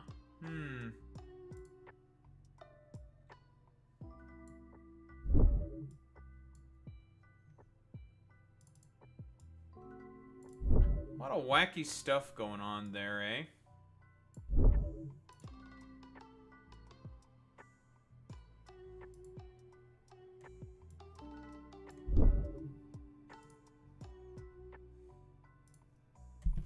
I say a lot of wacky stuff. It's not actually that much. Not a lot of wacky stuff. The Zohran rally was 2 hours. I know the Majority Report went to the Zohran rally. They streamed it. He packed like another stadium, basically. Big old stadium.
Letitia James endorses Zohran Mamdani. Mamdammer.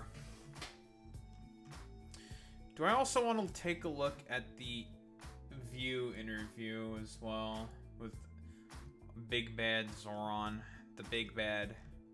Because I want to look at the Joe Scarborough interview. Ah, we might as well. Fuck it.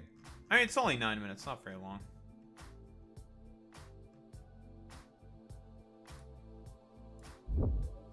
Zohran Mamdammer. I'm surprised no one's done like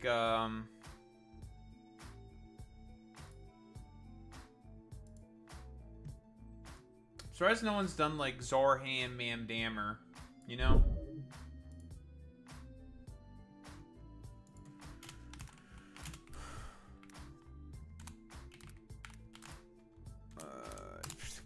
I don't know how to spell Joe Scarborough.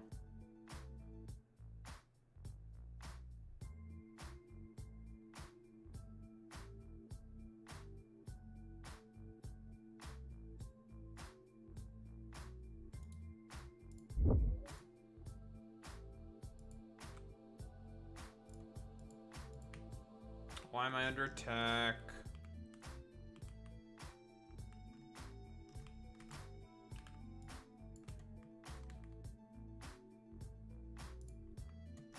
Oh, shit, got attacked again.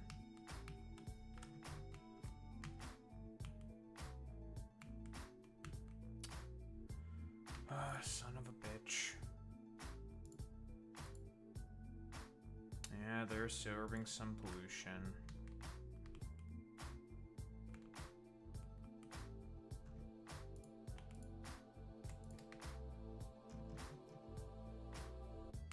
Oi! I didn't even see you, idiots. Fuck off. Fuck you. Die. Jesus Christ, it scared the fuck out of me.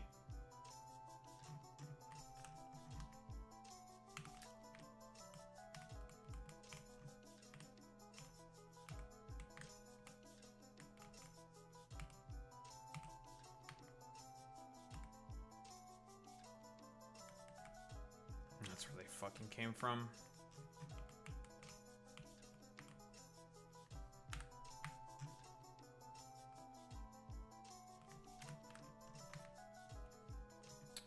You sons of bitches.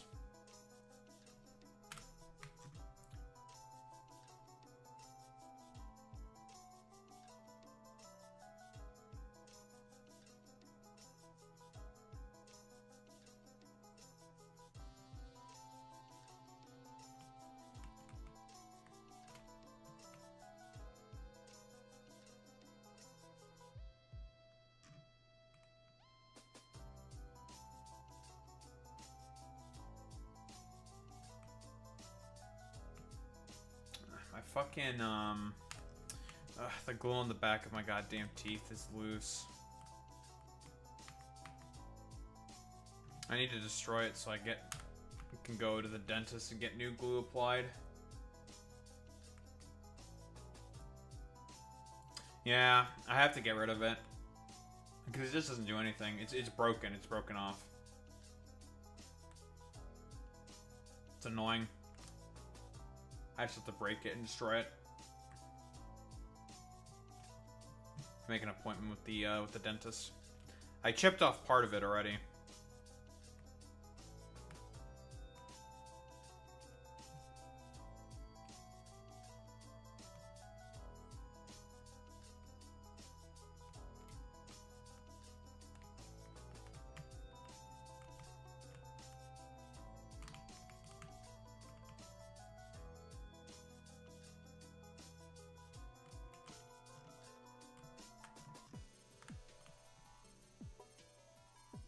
No. So I have a bunch of wires in the back of my top 4 teeth. The I forget the name of these. It's not the crowns. It's the front teeth only. And on 2 of the fangs in the bottom. Because I had to get like So I had to get like the crank and the screw and the whole fucking 9 yards for my procedure, basically, because of, you know, all the bullshit that's going on up there. It wasn't too bad. Could have been worse, but it wasn't the worst. To be quite honest, it's okay. But I had to basically get the whole fucking 9 yards. In terms of my procedures.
Okay.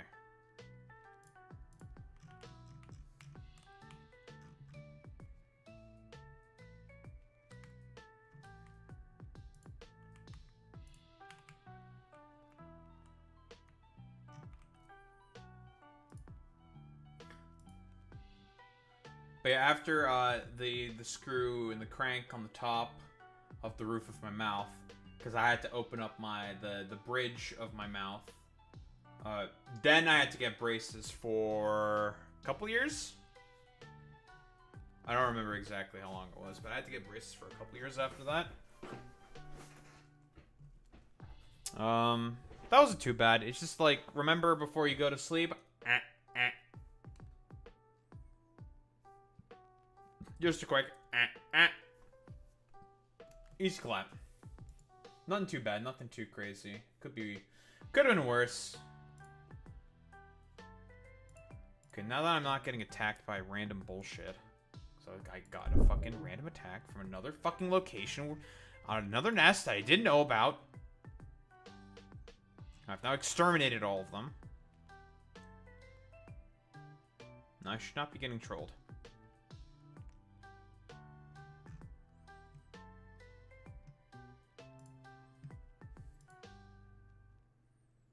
More like another 5 of them.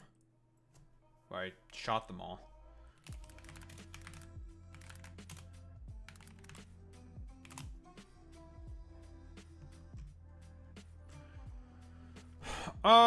Do we want to take a look at the Zohran Mamdani rally?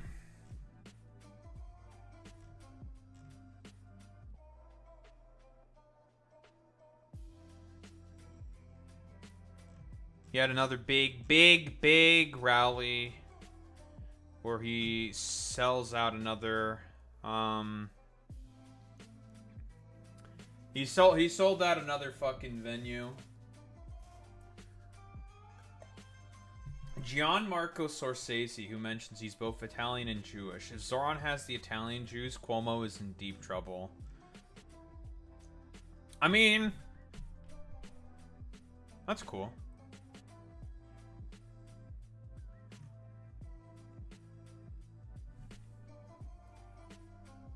Yeah, I can't believe that stupid, sexy Zohran. I'll just mention the rally that he sold out. Is Washington Heights like a big fucking venue or something? I mean, it looks like a very big venue. I don't know any places in fucking New York, I'll be quite honest. Because I am but a humble idiot.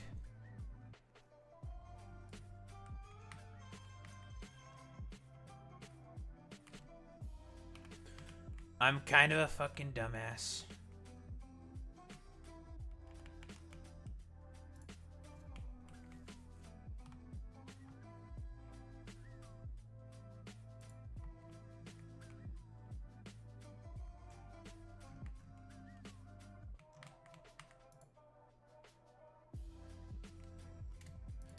kind of a fucking idiot.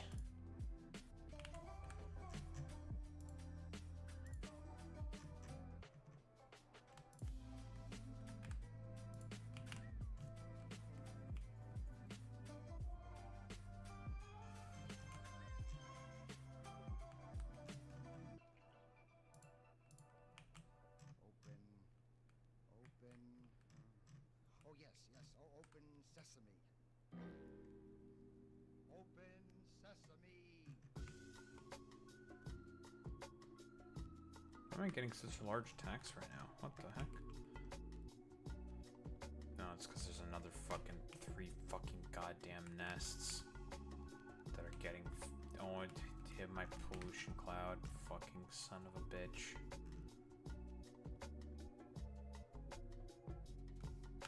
Whatever.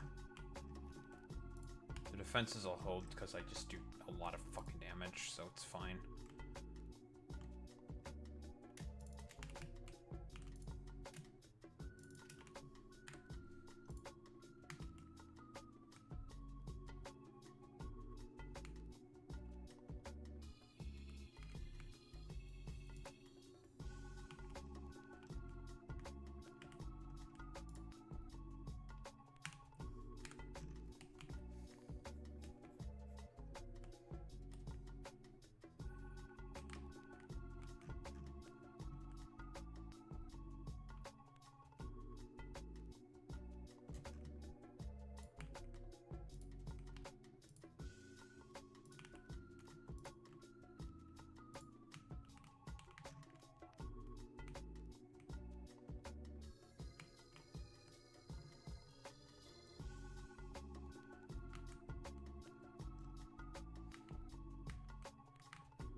Okay.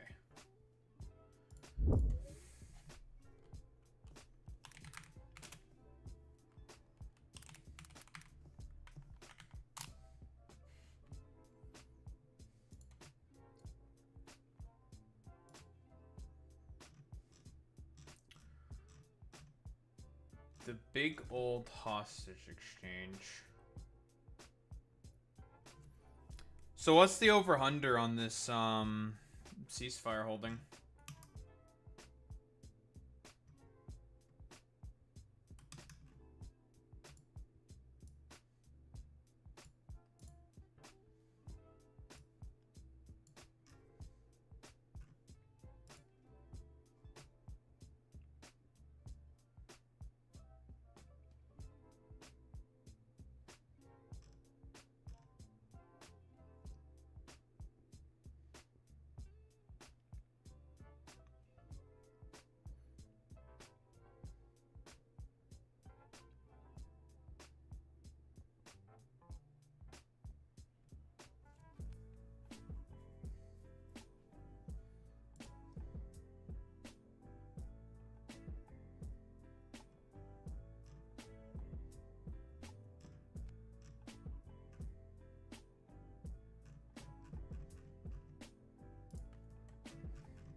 Do we want to get any footage of Trump talking with the Knesset?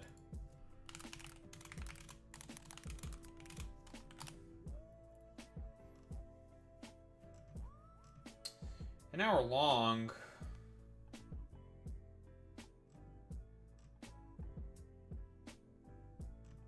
Although Benjamin Netanyahu did get booed by Israelis, which is really funny.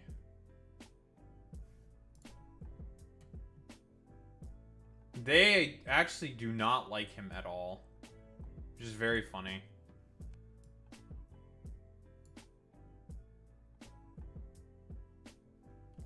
That is objectively hilarious.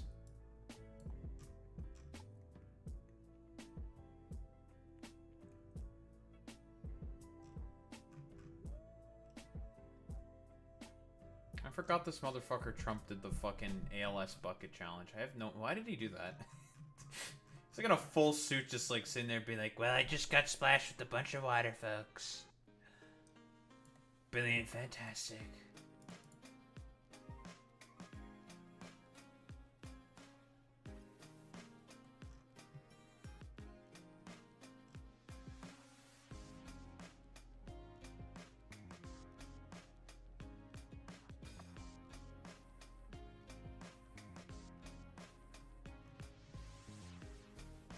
It's very good.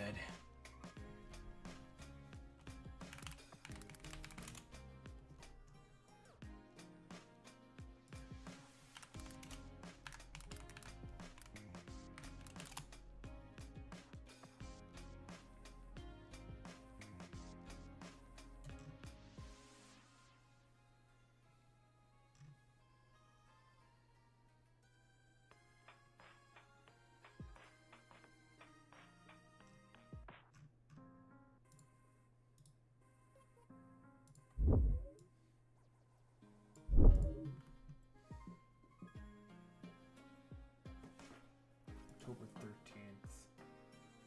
Did they actually just attack? Israel has banned any of the Palestinian hostages being released today or their families from speaking to the media.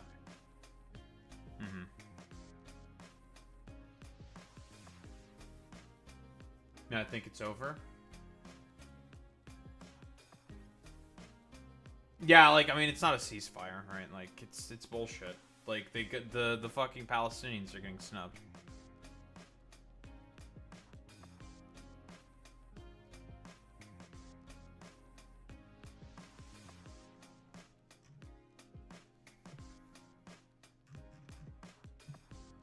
Ceasefire?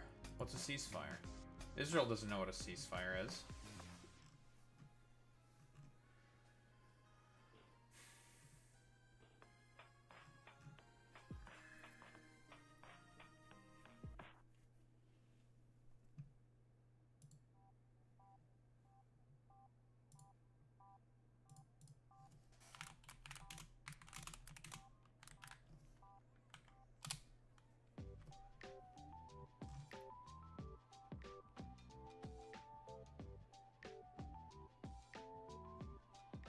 Member of the Knesset yells at Trump. Interesting.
Hours after hostage release, Hamas terrorists publicly execute militia members in Hamas in Gaza. Who did they do that?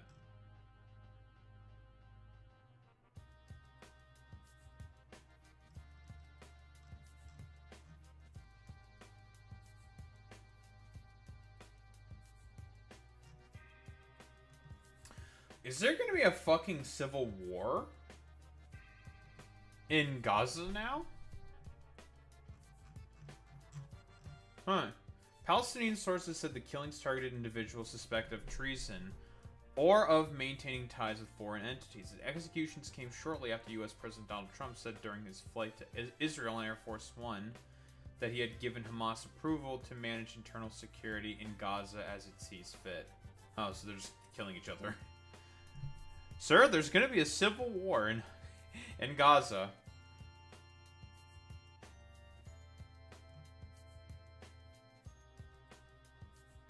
On Sunday, reports from Gaza said 52 members of the powerful Dogmush clan were killed in violent clashes with Hamas's internal security forces.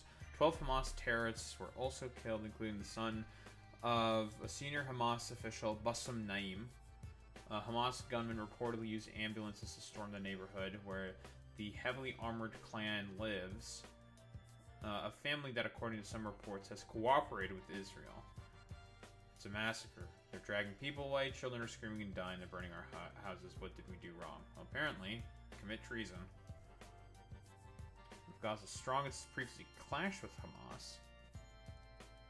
Residents warned the current situation, current escalation could destabilize Gaza's fragile internal balance and trigger revenge attacks between rival families. Jesus, there's going to be a civil war. Hamas said it would not allow a security vacuum under the Trump peace plan. That's not going to happen. Under the Trump peace plan, Hamas was not supposed to govern the enclave and was expected to disarm, something the terror group had refused to do.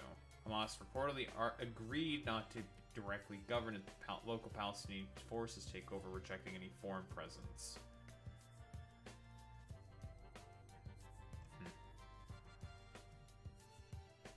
That's interesting.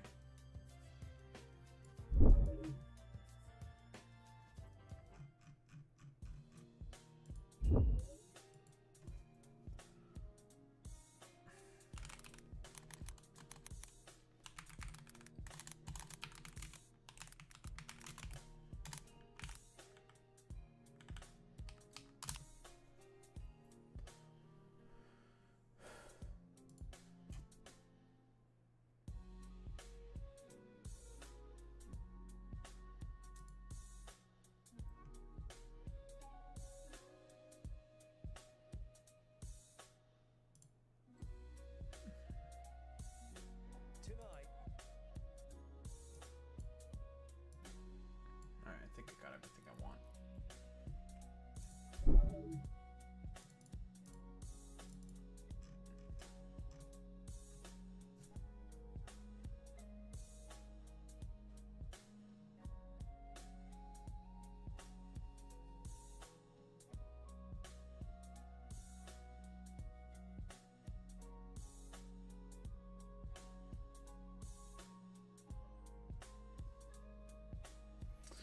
Man, there's just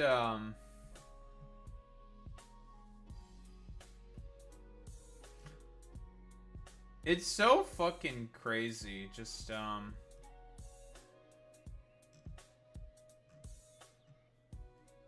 how crazy these schizos are continuing with the fucking dog collar shit. It's like, you guys are fucking insane.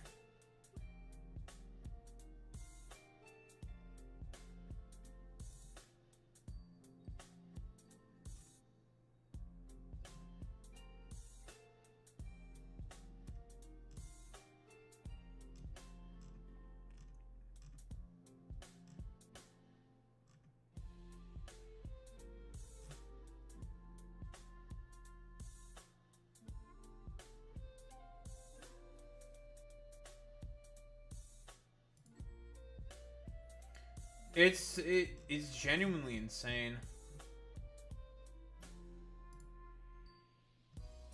turn yourselves into a complete fucking pretzel.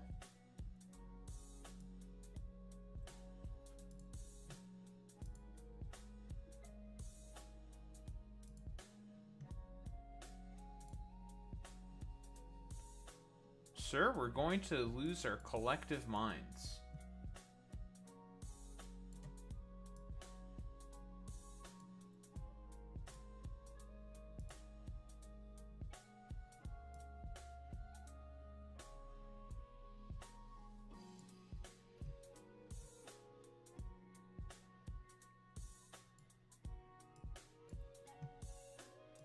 Okay.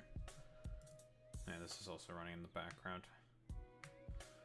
We do be making a bunch of bullshit. Now we're getting a little attacked. We're getting a little tickled right now by attacks, mostly from the north, but that's not the end of the world. Oh, they're gonna start coming in from this way as well.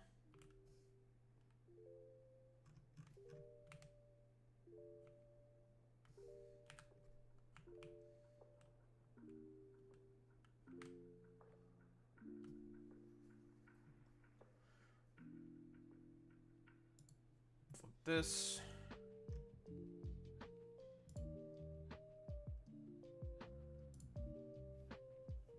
Boop. I did not want to open that. Not now. Go away. Shoo shoo. Shoo shoo.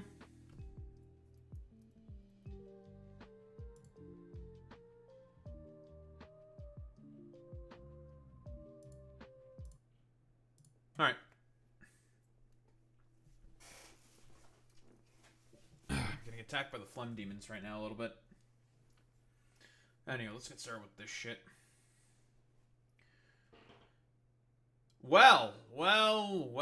I suppose the ceasefire and the hostage exchange deal has now happened. And the ceasefire is officially being followed through, I believe. Is probably the proper term here. Yeah, the official tenets of the ceasefire are being followed through. We have the hostages being returned, the Hamas giving them back. They have the current ceasefire. Now, obviously, I've talked about the ceasefire itself before, the 20-point peace plan, and how it's well, let's be honest here. It's not a great deal for the fucking Palestinians. Let's be quite honest here.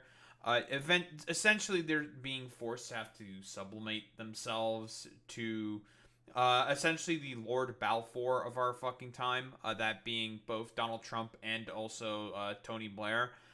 Up until some path to fucking state can happen, I suppose, for lack of a better term.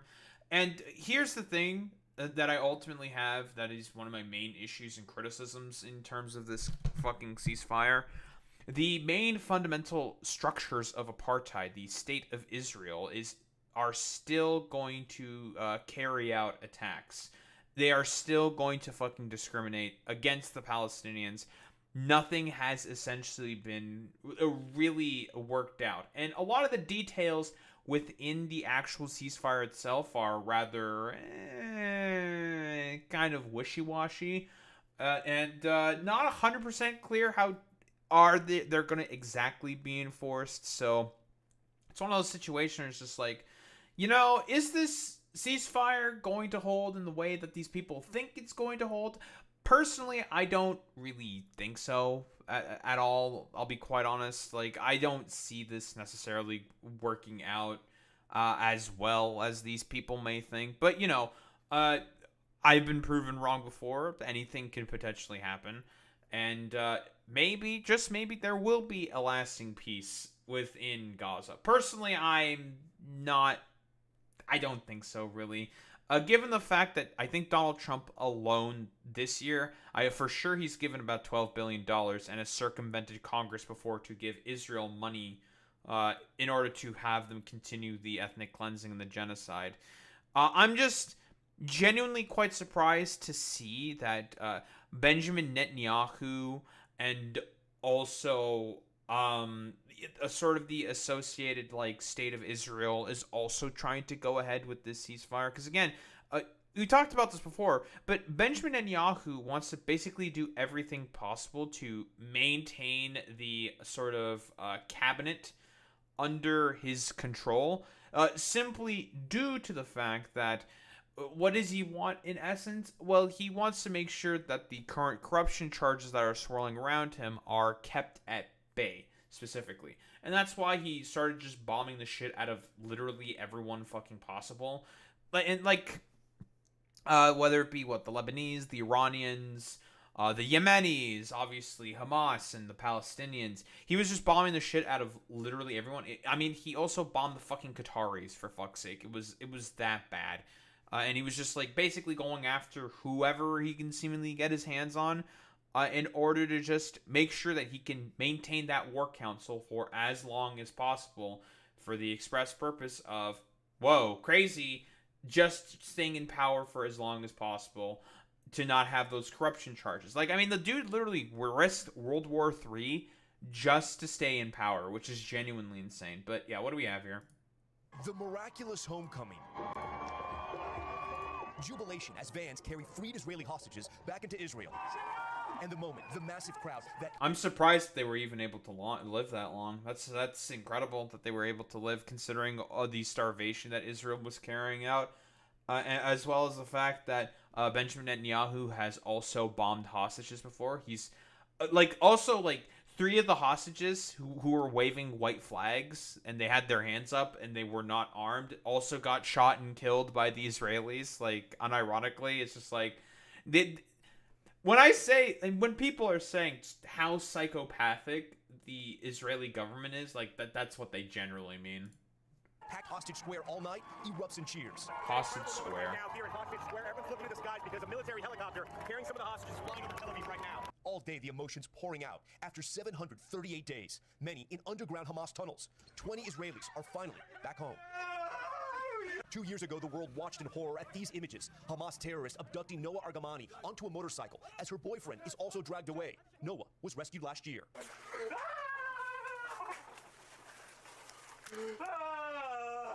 And tonight, they are finally together again. 25-year-old Eitan Moore was taken from the Nova Music Festival as well. Listen, we could talk about hopium pill. It's good that the hostages got out. Blah blah blah blah blah. Again, the main fundamental issue for as to why this even happened to begin with is you have to take a look at the fact that the fundamental structure of apartheid is still put in place. Israel is fully responsible for what happened. Again, Mossad knew about the October 7th attack for about a year. They knew it was coming for a while, and the state of Israel and Benjamin Netanyahu did nothing to do in order to fucking prepare for it, because in reality, in his heart of hearts, he can use this as an excuse in order to try to ethnically cleanse the Palestinians. Again, eye on the prize for Benjamin Netanyahu consistently. He knew about the attack. He also armed Hamas, gave them weapons, funneled them money through Qatar. It's rather funny to me that this guy generally framed himself as the protector of Israel, even though he does literally everything possible to endanger Israelis in order to just have his genocidal sort of fantasies be fulfilled. But again, let's be honest here. When Steve Witkoff was addressing a crowd of Israelis, they were not particularly happy with him. Hundreds of thousands of people booing Netanyahu. I don't know if it's actually hundreds of thousands of people. I'm assuming that this is in front of Hostage Square. There's a lot of fucking people there. Steve Witkoff mentions fucking Benjamin Netanyahu. They all boo him. It's ridiculous. He is really, really fucking unpopular. It's insane. To Prime Minister Benjamin Netanyahu. Oh, also, Steve Witkoff, he's basically a complete Christo-fascist, evangelical, super Zionist freak. Oh.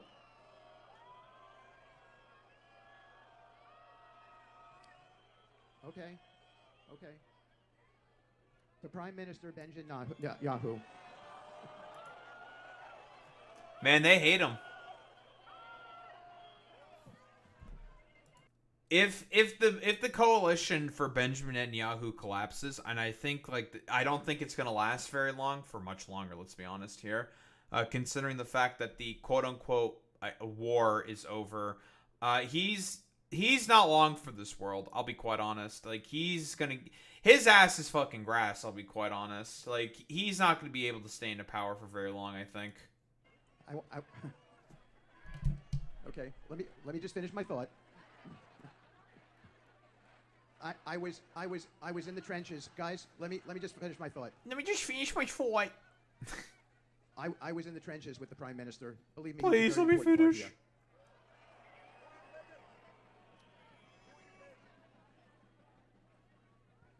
The Prime Minister and his staff, Ron Dermer included, have both.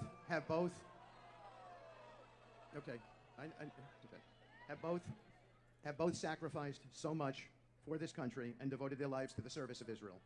Their dedication to the history and destiny of this nation. Yeah, you know, the dedication of Israel, basically, like, what if we just arm Hamas through Qatar in order to just have them as a foil, so we have excuses to keep attacking the Palestinians? Yeah, these guys are truly big fucking fans of, the idiotic bullshit that Benjamin Netanyahu was pulling. Stands out tonight. They've given everything, their time, their energy, and their hearts, to building a safer, stronger future for the Jewish people. Their commitment to this country has never wavered, and it never will. We thank you. The President thanks you. Thank you. Sure, man. Yeah, okay, whatever. Nice meme. But I mean, you know, over 20,000 Palestinians killed since January. Of course, from our boy Mehdi Hassan. Hundreds starved to death, including kids. Congress bypassed to send bombs to Israel. U.S. citizens murdered in the West Bank, of course. Oh, 1,000%. Yeah, Jared Kushner is going to get a payout with Trump Gaza, #1. I mean, why do you think the whole Trump Gaza thing even fucking was talked about to begin with by Trump? It's because of Jared Kushner, 1,000%. He was also, like, celebrating on the floor of the Knesset that his daughter Ivanka also converted to Judaism, saying like, "Oh, she's Jewish now, folks. She converted. We're so proud of Ivanka, the fact that she's Jewish." And he was like saying that on the floor of the Knesset. It's just like that's a little weird. That's a strange one there, buddy. That's not gonna work out as well as you may think with like your sort of like rabid audience. I do have to say, like, this fucking Times photo of Trump, man, he looks like shit. You got like the nussie is fully exposed. It looks like he's bald because of the sunlight in his hair. It's fucking hilarious, objectively speaking. Very fucking funny image. But yeah, there was like a U.S. citizen also got killed in the West Bank. I don't remember what her name was, but she was, I think, protesting or something in Israel, and the IDF ended up fucking killing her. But we'll see if in reality, let's be honest here, the Trump administration is going to whitewash this under basically every circumstance. They're going to talk about how Trump did a perfect, fantastic job in terms of, I don't know, guaranteeing the safety of the Jewish people, the Israeli people, peace in the Middle East. Well, in reality, let's not forget about the toll and the sort of people who had to suffer and pay the price of, Trump specifically bypassing the annals of Congress in order to send more money to the Israelis in order to bomb people, and basically negotiate a peace plan that actively snubs the Palestinians yet again. This peace deal it's not a good deal. It's a pretty fucking bad deal. It's a complete nonsense shit show of a deal, where the Palestinians are basically going to be completely fucked over, honestly, for lack of a better term. Like, the deal that they're getting out of this is not great. It's essentially they're being forced to sublimate themselves to Israel, and they're being forced to basically be like, well, I mean, if we don't capitulate, we're all gonna fucking die, so we might as well just fucking capitulate for honestly, I don't even know. Like, maybe like some attempt at building a fucking ceasefire, building a better future for the Palestinians. But I'll be quite honest, I am not particularly optimistic about this. Like, will the ceasefire hold? I mean, on the day of the ceasefire being officially made. Israel was also still bombing within Gaza. Will it hold? I am very skeptical of it, to be quite honest. I've already said my sort of piece on as to why I'm skeptical about this holding. And the reason for that specifically is simply due to the fact that the ceasefire, the sort of like necessary mechanisms for it to basically, I suppose, just stay in place, I think, maybe for like lack of a better term, are essentially like for the Palestinians to basically completely sublimate themselves to Trump, to Tony Balfour, aka the new Tony Blair, the new Balfour of our time. A bit of a Freudian slip, I suppose, there. And essentially just be like, well, stay fucked, get fucked, Palestinians. Not much you guys can fucking do about any of this shit. The cope and seethe and mauled, I guess. And just suffer it. And again, like I said before, the only reason why Benjamin Netanyahu was doing the stuff that he was doing is to, again, basically maintain his fucking war cabinet. Because, again, he's very unpopular. We just looked at footage of him getting booed by the giant fucking crowds. If, and I don't think it's an if, when his government inevitably fucking collapses and elections happen, he's cooked. And those fucking corruption charges are swirling around him. But unironically, like, even, I think Trump himself has talked about before, within the, I don't know, within, like, interviews, talk about, like, how it's very unfair what the Supreme Court of Israel is doing to Benjamin Netanyahu, trying to, like, put his thumb on the fucking scale of the decision of the Supreme Court, when there's already evidence that they have, suggesting that no, he's fucking cooked, basically. Like, what he did was fairly blatant and obvious corruption, and well, we're not really gonna fucking tolerate any of that bullshit. And as we all know, this is from Kneecap, and Israel is also still not they don't have their hands completely fucking clean from any of this stuff, but they are banning any of the Palestinian hostages being released. Banned any of the Palestinian hostages today or their families from being able to speak to the media. Complete fucking media blackout being done here by Israel. And we know why. We know why they're doing this. It's because they know that they can talk about just the abhorrent sort of treatment that specifically a lot of Palestinian prisoners get within Israeli captivity. Very often during, so first off, when Palestinians are tried by Israel, they're basically tried as if they were military fucking prisoners. So there's that to begin with. So they get tried in that particular sense, and they have a conviction rate of about 99% of the time. Very, very often. The Palestinians that are being tried by the Israelis are very, very likely to essentially just get cooked. Like, I don't think there's really any other way of putting this besides, yeah, they just basically get fucking cooked. There's no fucking way of knowing what potential torture and war crimes the Israelis more than likely did in those fucking military jails. Because Israel is just essentially enforcing a media fucking blackout on these hostages who are not going to be able to speak. But also, we all know that if Trump is here to administer, I don't know, to basically watch over the processions, I guess, for lack of a better term, obviously he gave a speech at the fucking Knesset as a guest of honor for Israel and shit like that. And Miriam Adelson, now for those who may not know about Miriam and Sheldon Adelson, they are both crazed fucking Zionist, fascistic fucking freaks. They are insane. They are genuinely fucking crazy.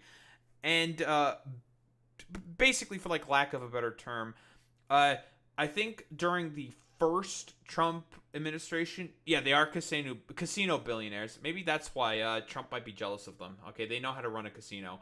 But during the first Trump administration, Sheldon Adelson gave about I think it was $100 million during his first administration in order to basically give not only the Golan Heights to Israel, which he did, but also to move the capital of Israel to Jerusalem, to move the embassy there and recognize Jerusalem as the capital of Israel. It should be fairly obvious why that is incredibly fucking stupid and why that might cause a lot of tensions for a lot of the religious groups that are in that fucking area. Jerusalem is like a holy city for all fucking Abrahamic religions. All of them have important fucking religious sites. We all know about the Al-Aqsa Mosque, for example. That's in East Jerusalem. But part of the reason for as to even why a lot of the tensions began in the first place is because of this complete utter buffoon basically saying, like, we are going to move the embassy of the U.S. to Jerusalem and we recognize it as the capital. And it's just like, why the fuck would you do that? Because it just basically, it pissed off everyone except Israel. And we now know why he was so adamant about that particular position. It's because he was getting paid off by Zionist fucking billionaires. Like, that's why. And Miriam Adelson now, the widow of Sheldon Adelson. Sheldon Adelson died, Packwatch Rip Bozo, and she gave about $120 million to Trump, to the Trump campaign, in order to, okay, well, you gave us, not only did you move the embassy, you helped secure more territory, because, like, the Golan Heights being recognized as Israeli territory, that was just a little fucking cherry on top. Now the next thing for the Israelis to focus on, because, like I said before, this shit ain't over with the fucking ceasefire. Illegal settlements within the West Bank are still going on. Abuses of the Palestinian people within the fucking West Bank were still going on. So this shit's not fucking over under any fucking circumstance. There will still be further abuses of the Palestinian people being perpetrated by the Israelis. Like, this is not over. Not even close. Not even close to being over under the slightest fucking circumstance. The genocide is still going to continue. Like, that's not ridiculous or hyperbolic to say whatsoever. But instead of it being carried out within, say, Gaza, it's going to then be carried out now in the West Bank with, more and more annexations and settlements being built. Settlements, keep in mind, that are illegal under international law as per the UN, as per the sort of 1967 agreement. Everything that Israel is doing wholeheartedly in terms of the settlement project right now within the West Bank, completely and wholeheartedly illegal. And we all know why specifically the Israelis are doing this. It's so they have, like, basically any chance possible in order to, well, let's be quite honest here, completely just make a Palestinian state non-viable, which has always been the goal of Benjamin Netanyahu to begin with. Because, again, let's not forget, same dude who sent money to the Qataris, so then the Qataris could send money over to the militants, obviously Hamas. We all know about that. That's like, it's not a conspiracy theory or anything. That's confirmed. He did that. And we also know, of course, about the all the other bullshit, specifically with Benjamin Netanyahu trying to undercut the positions of the Palestinian Authority, who were the more sort of secular nationalists, presenting a more sort of Western-friendly image for the construction of a, Palestinian state during, or at least the attempt that was made during the Oslo Accords. We all know that Benjamin Netanyahu heavily came out against that and may have potentially had a hand to play in the assassination of the Israeli PM at that time, who was seen as, like, not as terrible, still not great, but not as terrible for the fucking Palestinians, that being Yitzhak Rabin. Benjamin Netanyahu was giving some rather fiery speeches as a part of the burgeoning Likud party at that time.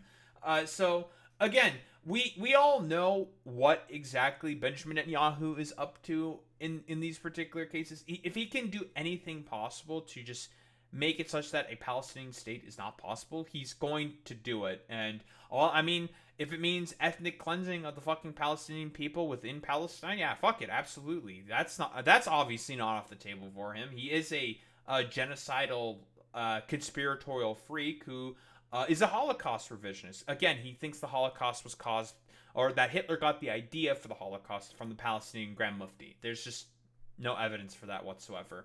But yeah, I went on a bit of a tangent, a bit of a ramble, a little bit of history, of course. Very, very important to talk about history when it comes to this topic in particular.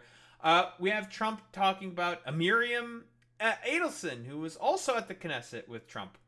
It should just tell you wholeheartedly what this was all about from the beginning. It's all about fucking appeasing these Zionist fucking billionaires. That was the point.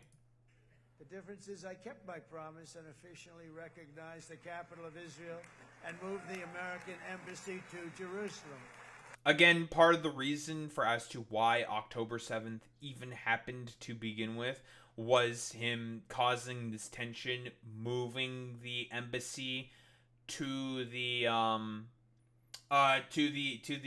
Jerusalem and recognizing Jerusalem as the capital of Israel.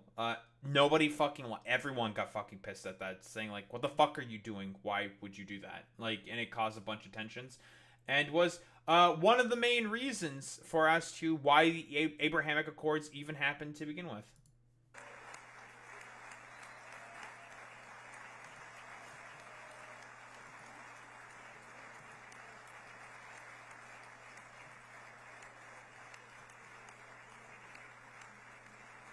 Isn't that right, Miriam? Look at Miriam. She's back there. We Stand love up. Miriam Adelson. Stand up. Stand up, Miriam.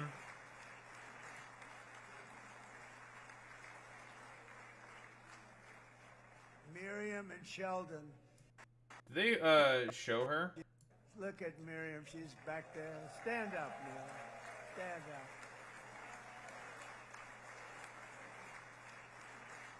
They show Miriam. Miriam and Sheldon would come into the office. They'd call me. I think they had more trips to the White House than anybody else I can think of. Look at her sitting there so innocently. She's got $60 billion in the bank. $60 billion. And she loves, I think she's saying no more. And she loves Israel, but she loves it. And they would come in, and her husband was a very aggressive man, but I loved him. He was a very aggressive, very supportive of me, and Wonder why he was supportive of you. Now, wonder why he was supportive of you. It's really funny how Trump also did like the sort of dual loyalty trope while he was like praising Miriam Adelson. Just for reference, Miriam Adelson, she's Mar-a-Lagofication is an insidious fucking disease. It is an insidious specter that affects all of us. How old is she again? Is she like? She's got to be up there in fucking she's 80 years old. She's like a complete fucking freak, complete like Zionist, fascist, like weirdo, and will basically do anything possible in order to help justify the fucking genocide and ethnic cleansing of Palestinians. They are not. Like, the Adelsons are really, really fucking bad. And a lot of the reasons for as to why Trump was as aggressive in Israel foreign policy as he was is because of the fucking Adelsons. But then we got a fucking protest erupting in the Knesset. A member of them yelling at Trump. I wonder what was said. I'm curious. Respect him, and they somehow can relate to him. I've known him for many years, and I've seen it over and over again. להוציא את חבר הכנסת עודה, להוציא אותו מהאולם, להוציא אותו מיד, החוצה, החוצה. החוצה. This Knesset member, please expel this Knesset member. להוציא גם את חבר הכנסת כסיף. להוציא את חבר הכנסת כסיף. Damn, no protest. Knesset member Kasif Crazy. out of the hall. Please expel him immediately.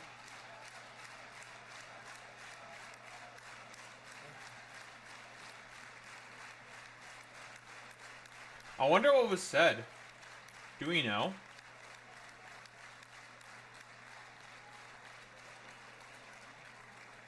We all know that Benjamin Netanyahu is partially responsible for a lot of the fucking suffering that's going on there. I mean, he's bombed fucking hostages. He has blood on his hands, obviously. What is this? The Jerusalem Post identified those protesting as Ayman Odeh, an Arab Israeli and member of the Hadash alliance of Ofer Kassif, a far-left politician who is also a member of the Hadash coalition. There's far-left fucking... Really? Okay. I find that a little hard to fucking believe. Don't... Really? Far-left members? I mean, I guess anything is technically fucking possible. Far left? For what? Just screaming, what? Held up a sign that said recognize... Wait, he just held up a sign saying recognize Palestine? That's it? And that can get you thrown out of the Knesset? Wow, these people are fucking babies. Crazy. Kassif also posted on Twitter that their protest was to demand justice, accusing the Israeli government of occupation apartheid against Palestinians. I mean, they're not wrong there. They're correct. They're accurate. So, I mean...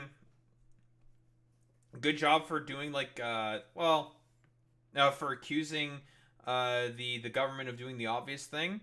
I mean, we all know, I think every single Israeli human rights organization, B'Tselem, even some of, the more, liberal fucking Zionist papers are also saying that Benjamin Netanyahu, what he is doing in Palestine is fucking genocide.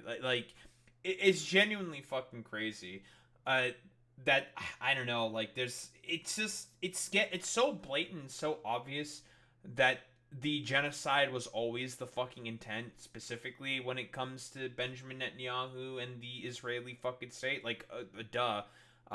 Ever since Zionism was created under Theodore Herzl as an ideology, the intent was always very obvious and fucking clear.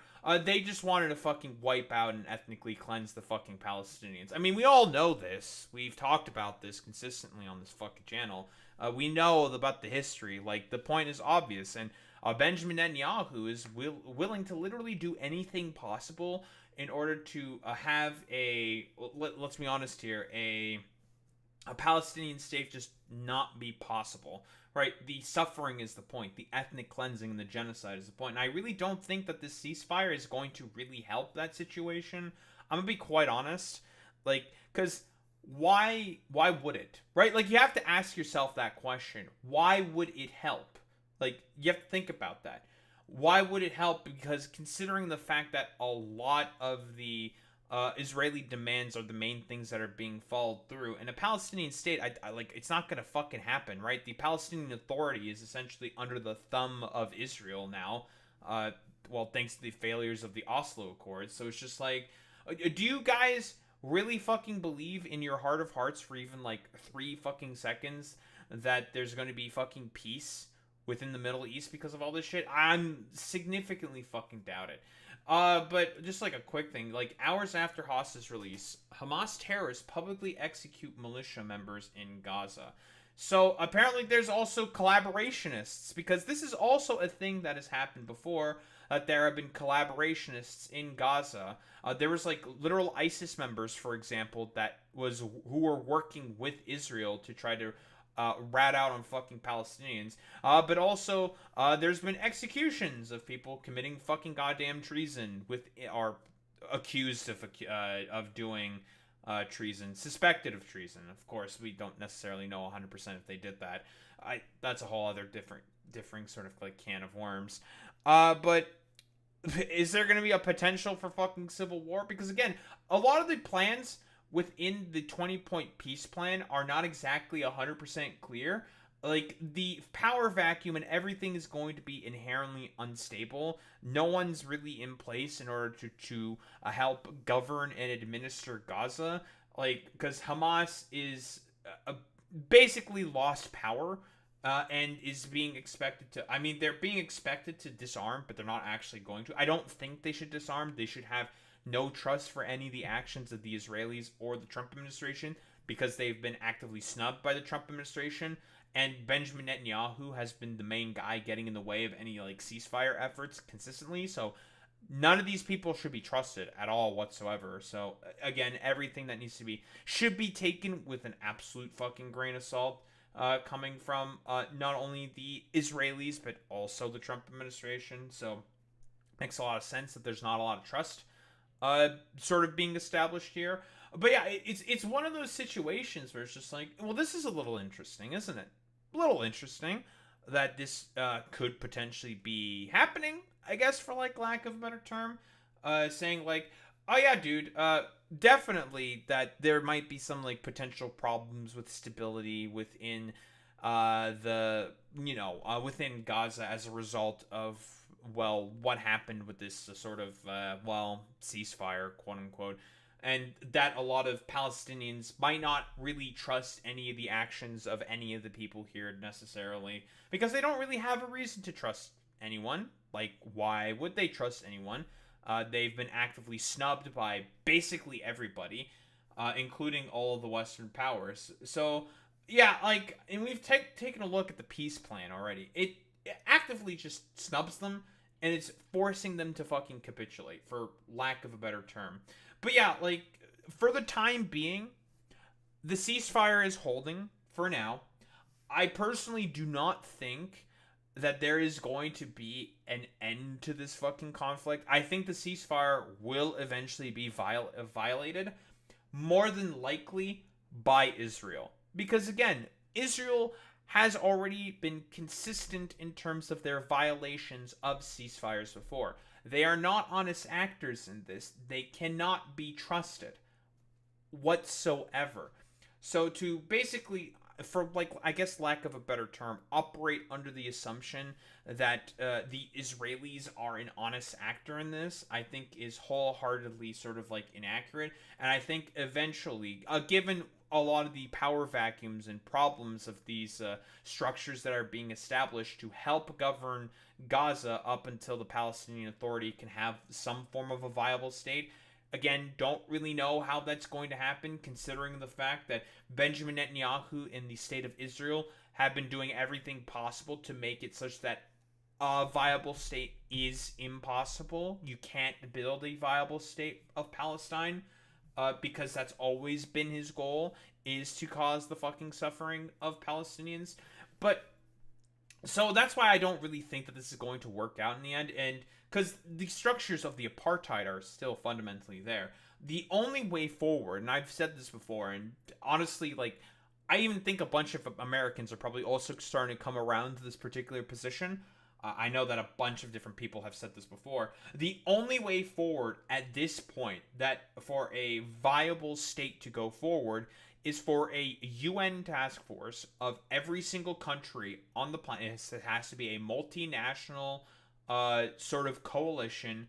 They have to come together in order to do an occupation, whether it be a permanent one or for at least 2 generations, so about 50 years, of the state of Israel, and force reintegration between the Israelis and the Palestinians, and essentially deconstruct and dismantle the structures of apartheid.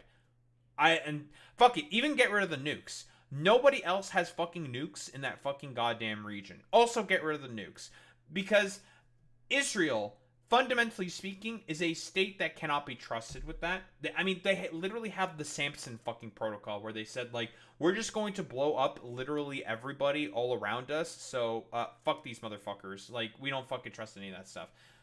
1000%, yeah, don't include Sri Lanka, yeah, because their UN peacekeepers have done some heinous shits in places like Haiti. Yeah, sure. Don't fucking include Sri Lanka in there. Yeah, sure. Whatever. Who cares? We so long as it is the U.S. who is a part of the fucking coalition, because that is key, because it means that they are giving permission for this to happen, right? They have to also be on the ground there. I think that's the only way possible that this can be enforceable whatsoever, and everyone has to fucking contribute to an occupation, saying like, no, the world, broadly speaking, has had enough of the actions of Israel. So force reintegration similar to that in the 50s as to how Dwight D. Eisenhower did during the 50s when reintegration of schools happened. That is the only way forward. If you actually want to see some viable state that's going to work out for everybody. But yeah, I don't think there's really much else to say besides the ceasefire, I suppose, holds for now. I think Benjamin Netanyahu is probably completely cooked politically. Like, I think it's over for him. And is the ceasefire going to last? I don't really think so. Because the fundamental structures of the apartheid are still fundamentally there. But yeah, I don't think there's really much else to say besides I don't think this ceasefire is going to hold much. I'll be quite honest.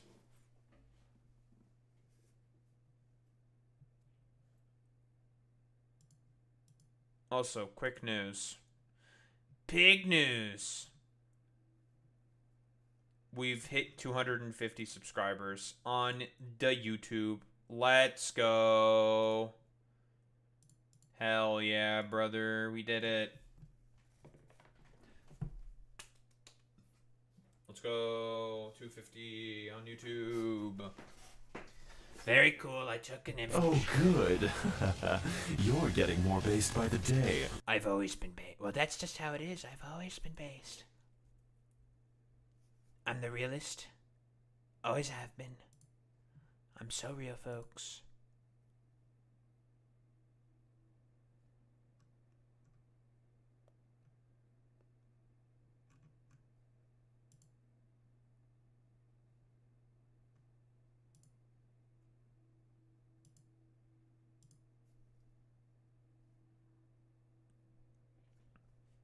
Dude, okay, all these memes of designed with gamers in mind, designed with activists in mind have always are really, really fucking funny to me, man.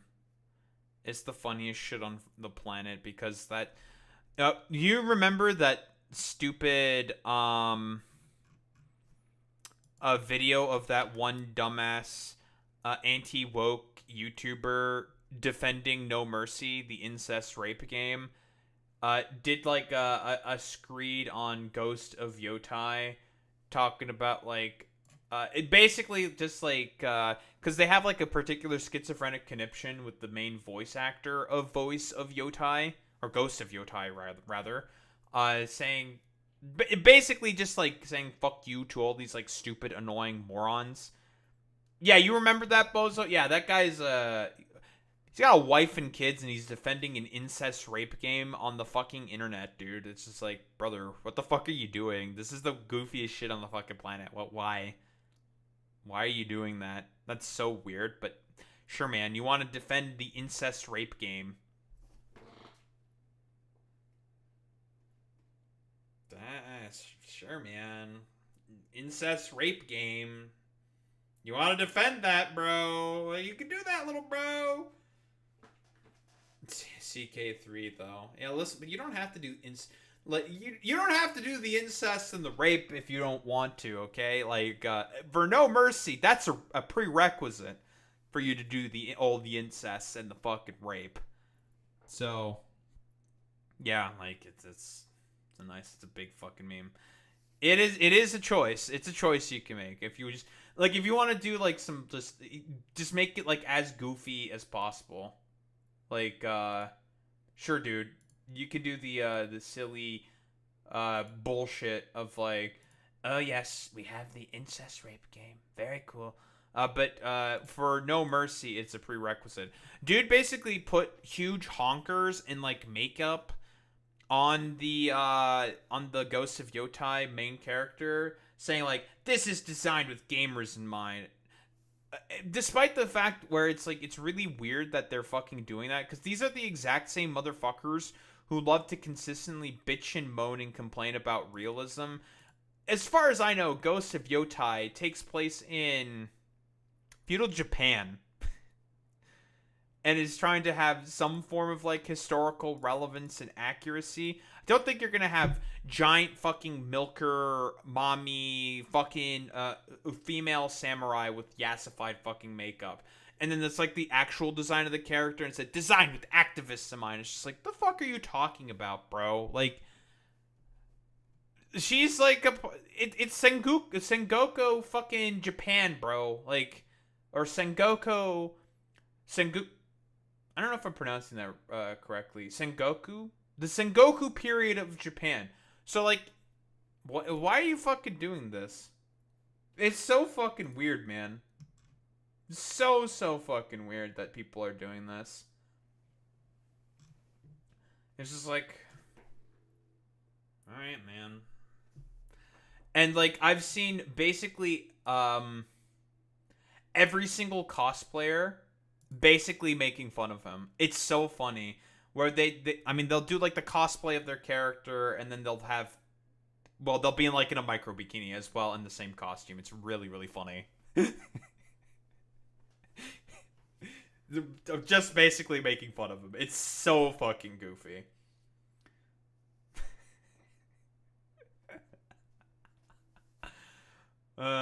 It's good. It's really good.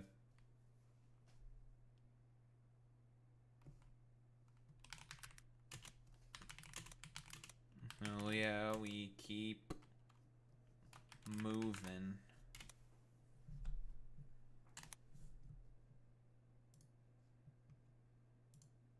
Alright, cool.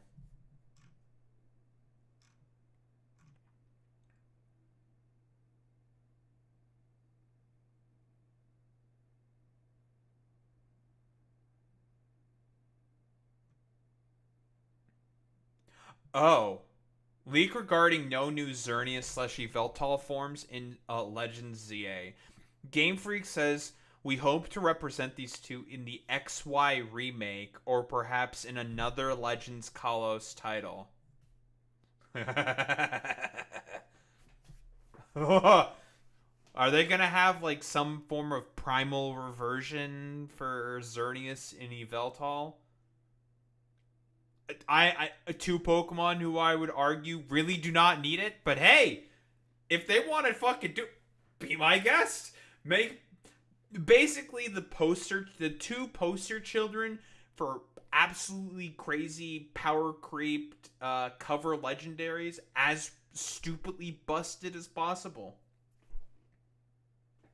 Cinema. Absolute fucking cinema. Yeah, give them the fucking 780 BST. Absolutely.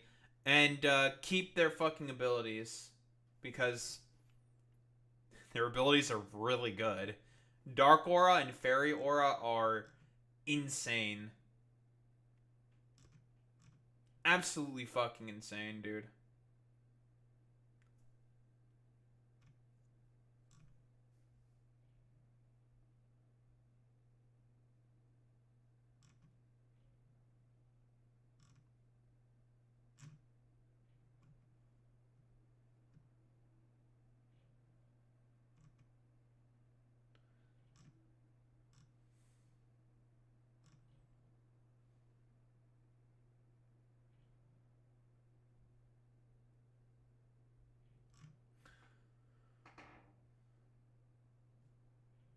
Nick Fuentes Red. I keep seeing the Nick Fuentes Red Scare fucking collab shit. It's so strange to me. Like Nick Fuentes is a homosexual. He's a gay man. This is so strange to me.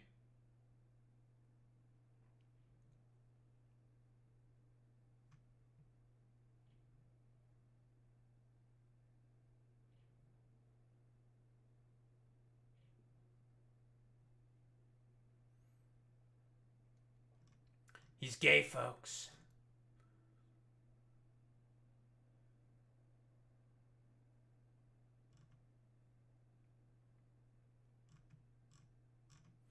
Oh, also the news of the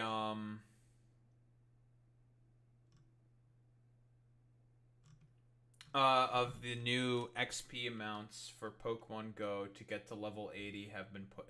So they're raising the level cap to level 80. And well, I have enough XP. 280 million XP, you need about 200 million, so I just have to do the tasks when the stupid shit drops. So that's cool. It'll probably take a little bit of time. I could probably finish most of those in like a week. Except for like one of them, that being the lucky trades. That's gonna just be, well, a complete random shit show fest. Although, honestly, I do have a better chance at being able to hit Lucky Friends at level 70. So there's actually an incentive to get really high up player levels within Pokemon Go now. And it's not just, well, do it for... Well, do it just because you can. So, okay. Yeah, not just mindless grind. I mean, if you want to grind for like a huge number, you can do that. Brendan Ton, who's like widely seen as like the world's #1 player from Singapore. I think he's at like 2 billion XP or some shit. He's got a lot of XP.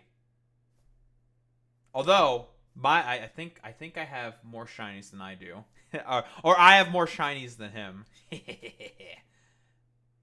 Although I haven't been playing really much at all for a long time, so because I'm kind of bored of the game. So, He may be beating me now, but that's okay.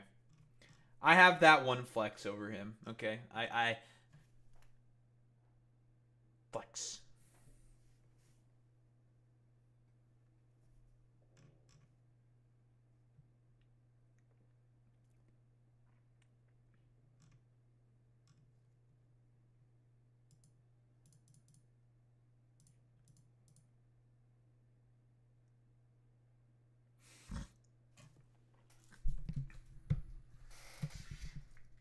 Ugh.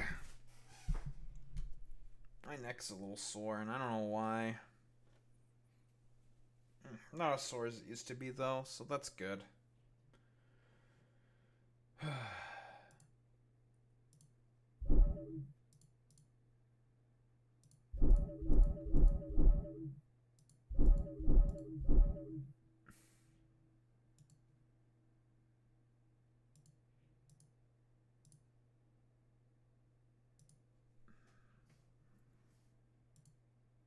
But we're going back to this.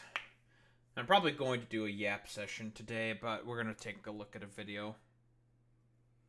One that I've had on the docket for a while. I still have a bunch of those fucking videos on the docket, blah, blah, blah, blah, blah. And one on cultural nihilism that I'm very interested in taking a look at. Especially with all the fucking shootings and shit that have happened. I guess that adds more fucking context to it. So I definitely have something to add there. But whatever. But it's another instance of me complaining about the fucking job market. Yay! More complaining about the job market from Pickup Truck Dude. Anywho, let's get started with this. Zohran Mamdani, our boy. We love our boy Zohran. He's great. Don't listen to any of the stupid 3 IQ idiot lefties who seemingly don't like Zohran Mamdani. None of them are able to order pizza on the phone. They get too nervous and are wholeheartedly uninterested in having any power, as we all know. But he had another rally in, I think it was in Washington Heights, or I don't know if it's the same theater as before, or if it's another one. Whatever. Who really gives a shit?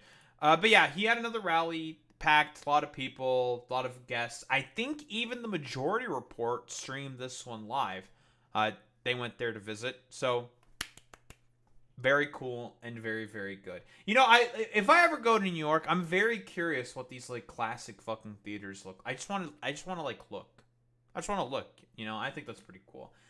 But yeah, Gianmarco Scorsese led the crowd in chanting Mamdani's Big Three: freeze the rent, make buses fast and free. Yeah, so what? He's a comedian. Gianmarco Scorsese, or Scorsese, rather. Yeah, Lena Khan was there. I think Letitia James was also there. Who all have endorsed Zohran Mamdani, basically. I have no. Who the fuck is Adriano? Paliat?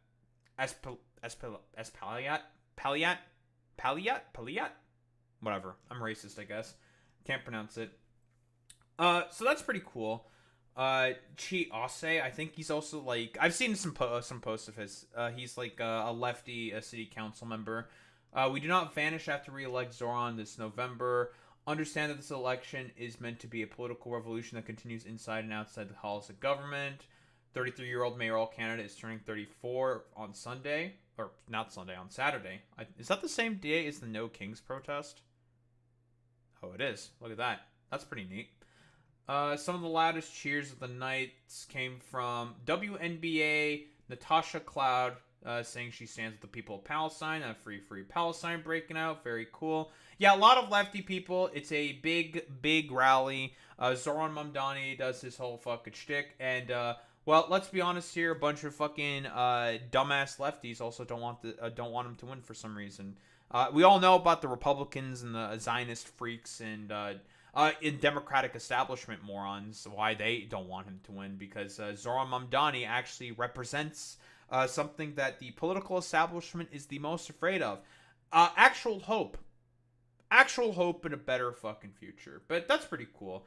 Yeah, billionaires like Bill Ackman and Ronald Lauder have poured millions of dollars into this race because they say that we pose an existential threat. They are right. We are an existential threat to billionaires who say their money can buy our democracy. And that right there is why all of the broader political establishment is afraid of Zohran Mamdani. They do not want to see any fucking fundamental change happen whatsoever.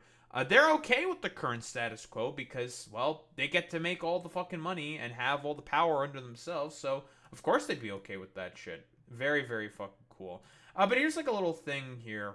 Just a quick little thing. So, man in the black and white flag mask biked in circles around the Zohran Mamdani presser in Jackson Heights. This is a bit of an old clip. Calling the mayoral candidate a terrorist. After a minute or two of that, this muscular man screams at him to get out of here with this bigoted shit. I'm telling you, like, if you want people to be supportive of you and to actually fight for you, it turns out if you advocate for the positions that they like, hey, Democrats, looking at you, they'll be willing to go to bat for you. Because, listen, with anyone, if someone decided to, like, walk up to, like, some other racist fucking dipshit yelling at a Democratic politician, are they going to fucking do anything about that? No, they're not going to fight for them. Absolutely not. They're just going to be like, oh, okay, whatever, yeah, I mean, this Democratic politician is a piece of shit, like, who the fuck cares, right?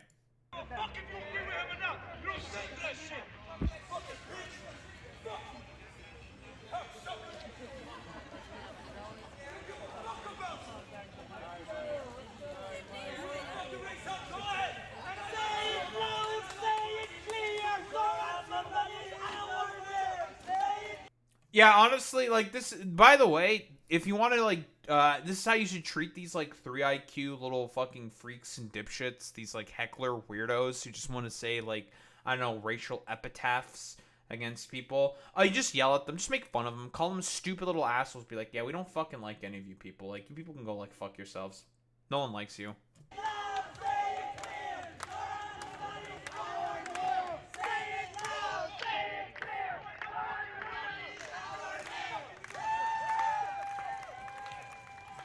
Yeah, just humiliate these people.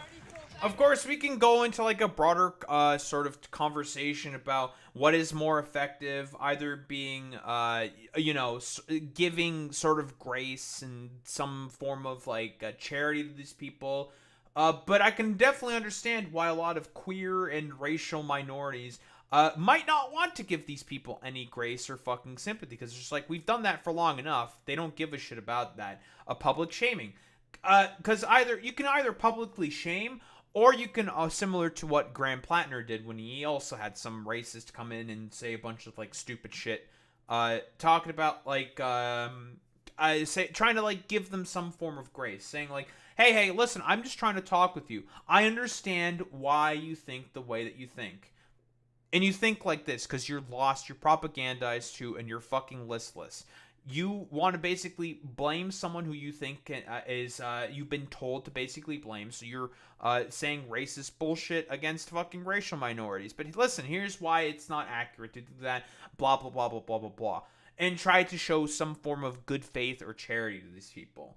which I think is also fine. It's a broader sort of like conversation for as to which tactic is more efficacious, whether to show grace, try to educate people, and if they're not interested in being educated on any of those points, fuck them, who gives a shit, let them wallow away in their forever box of loneliness and fucking sadness, or just insult them and publicly shame these people, because a lot of them just have like no scruples, and you should just make fun of them, to be quite honest. Like, there's a broader conversation. I think it's highly contextual. It really just depends on the situation, because I think either tactic is basically okay.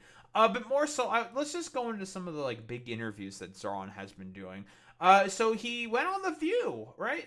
He went on The View talking to, I don't know, these fucking liberals or some shit about probably stupid bullshit.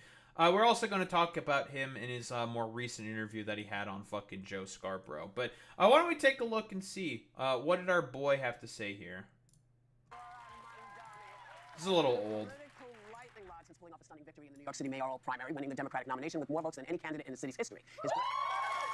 His grassroots campaign and social progressive message is resonating beyond borders of New York, and even has, the White House calling him out. So please welcome New York State Assemblyman and Democratic mayoral candidate Zohran Mamdani. By the way, I know that a bunch of people will, on the left specifically, will talk about why the fuck is Zohran Mamdani doing any of these, like, liberal fucking talk show hosts or and shit like that. You want to be politically efficacious, you want to be successful, you want to talk to, like, the liberal wine mom sort of, like, podcasts. Like, your fucking I've Had It, The View, and all this shit, blah, blah, blah, blah, blah. You want to be fucking broadly successful, politically speaking, and you want to use that national prominence to try to be able to win and whatnot, you go onto the shows like this. Abso-fucking-lutely. This is exactly what you should be doing, right?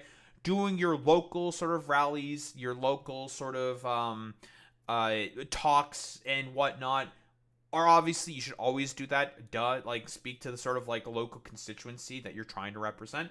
But even, like, if you have some form of national prominence, leverage that as well. Use any fucking tool that you have available in the fucking toolkit in order to be able to, well, be successful politically. So, I'm all for this. You should talk with anyone. Talk with fucking everyone who can have them. Whether it be podcasts, Manosphere bro types,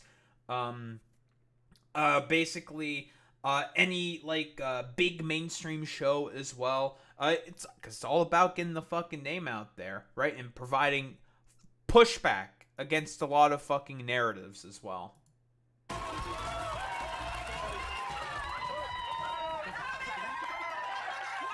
We got an hour of the show. So y'all gonna have to calm down so we can talk to you. Well, you certainly have some fans here, Assemblyman. Now, a year ago, you were a largely unknown state assemblyman. Now, at 33 years old... I got hula hoops. I'm older than At 33, you are a rising star in the Democratic Party. You are the frontrunner to become the next mayor of New York City this November. My question... Yeah, the envy of Chuck Schumer, by the way, because we all know Chuck Schumer just wants, like... he wants Andrew Cuomo to obviously win. Like, even though he's not going to say it, because if he were to say it and be rather explicit about this... over. Like, his political career would be completely and utterly done. But we all know the position, like, why the Democratic Party, broadly speaking, is not sort of supporting the position of Zohran Mamdani. It's because he represents an actual sort of threat. Like, he represents the vibe shift within the Democratic Party. Now, a lot of people can talk about, like, oh, he's just, like, running for mayor. That's not going to be a big change. Mayor of New York City. The city of cities. It is a beacon around the world for the standard for as to what a, I guess for lack of a better term, a city is broadly thought of around the world, right? Generally speaking, when you think of a city in the world, you think of New York. It holds a lot of cultural prominence and power with throughout the world. Everybody knows about fucking New York City. The idea of a openly socialist or a democratic socialist winning the mayoralship within the largest, maybe not the largest, but the most prominent city, culturally speaking, on the planet, that is a shift. That it sends a signal saying that, well, maybe the sort of left-wing movement is just not as dead as people may think. Because it is, well, let's be honest here, kind of dead right now. Yeah, 20 million people in the 5 boroughs. That is bigger than most states. That's true, Boy Meets Mini. And 2/3 of Texas. That's insane. Question is, did you see this coming, and what do you credit this meteoric rise to? You know, first I want to say it's such a pleasure to be here, and thank you all for having me. Sure. It really is a joy to be here. Just name dropped you. When we started this campaign, we thought we had a chance to win. We thought it was a very small chance. It would require every. He's got the to go riz, the way that we needed folks. to. And the first decision that He's we got made was the to listen riz. to New Yorkers. A lot of times politicians will lecture New Yorkers as to what they should care about. Say these are the things that you should be asking me about. And we wanted to go out to New Yorkers and ask them, what do you care about in the city? And we heard from them, cost of living, cost of living, cost of living. Yeah. Can't afford my rent, can't afford my childcare, can't afford my groceries, can't even afford $2.90 to ride the bus. Right. And so we decided to build an entire campaign around making the most expensive city in America affordable, because that's what New Yorkers were telling us. Well, over the weekend, one of your opponents, embattled Mayor Eric Adams, dropped out of the race. And while Adams didn't name check you, he did appear to make a veiled swipe. So let's watch this clip. That must also sound a warning. Extremism is growing in our politics. Our children are being... Oh, we got fucking D&D LARPer over here, Eric Adams. Turkey's strongest soldier. He loves fucking Turkey. Turkey! Let's go! We all know about Eric Adams. He has a fucking corruption case against him for basically accepting money for from the Turks specifically. I think it was for Turkish Airlines or something. Something like that. Whatever.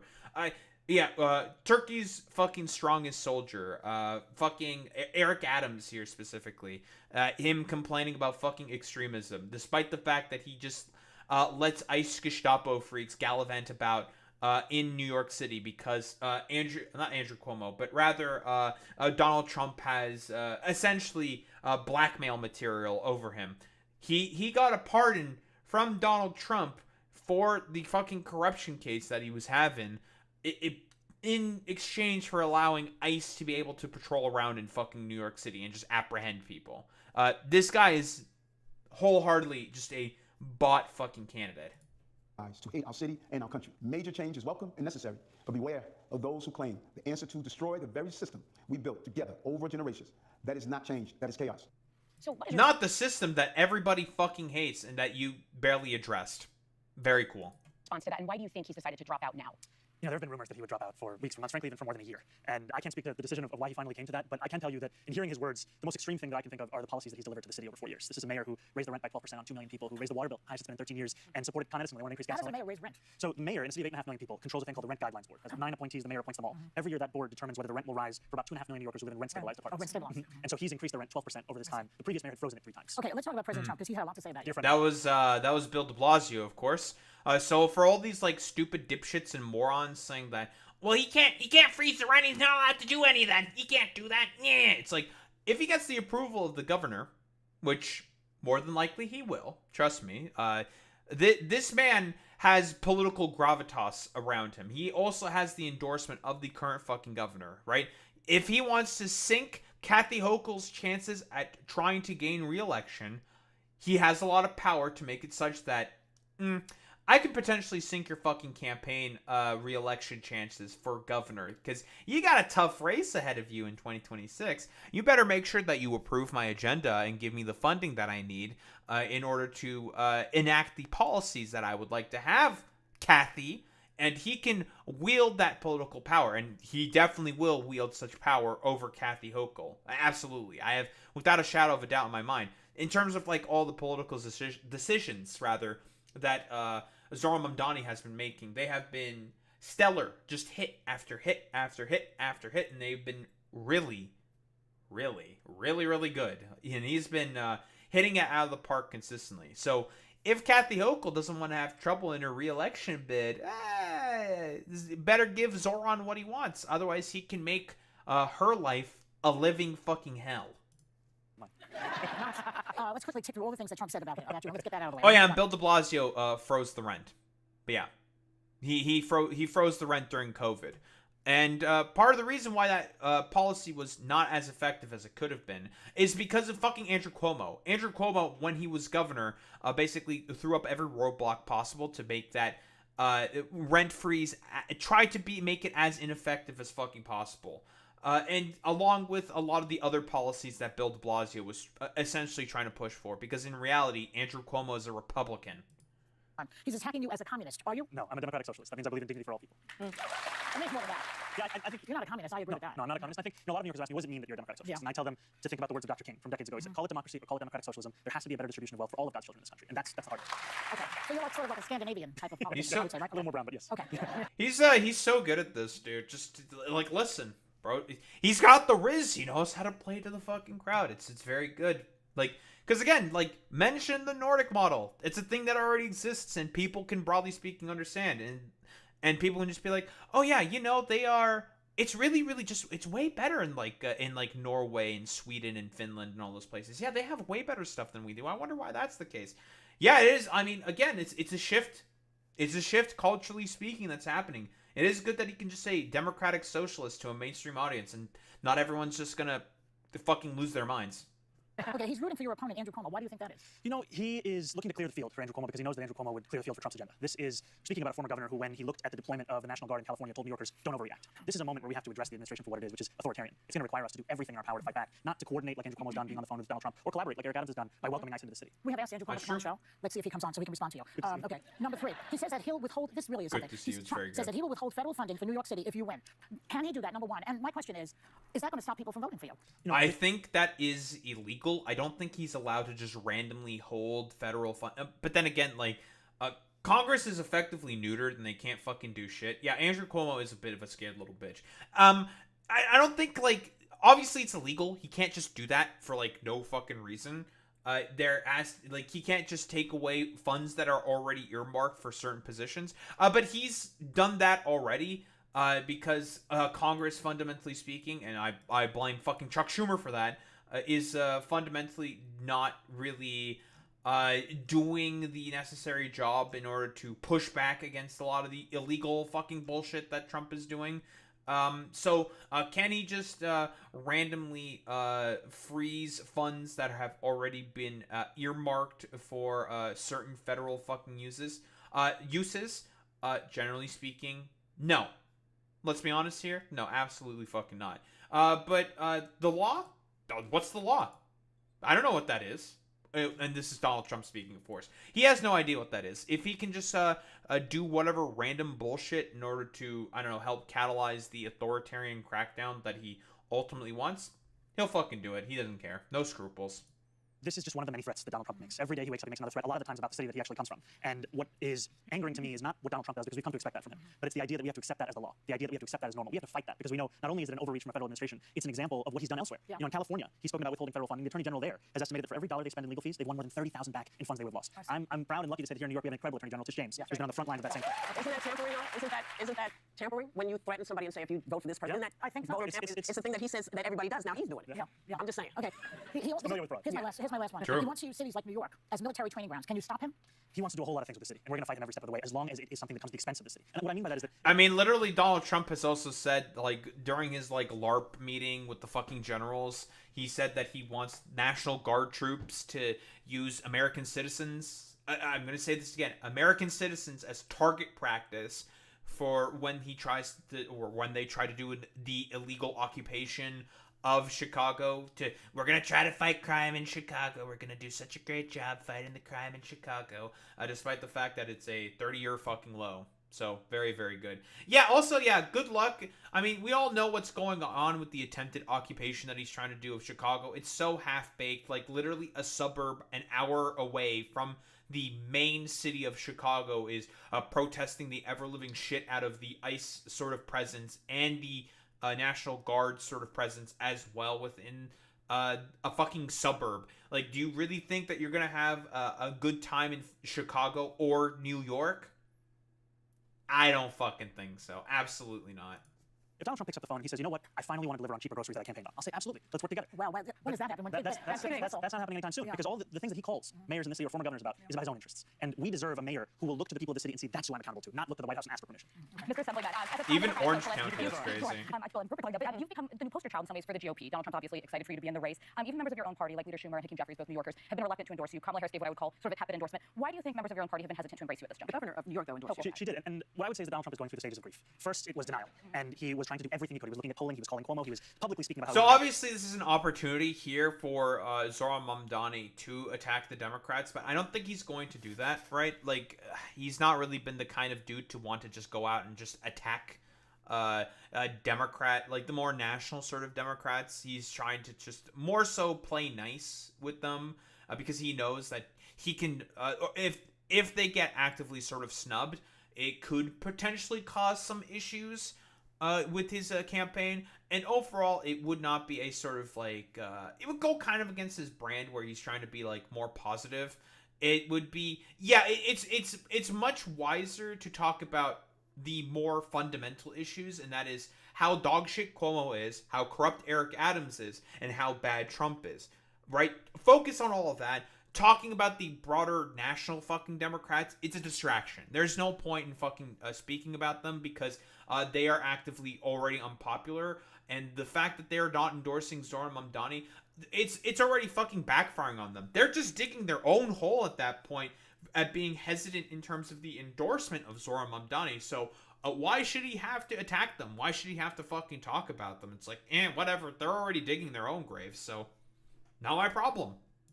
Out of this race, and he's gotten his first wish. He's gotten Eric Adams out of this race, but now he's going through acceptance. And what I've been really excited by is the endorsements, like you said, Sonny, from not only Governor Hochul, not only from Majority Leader of the State Senator Stuart Cousins, Assembly Speaker Carl Hastie, Attorney General Tish James that we were just speaking about, but also the fact that I wouldn't be sitting here with you if it was endorsements that made all the difference. It was the people of the city. But Chuck Schumer and Hakeem Jeffries are trying to win the midterms, win back the House and the Senate for Democrats. So why specifically do you think they're hesitant to endorse you? I can't speak to their thoughts and their interest in this. What I can tell you, however, is that I'll answer that question because I have no scruples and I fucking hate Hakeem Jeffries and Chuck Schumer. It's because they understand actively, like broadly speaking, that Zohran Mamdani represents a threat. He represents a threat to the broader corporate establishment that exists within the Democratic Party. Simply put, like it really doesn't get any more complicated than that. It's pretty simple, I would say. He represents the fact that corporate money and corporate interests have lost their foothold and their beachhead, I guess for lack of a better term, establishment within the corporate sort of establishment of the Democratic Party. Because, like I said before, he represents the vibe shift, and he also appeals directly to the people that the Democrats want to appeal to. Younger people who are upper middle class / lower working class as well. That's what it is. Yeah, and that and this is the home of said corporate establishment. That's a fantastic point there, Boy Meets Mini.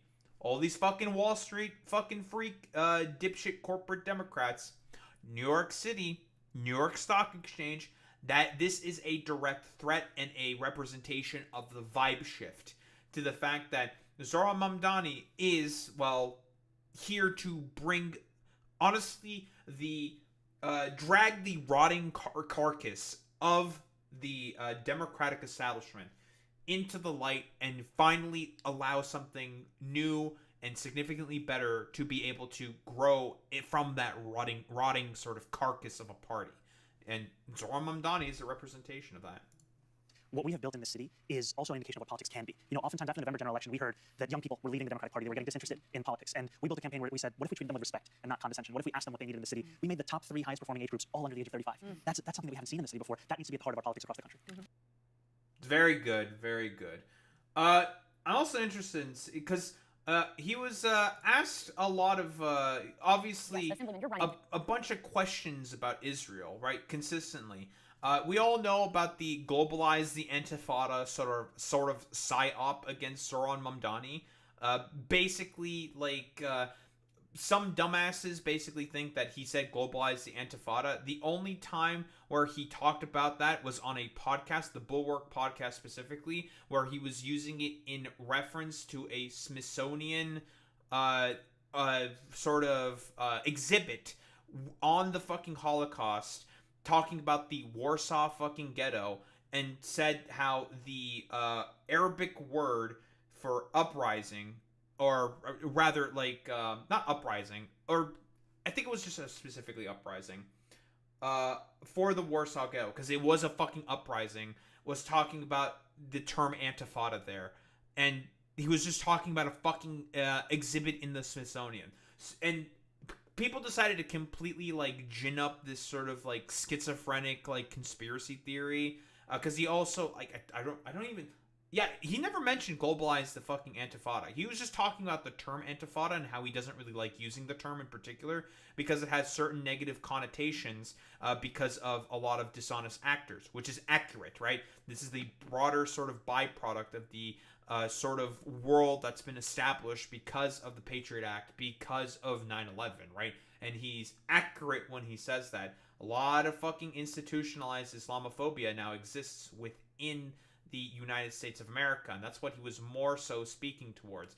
And he was talking about the term Antifada, which means uprising in Arabic, because he's Arabic, like duh, like he's Muslim, like so he's gonna talk about the fucking word at the Smithsonian exhibit for the Warsaw Ghetto, but unfortunately, like mainstream media and all these like schizophrenics within the broader democratic establishment talked about like he said globalize the Antifada, he said globalize the Antifada when he didn't fucking say that. So it's just like, okay, bro, whatever. For mayor of New York and not prime minister of Israel, but you've made inflammatory statements like calling Israel an apartheid state and questioning its right to exist as a Jewish state. Just this week, you were evasive with a reporter about condemning Hamas. No, she is being inaccurate here. What he's basically saying the exact same point raised by Ilan Pappé, who is an Israeli historian, saying that if you want the state of Israel to be able to continue to exist, the only path forward is a one state solution with equal rights for all, both the Israelis and the fucking Palestinians. And that is the exact same point that historian Ilan Pappé says consistently, and he is correct, right? Like, it's not about questioning its right to exist as a fucking Jewish state. The problem with saying that Israel has a right as a state, no state has a right to exist, first off. States have come and gone throughout history. They have come and gone even during our fucking times. It's fucking happened already. It's very, very fucking stupid. I believe Avi Shlaim is also in favor of one state as well. Besides all the fucking historians who have said like, yeah, what Israel is doing is obvious fucking apartheid, as indicated by every international sort of agency and whatever. But that's besides the fucking point.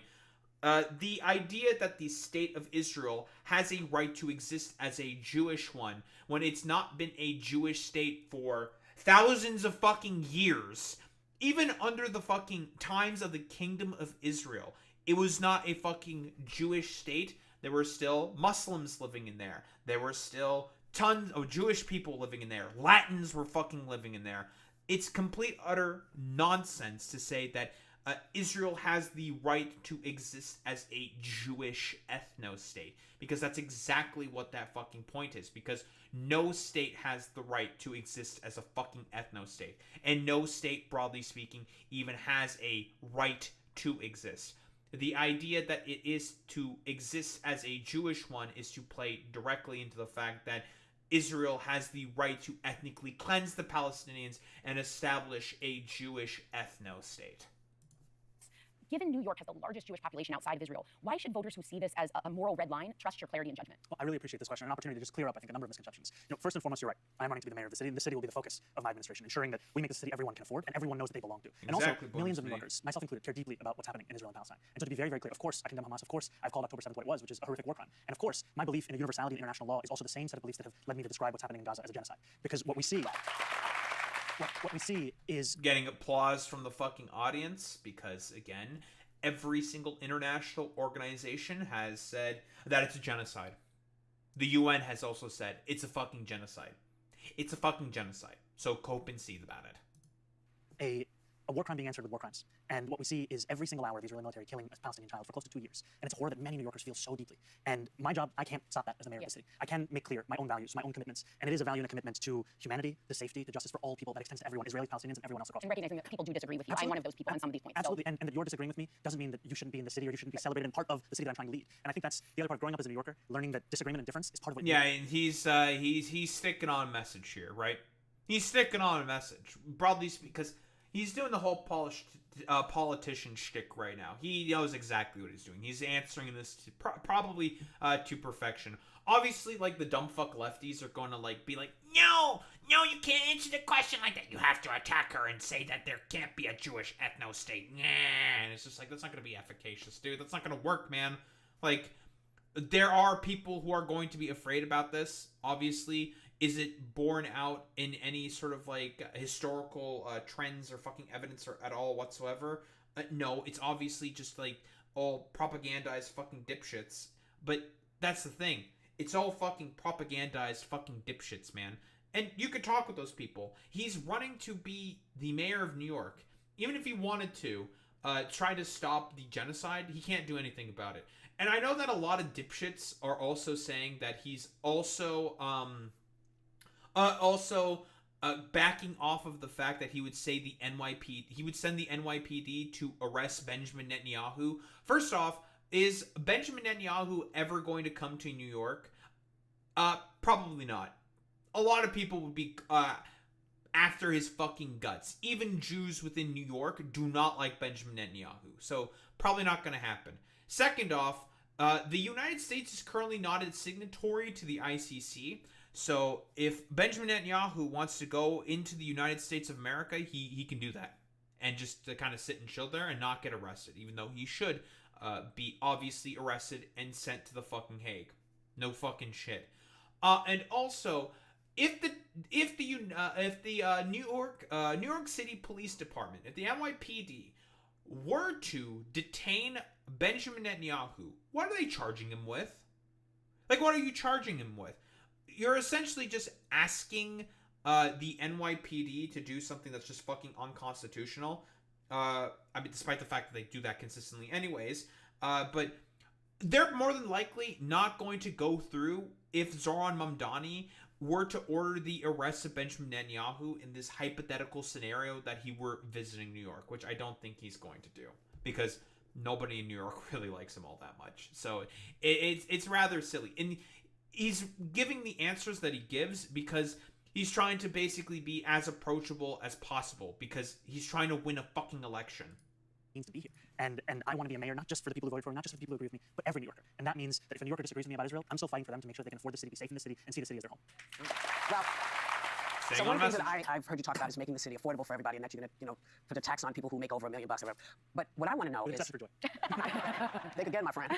But listen, on day one, why aren't you going to big corporations like Amazon and Google and making sure that they pay what could really help the city raise up and get us where we need to do? Because I need to hear somebody say, because it's the thing nobody said. They say, oh, we're going to make people pay, but they're not clear. They came in, they said, we're going to make these jobs, people are going to have work, but then they had to fight to unionize because they're not getting paid enough. Absolutely. So I don't understand why if the focus is for New Yorkers to be lifted, and New York State to be lifted and put in the right perspective, why the focus isn't on the companies that could be doing a lot more for the places have their places, but it doesn't happen. Instead of the individual, or including the individual tax base. You mean corporations should... As I said, Amazon and Google, corporations who don't seem to pay the same kinds of taxes everyone else pays. Look, if you were running for mayor, I'd be voting for you.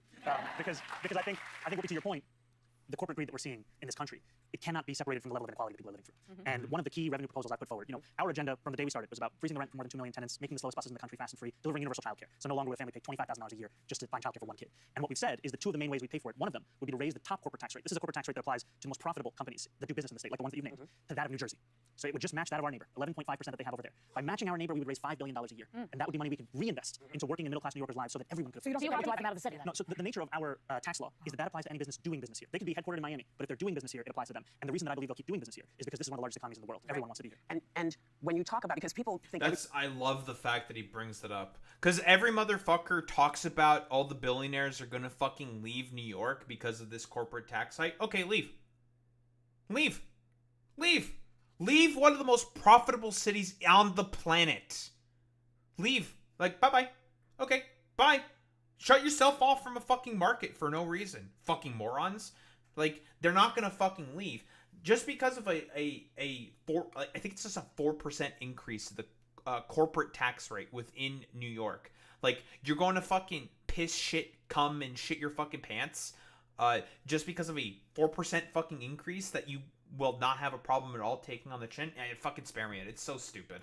Everybody that makes money does not care about the city. And sometimes I think it's important for folks when you're talking about raising taxes also on people, because the people who have money keep the city going. And sometimes people feel pushed out of the city because the zillions that they're paying, whether it's for the MTA, for the bus, for the this, for that, doesn't seem to be appreciated. Okay, Whoopi, here's the problem with that. What about all the people that are getting pushed out of the city for the fact they can't afford to live there? I'm going to tell you right now, that is the vast majority of people who are living in New York. People who are trying to start families, but they can't fucking afford a house within the sort of city because the rent and mortgages are way too fucking high and there's not enough housing for them, or groceries are too high and they can't fucking afford any of that shit, along with the fucking rent. Those are the people who are leaving the city of New York in droves, not the super fucking rich people. It's so fucking stupid. Oh, 1000%, Boy Meets Sunday. Yeah, like, rich people do not make New York. Like, they're basically tourists who do have second homes in Florida. 1000%. So I just want to make sure that you understand people want to make the city work. And people will back you if everybody is paying their fair share. Absolutely. If everybody pays, then I don't mind paying. If just some folks are paying, I'm not happy. And Amazon is not paying, then you're not happy. And I think it's exactly as both of you have said, right? You look at some of Oh, these so she's basically talking about how, why the fuck are the corporations? Why do I have to pay more than the okay, I guess that's technically fair, but sure, whatever. Like, yeah. Make the corporations pay more money. I can agree with that. We're making the most amount of money in the world, and you're asking why are they facing less regulation than the bodega on my corner? Yeah. It makes no sense. No. And that's why you have to have, fix it. yes, you have to have a policy that on the one hand makes it easier for a small business to flourish. You cut fines and fees by 50%. You say no longer does a person who wants to open a barbershop have to fill out 24 forms, go to 7 agencies, go to 12 in-person events. You actually make it easier to be an entrepreneur, and you ensure that these companies that are making money hand over fist are actually paying their fair share. And you're going to do that? Yes, ma'am. That's pretty good. Well, yeah, I mean, he's hitting it out of the park specifically on The View, but we also have this interview here by Joe. I mean, there's like very little to really comment there on fucking Zohran Mamdani.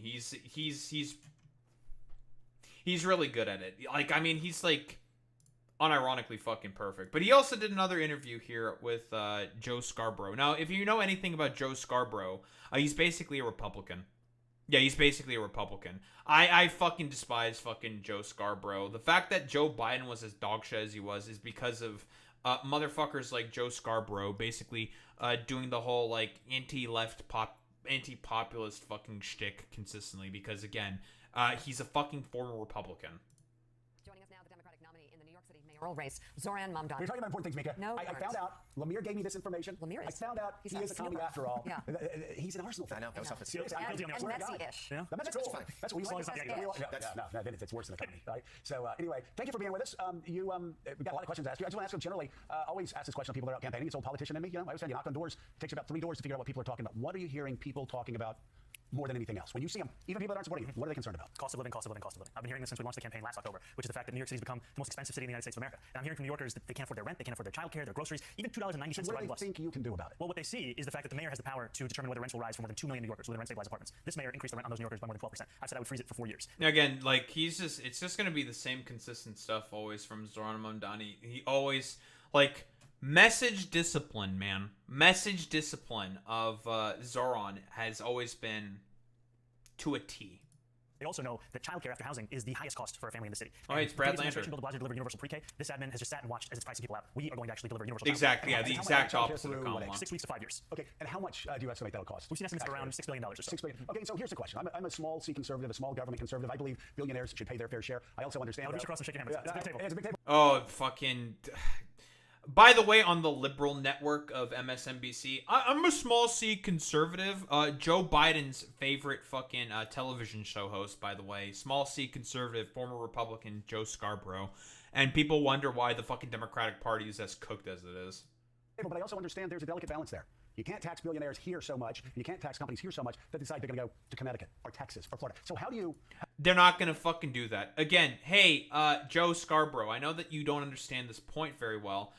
Do you really believe for even 3 seconds, that a corporation or some billionaire doing business in New York is going to cut themselves out of one of the largest markets in the world, in the financial capital of the planet, to go to fucking Connecticut? Spare me it.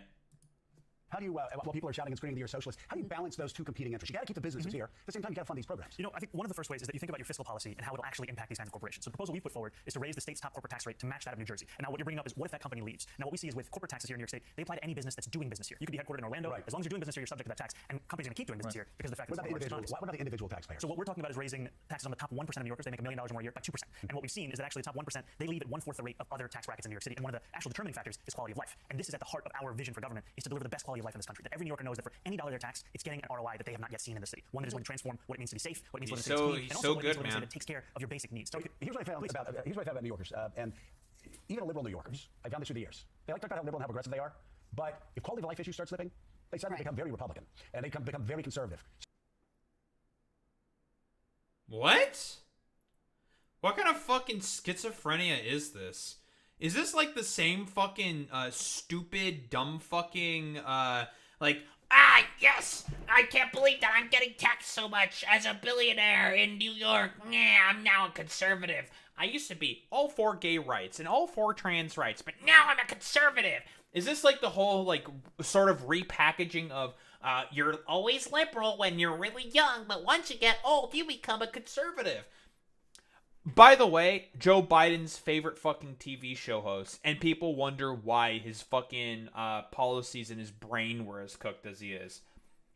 This is fucking why. Because of this stupid, dumb motherfucker saying, like, because of the individual being taxed more in New York, even though, like, Zohran makes it very obvious and clear that he's taxing the wealthy more, which is popular amongst all those people, that basically, like, they're going to become more conservative as soon as their quality of life starts slipping. It's incredibly fucking stupid. If quality of life starts slipping amongst the lower class, Joe, which I know that you don't know about or care about because you're an out-of-touch elitist, they tend to be more extremist on the left. Moron. So I think this is something Bill de Blasio, a progressive, even understood. Crime fell to the lowest number. It's been, New York Times said, my God, we have to go back to the 1950s to even guess when it's been this safe in New York City. A lot of people are afraid if they elect you, you're going to take your eye off the ball on making New York a safer place. You're going to be hostile towards... We have the second... get your fucking keys out. Get your fucking keys out. We have the second instance of schizophrenia also happening. You know, Zohran, everyone's afraid that you're gonna help catalyze a crime wave within New York because of your attempt at defunding the police, which he never said he was going to do. Like, again, a small c conservative, a cuck conservative, of course, here, Joe fucking Scarborough, this complete, utter fucking moron. And people still wonder why fucking Joe Biden was as cooked as he was. Favored fucking TV host of Joe Biden. Let's not forget about that. So fucking cooked, dude. The police. You're going to change the police commissioner. What do you tell those people who are concerned about safety, quality of life issues, homelessness, people that don't think liberals, don't think it's progressive for somebody who's mentally ill to be sleeping on a grate when it's 4 degrees below zero? Let's be clear, it's not progressive for that. And quality of life actually has to be at the heart of any progressive politics. And public safety will be the cornerstone for delivering our affordability agenda. And this, what we've seen right now, is... So you're saying you're putting public safety as job number one. It is a critical Keeping focus. New Yorkers safe, Absolutely. making sure that when kids walk to school, they can walk there. Okay, hey, Joe, I know that you're not very intelligent. You want to take care of homelessness in New York? You spend some fucking money. Oh my god. Wow. Oh my god. You spend some money, you invest in those programs, in community programs, and homeless shelters, and also the ability to have homeless people be able to participate within the economy, and then they become contributing members of society. Oh my god, what a revolutionary fucking idea. But again, small c fucking conservative over here, Joe fucking Scarborough, former fucking Republican, Joe Biden's favorite TV show host, is just like, well, Zohran, have you ever considered that maybe if you just need to not spend as much money and you're going to let crime happen anyways, that's why public safety is going to be bad under you or something? Complete fucking nonsense from this moron.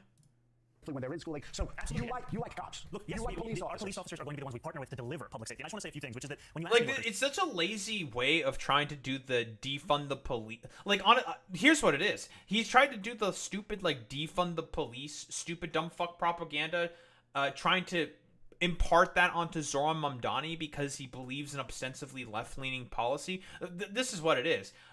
Because fucking Zohran Mamdani never talked about defund the police. He never talked about that fucking slogan because he knows how that particular phrase is poisoned. Now, obviously, when the left talks about defund the police, they are specifically talking about how the police are essentially given way too many fucking jobs they are not supposed to fucking do, and they would prefer not to do the jobs of like social care workers or like having to round up fucking homeless people. Because why would you want to send a bunch of fucking violent thugs to, I don't know, help calm down an autistic kid? All they know is how to point a gun and shoot. Like, you want to have the guys who only know how to point a gun and shoot have to help fucking take care of the autistic kid? Okay, bro. Nice meme. Where do they feel least safe? They'll often tell you when they're using public transit. They'll say, when I'm on the subway, when I'm in the train, I'll see a homelessness crisis, a mental health crisis, and we've asked cops to be responsible for these crises, whereas their jobs should really be focusing on serious crimes. And so our vision is allow officers to focus on shootings and murders and the serious crimes that we know New Yorkers are concerned about, and have a Department of Community Safety that deals with the mental health crisis, that deals with homelessness, that actually deploys dedicated teams of mental health outreach workers to the hundreds of cities the other jabroni is to take those New Yorkers out of the system of the subway and connect them with the services that they need. That's how we're going to deliver. And if they stay in that subway, if it's the same person day in, day out in that subway, you will give them the authority to make sure they're taken out of the subway. This is the focus of the Department of Community Safety, is to connect them with services, and if, after we exhaust each and every issue, involuntary confinement is there, but it should be a last resort of what we do. So defining a theme for the next mayor will be the relationship with the White House and President Trump. And Trump and White House officials seem to be salivating at the idea of you winning. We've heard it from the president saying, we can't have a So you've got that in common with President Trump. There you go. So what would you, there's threats to cut funding, there are threats to send in the National Guard, a la what we've seen in Chicago. If the White House tries to do those things and you're mayor, what's the response? What we're already seeing is a White House that is engaging in the political persecution of its perceived enemies, right? We're seeing that whether we're talking about Attorney General Tish James, whether we're talking about others across this country. And what is so enraging for so many in the city is that Donald Trump ran on 3 promises. He ran on punishment of his political enemies, he ran on easing the cost of living crisis, and he ran on engaging in a program of mass deportation. It's that second promise of the cost of living crisis that brought so many to his campaign, and yet he's unable and unwilling to deliver on that because he's beholden to the very billionaires that are profiting off of that crisis. So what he's doing is focusing entirely on this agenda of punishment and cruelty. And what I would do is... He's so fucking good, man. He's so fucking good, man. He's hitting it out of the fucking park. Because, again, because the Democrats left the lane open and didn't talk about the cost of living crisis that was happening, like, they just left the lane open for this complete charlatan, populist, fucking dipshit moron who's lying. Again, I'm going to say that again. He's a liar. Just take the lane on that and take that away from the fucking Democrats for, like, literally no fucking reason. So it's just like, yeah, he's just hitting it out of the park, man. He's too good. He's too good. He's broken. He's too OP. Like, he just consistently always focusing on message. This is what I like the most about fucking Zohran Mamdani. Always on message. Not a problem there whatsoever. And always talking about the fucking most important things. That's the fucking cost of living crisis that's in, New York, generally speaking. And how Donald Trump was a liar about that. Because we all know with the one big beautiful bill, it was a bunch of bullshit, right? Cutting Medicare and Medicaid for the most vulnerable amongst Americans, all because they think there's a bunch of waste, fraud, and abuse, even though there's just no evidence of that whatsoever. Always on point, always on message. So good, dude. Is to actually stand up for New Yorkers. And what I mean by that is you can see in this race right now, the other candidate that is running for mayor is Andrew Cuomo. He released also, by the way, like, honestly, like, I said this before, but they might actually, and by they, I mean the Trump administration, might actually try to deploy the National Guard if he gets sworn into office. May try to use the National Guard to try to stop that. I have no idea in terms of what political crises that may potentially cause or happen, and in terms of the dubious, like, potential legal precedent that Trump may try to operate off of. But that's going to be widely seen as probably one of the most unpopular things. Like, if you want to have the entire city of like 20 million people turn against you, that's a pretty good way of fucking doing it. Like, Zohran Mamdani is like trying to get sworn in, and like National Guard troops try to fucking stop that and disrupt that. Yeah, I don't think that's gonna fucking happen, dude. Yeah, if there is a crisis, I'd rather have this guy. That's true. Exactly, Boynsmini. Cuomo would fold. Yesterday, speaking about this indictment of Attorney General James, he couldn't even name her. He couldn't even name Donald Trump. And he couldn't do those things because he knows that his narrow path to City Hall is paved by the very billionaires who put Donald Trump back in the White House. And Donald Trump's getting a good return on his investment right now because he's seeing a mayoral candidate, a former governor, unwilling to lift a finger when we see this unprecedented attack on democracy from an Attorney General whose only crime is standing up for the people of New York. So the mayor of Chicago and the governor there has said they would not be supportive of sending the National Guard to help ICE agents with their actions in their city. And that what they got was the President Trump calling for their jailing. If he calls for the same thing here, using the Guard for ICE agents, what would you do from City Hall? Yeah. You know, I would first of all agree with Police Commissioner Jessica Tisch, who has made clear that there's no need to deploy the National Guard here in New York City, not for safety, not for security. We trust the NYPD to be in charge of delivering that very thing. And I don't even even have to think about the hypothetical of what Donald Trump will call for me, because he's already called for me to be deported, he's already called for me to be denaturalized, he's already called for me to be arrested. And these are the kinds of threats that we know we will have to walk through to defend the people of this city, and I'm prepared to do that. I've said that I'm actively considering it, and the reason that I am is that I appreciate her swift and decisive action of uprooting corruption from the upper echelons of the PD, and also presiding over a historic drop in crime across the city. I'm curious. So yeah, obviously a lot of people are going to like bitch, moan, and fucking complain about Zohran Mamdani giving some credence to NYPD, because let's be honest here, NYPD is genuinely fucking insane. Like, they've kidnapped people for people who they perceived as their fucking political opponents. They just kidnapped them because they're just like, you know what, fuck it, fuck you, get kidnapped, dumbass fucking idiot. It's just like, all right, very cool. So him basically trying to not go too hard against the NYPD because he knows that he needs their support in order to be able to, well, let's be honest here, get into office. It's just like, it's not going to be as good as these motherfuckers may think. Like, it's what was I going with this point? I got fucking distracted. Oh, yeah, if you try to go actively against the NYPD, they wield a ton of fucking power, and they have a lot of fucking money. If they want to try to sink your mayoral campaign, they will. They will. They'll do it. They don't give a shit. Which, I'll be quite honest, it's not great. You know, kind of a problem. That they may have that much power, that they have the ability to be able to pull off a caper like that. The fact that they have the power and the ability to try to sink the fucking mayoral campaign and the mayor because they have some form of like perceived threat from the mayor is genuinely fucking insane. But then again, that's just how ridiculously corrupt of a fucking institution NYPD, generally speaking, is. Like, Zohran Mamdani is not going to probably try to go too hard against the NYPD because he knows of their power that they have. Are you 33? About 34. About 34. Okay, so I'm not only older than you. Okay, so I'm curious who you'd surround yourself with, and also past 5 or 10 governors, mayors of the city, whose administration, whose leadership would you model yourself most after, or just who do you think was one of the better mayors of the past 5 to 10? So to your first question, I would surround myself with the best and the brightest, and that means hiring people on the basis of excellence, of merit, of actual track record of results. Some other people who tell you no? Yes. Are you good with people who tell you no? Absolutely. You cannot have a team that is characterized by the quickness with which they say yes to an idea. You have to have a team that ensures that when you're privately discussing an idea, you're picking at the strengths and the weaknesses, not one that is just trying to usher it into public. And so that's been a focus of how we're thinking about who we're going to appoint, who we're going to hire, people that can deliver, not the basis of identity or ideology, but results and their track record. And when I look at the mayors of the last few administrations, I find pieces of inspiration, frankly, across all of them. How they ran government. Yes. You know, I will say, when we look at even someone like Rudy Giuliani, right, who I have many critiques of, I admire the fact that he made public transit free with Staten Island Ferry. When we look at Mayor Bloomberg, he presided over 850 acres of new green space. He presided over a transformation of the streetscape of the city, a focus on delivery of service that has sometimes been lacking. Bill de Blasio delivered universal pre-K, which is something that took an immense amount of strain off of the backs of so many working class families, and even Mayor Adams, for whom I have no shortage of critiques. His proposal to bring forth City of Yes, which will increase housing production across the city, that's something that deserves to be built on. So we have people that come on the show that are very concerned about you as far as your relationship with Jewish voters in New York City, believe that there's like this simmering anti-Semitism. I know months ago you were asked about 1,000 different ways and times. Oh boy, it's time for the bringing up of the complete schizophrenic nonsense.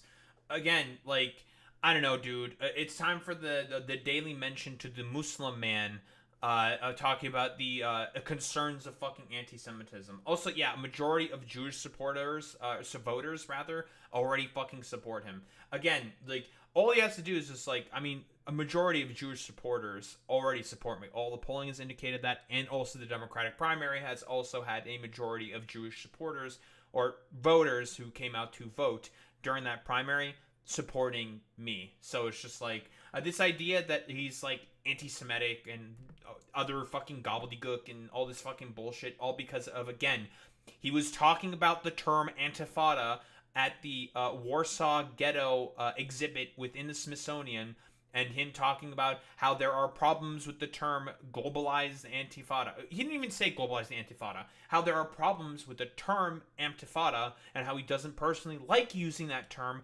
simply due to the fact that, because of dumbasses like Joe Scarborough who will dishonestly use the word in order to attack people like him. So fucking stupid, man. Something about globalizing the Intifada. Do you condemn That's Intifada. And what do you say to What's those who believe that intifada? you're going to be, if you're mayor, you will, if not be openly hostile to Jews in New York City, at least you will not be as sensitive to their concerns. But, and you see this. I mean, you go around New York City, and if the kids in intifada. Jewish school, there have to be armed guards outside all the time. There's constant threats. What do you say to them? They say we can't have him in there. He's anti-Semitic. You know, first of all, to be clear, not only am I not. Oh yeah. By the way, in terms of the anti-Semitism that happens, that's coming from right wingers. But we're not going to ask that question about the fucking right-wingers. We're going to ask that of the fucking Muslim man trying to run for the mayor of New York. Okay, bro. Nice, man. But there's no place for anti-Semitism in the city, the state, this country, or this world. And just yesterday, I was with a number of rabbis in Williamsburg. We were celebrating Sukkot. And as I was there, one of the rabbis who was sitting alongside me was the same man who had told me months ago. Yeah, exactly, Boy Meets Minnie. Yeah, you can just flip it on top of him. Oh, the Muslims aren't under threat from white supremacists? Nice meme, dude. Well, I mean, honestly, for people like Joe Scarborough, he has no problems with, I don't know, Muslims being under threat by white supremacists. He had left his door open in New York City, and in these last few years he started to lock it out of a fear of rising anti-Semitism. And my job is not only to protect Jewish New Yorkers across the city, but it's also to cherish those same New Yorkers. So it doesn't just mean increasing funding for anti-hate crime prevention programming by 800%. It doesn't just mean sustaining and increasing police presence outside of synagogues on high holy days so that Jewish New Yorkers can worship without fear. It also means ensuring that we're embracing a curriculum. We have a curriculum here in New York City called Hidden Voices that celebrates the breadth and the beauty of Jewish life. It has to be implemented across our entire system. And what I found is that too often we're allowing these moments of support, these moments of protection to be based on who you know. A rabbi calls me on Yom Kippur, says, "Can you send more police to the synagogue?" I make the call. But a rabbi shouldn't have to make that call to me. It should be something that he knows is there. Let me ask you also in this age. We love to see, I don't know, lefties probably complaining about the fact that, I don't know, Zohran Mamdani cares about all constituents within New York, including the Jewish ones. Anti-Muslim rhetoric. Same question for Muslims in the city. What do you do to protect them again, and the quote others against growing stream of hate crimes? I think the first thing is a recognition that. Okay, I'll give you this one, Joe. You know, at least you ask about that. That's good. You know, that's good. Okay, Joe. This is a city for all of us. This is a city where all of us belong. I would be the first Muslim mayor in New York City's history. And it would be an illustration of the fact that anyone, no matter where they're from, no matter their faith, no matter which borough, that they too could lead the city. And what I've heard from Muslim New Yorkers is a fear about what it means to be Muslim in public. And I can relate to that because I faced that myself over the course of this campaign, where there was a man from Texas that was recently arraigned in Queens for making death threats on myself and my family. He said he wanted an IDF bullet to go through my skull. There have been threats of the kind that I now have to walk around with a security detail. But none of it will dissuade me from moving to the city that I love, because that's what it means to stand up to the kind of rhetoric and the politics we've seen across this country. It's believing in people across the city. Democratic nominee in the Man, we love the constant rhetoric and violence being raised only by fucking conservatives. Again, Donald Trump being the only fucking guy responsible for that specifically. That and all the other like freaks and pundits that he surrounds himself with. But you know, conservatives can't understand such fucking a basic fucking criticism because they're okay with it. New York City mayoral race. Zohran Mamdani, thank you very much for coming in. Thank you. Good to Very see much. Appreciate it. See you soon. By the way, Mika, for those who say he's too young, Yeah. he's going to turn 34 soon. Yeah, come on. We got 8 days. Exactly. I made sure to do it before the election. There you go. Okay, we'll buy you a walk. Very, very cool. Yeah, I mean, like, honestly, he's gonna fucking win, man. He's gonna fucking win, bro. Like, he's selling out fucking stadiums. He's killing it on all these, like, mainstream media fucking news. I honestly, I think he's gonna win, dude. He's got the endorsements of some of the most powerful people within New York. And what does Andrew Cuomo have? A fucking floundering campaign where he is basically addressing, like, a few people in a park. And him, like, bitching, moaning, and complaining about, I don't know, Zohran Mamdani sending hecklers against him and saying, like, this is what Zohran Mamdani, broadly speaking, sends. This is his, like, tactics and strategy. And he has, like, no sauce whatsoever. And he's, like, such a petty little fucking stupid bitch. He's fucking cooked. I don't know. Like, it's more and more looking like, let's be fucking honest here, it's just going to be, it's gonna be, I think it's cooked. Like, I think he's gonna win. I don't think it's gonna be close. Like, Andrew Cuomo, he has no sauce, no riz. He's not commanding the exact same presence. I mean, he'll just go on, like, Fox News in order to just, like, bitch, moan, and complain and not be for anything. And just goes on there to complain about fucking Zohran. At worst, it'll be within 5 points. I think this is going to be a fucking landslide. Like, I don't think it's going to be close at all. Cuomo is going to get fucking cooked. I mean, Sliwa is still in the race, who's going to cut in mostly to Andrew Cuomo specifically. But yeah, I don't think there's really much else to say besides Cuomo, you're fucking cooked. Zoran's got the riz. He has the mom date. And your ass is probably fucking grass. And I don't know, fuck all these, like, stupid media pundits and dumbasses who keep bringing up the stupid globalize the Antifada bullshit. Don't think there's much else to say besides that.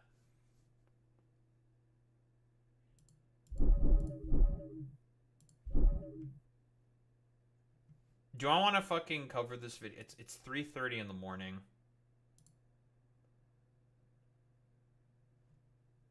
Do I want to cover this video? Son of a bitch.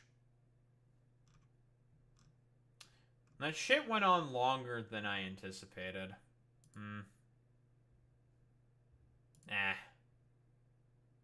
I'll fucking do it. It's fine. It's only a 16-minute video. It's not the end of the world. Ugh.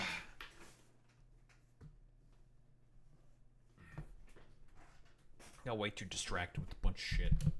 Anywho. Your parents do not understand today's job market. Oh boy, I feel like I'm going to empathize with this. Because, holy shit, they do not.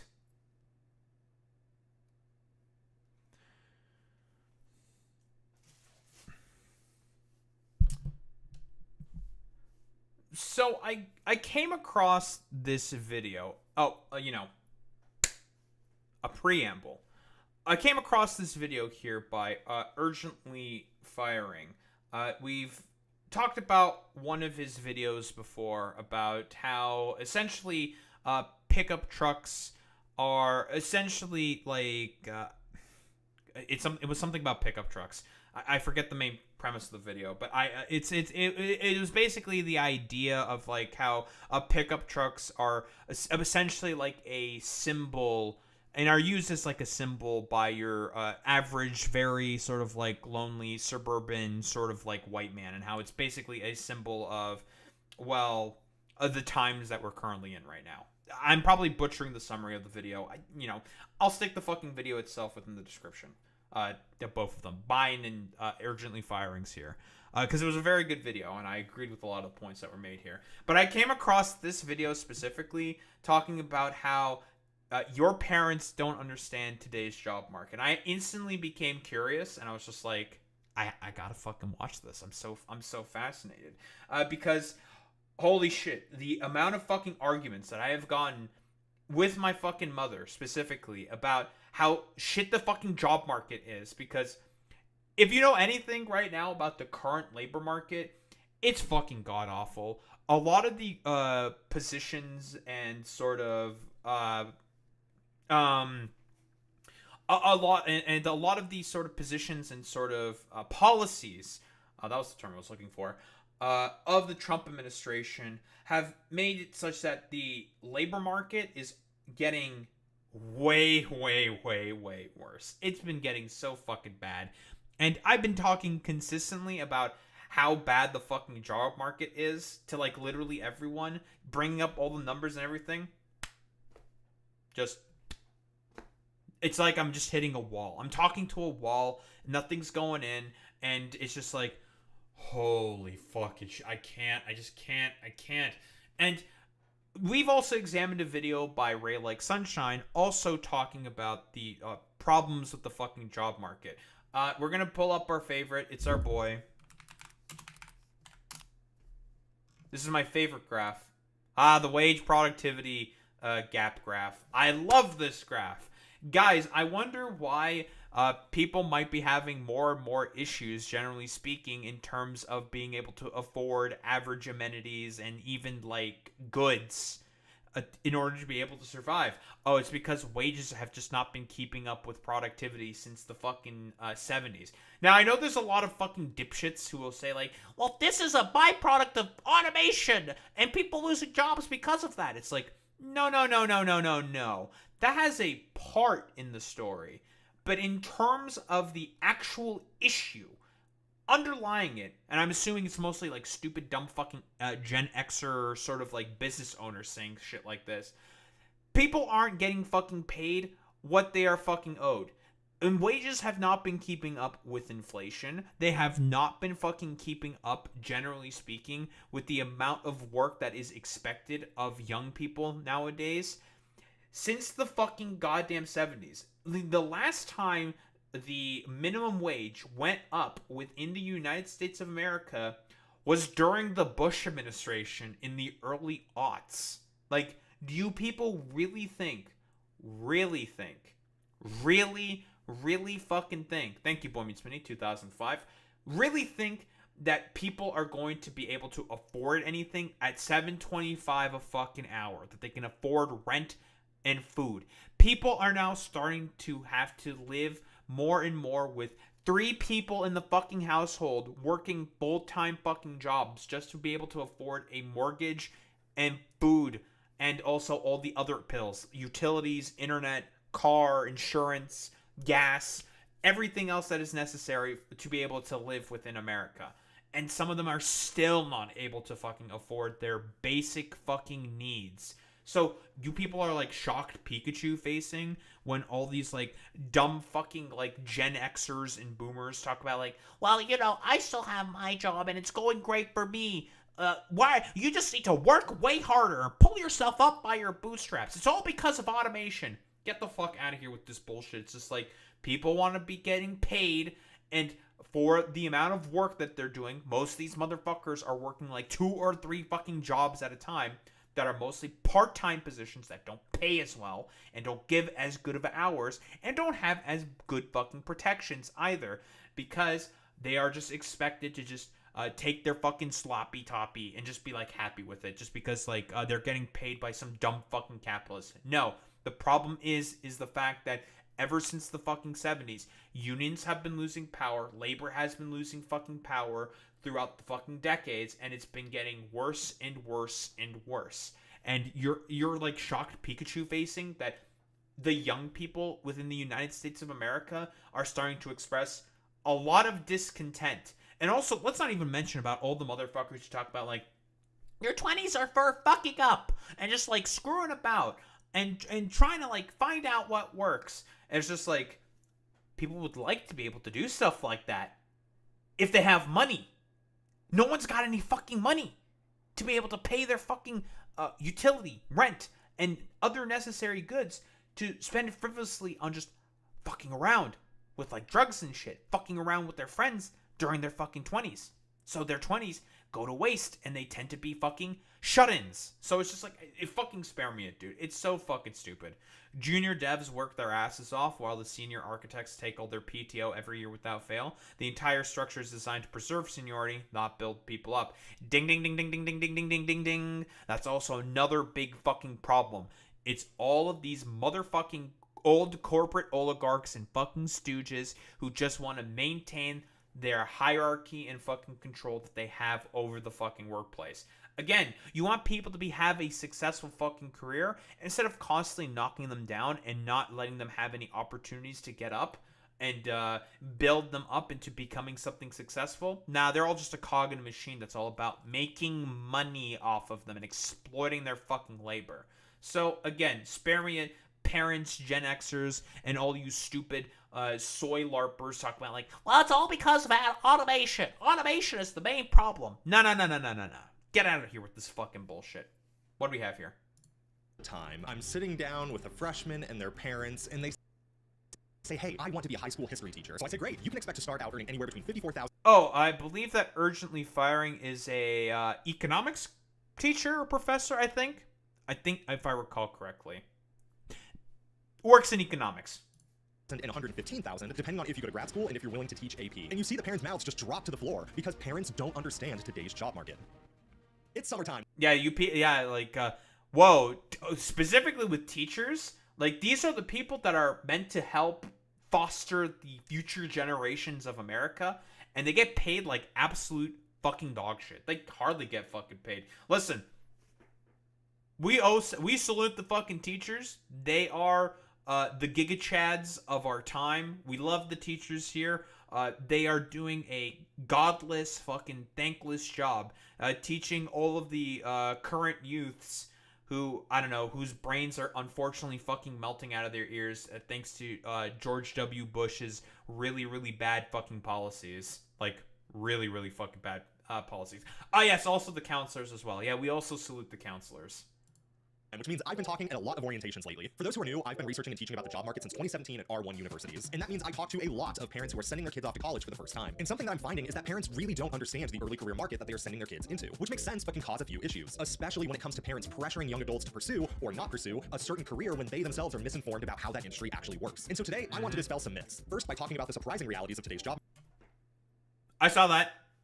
I saw I'm Savage and Jamie there. Ah, a man of culture. I appreciate the Mythbusters reference, okay? market, followed by what the research says about how to choose a major or a career, and then finally with some surefire ways to land a well-paying job in any career that actually works in today's market. It's a lot to go over, so please be sure to like this video and subscribe if you are new, and let's just get right into it. So the chart you saw earlier is true. There are high school teachers starting out between 50 and 100K in many American markets now, especially for those who go on to earn master's degrees or above, and who take on additional roles like advising clubs, leadership, or teaching AP. And it's not just secondary ed that's seen big bumps to their Or salary. it's either that or it's like what? It's also professors as well. Unless they have to do some other bullshit in order to become a professor. Oh, they have to get like a PhD typically. No, not necessarily to become a professor. You don't have to get a fucking PhD. Listen, what I'm essentially saying here is that there's a lot of fucking rules and regulations that have gone into place ever since, well, not the Nixon era, but ever since Reagan specifically, that have made it such that, well, being a teacher within the United States of America is as terrible as it is. In the past few years. Field jobs like park rangers and archaeologists are now starting out between 60 and 70K, and even writers are starting out at insane salaries if they go into technical grants or social media writing. And in a country where the average salary across the board is 40 to 60K, depending on which source you decide to trust, that is an amazing starting salary for most people launching right out of school. But if you go up to almost any parent and you're like, hey mom and dad, I want to be a teacher or an archaeologist or a writer, you're probably going to be met with that condescending, like, good luck making any money doing that. And that's because they're thinking about God, I fucking hate that fucking shit, dude. Yeah, it's because, broadly speaking, in the economy that we have, they do not fucking value any of those fucking, sort of, like, jobs and positions that are ostensibly incredibly fucking important jobs, like, being a historian, being an archaeologist, being all this fucking bullshit. Because, again, for all these people, their brains are fucking poisoned by, well, you gotta make money, you know, it's very important, you have to make money, because, in reality, for a lot of these fucking dumbass parents, in the back of their minds, it's like, yes, with my kid being able to earn money, I can now start thinking about myself and my fucking retirement. Like, complete fucking stupid. Yeah, like, yeah, you could make 200K at Google or doing surgery instead. Yeah, you need teachers. You need historians. You need all these different sort of jobs and positions. Like, they are also incredibly important roles and positions. Like, the preservation of history and culture with, like, archaeologists and all this stuff. Incredibly fucking important if you want to even, like, think about preserving the sort of, like, heritage and fucking history that, well, seemingly all these fucking dipshits don't give a fuck about. But, you know, if they're, like, visiting a museum and they're like, oh, wow, I really like all these exhibits. They're fantastic and excellent. Those are helped built by archaeologists and historians and museum curators who barely get paid any money. Yeah, it's all because of consumerist society. 1000%. Boy Meets Mini. Yeah, culture is very, very important. Like, what is the U.S. without its sort of, like, broader sort of culture of either Hollywood or New York?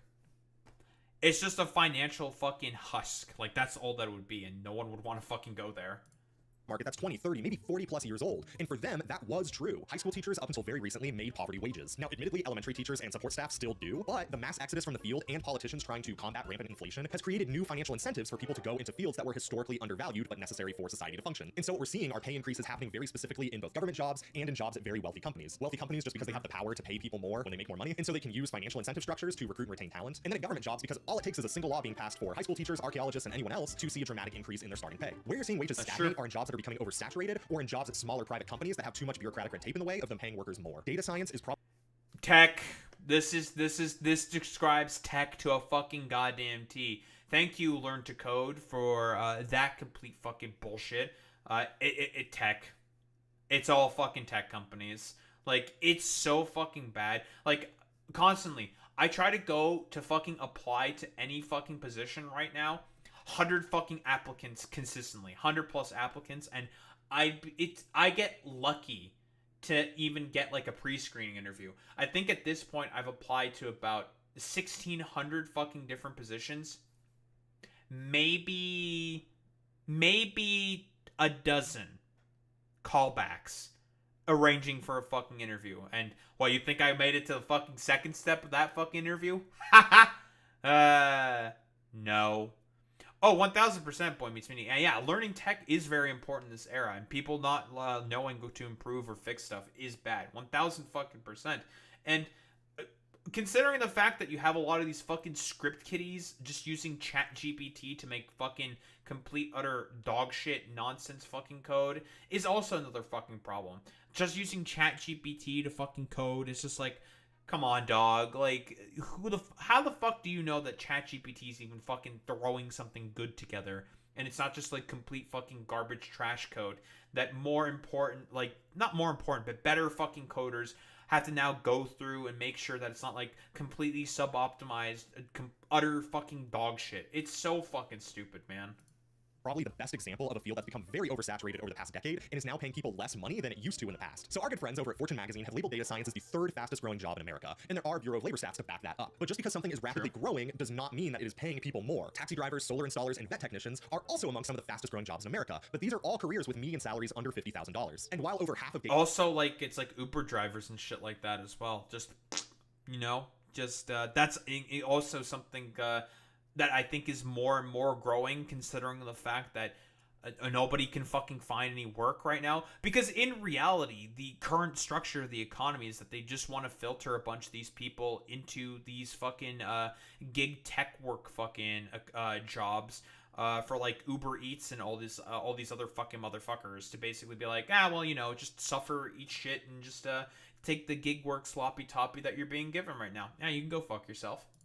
Data scientists who are currently established in the field are making 6 figures, there have been increasing reports of recent graduates in data science not being able to find a job, or not being able to find a job that pays very well. Many of whom have had to take on additional skills or degrees in software engineering just to have the baseline skill set that companies are looking for with their entry-level data employees. And I think that's something that well, that's also another thing that I've been consistently getting from my parents specifically, saying like, you need to take more online courses. You need to be able to find, take more fucking classes and stuff. It's just like, first off, what money do I have in order to be able to go back to university in order to become like a data engineer or some shit? Are you willing to offer money for that? Or do I have to take a loan from the fucking government? Like, I'm not fucking doing that shit. That's way too fucking expensive. Fuck off. Absolutely the fuck not. I don't want to go into fucking debt to inevitably try to score some fucking job or something. And don't give me any of this learn a trade fucking code bullshit. It's gonna be the exact same shit as learn to code. All these stupid motherfuckers talking about like learn a trade. All these motherfuckers start to learn a trade. Hey, learn a trade. Meet another 3-word fucking goddamn sentence. Supply and demand.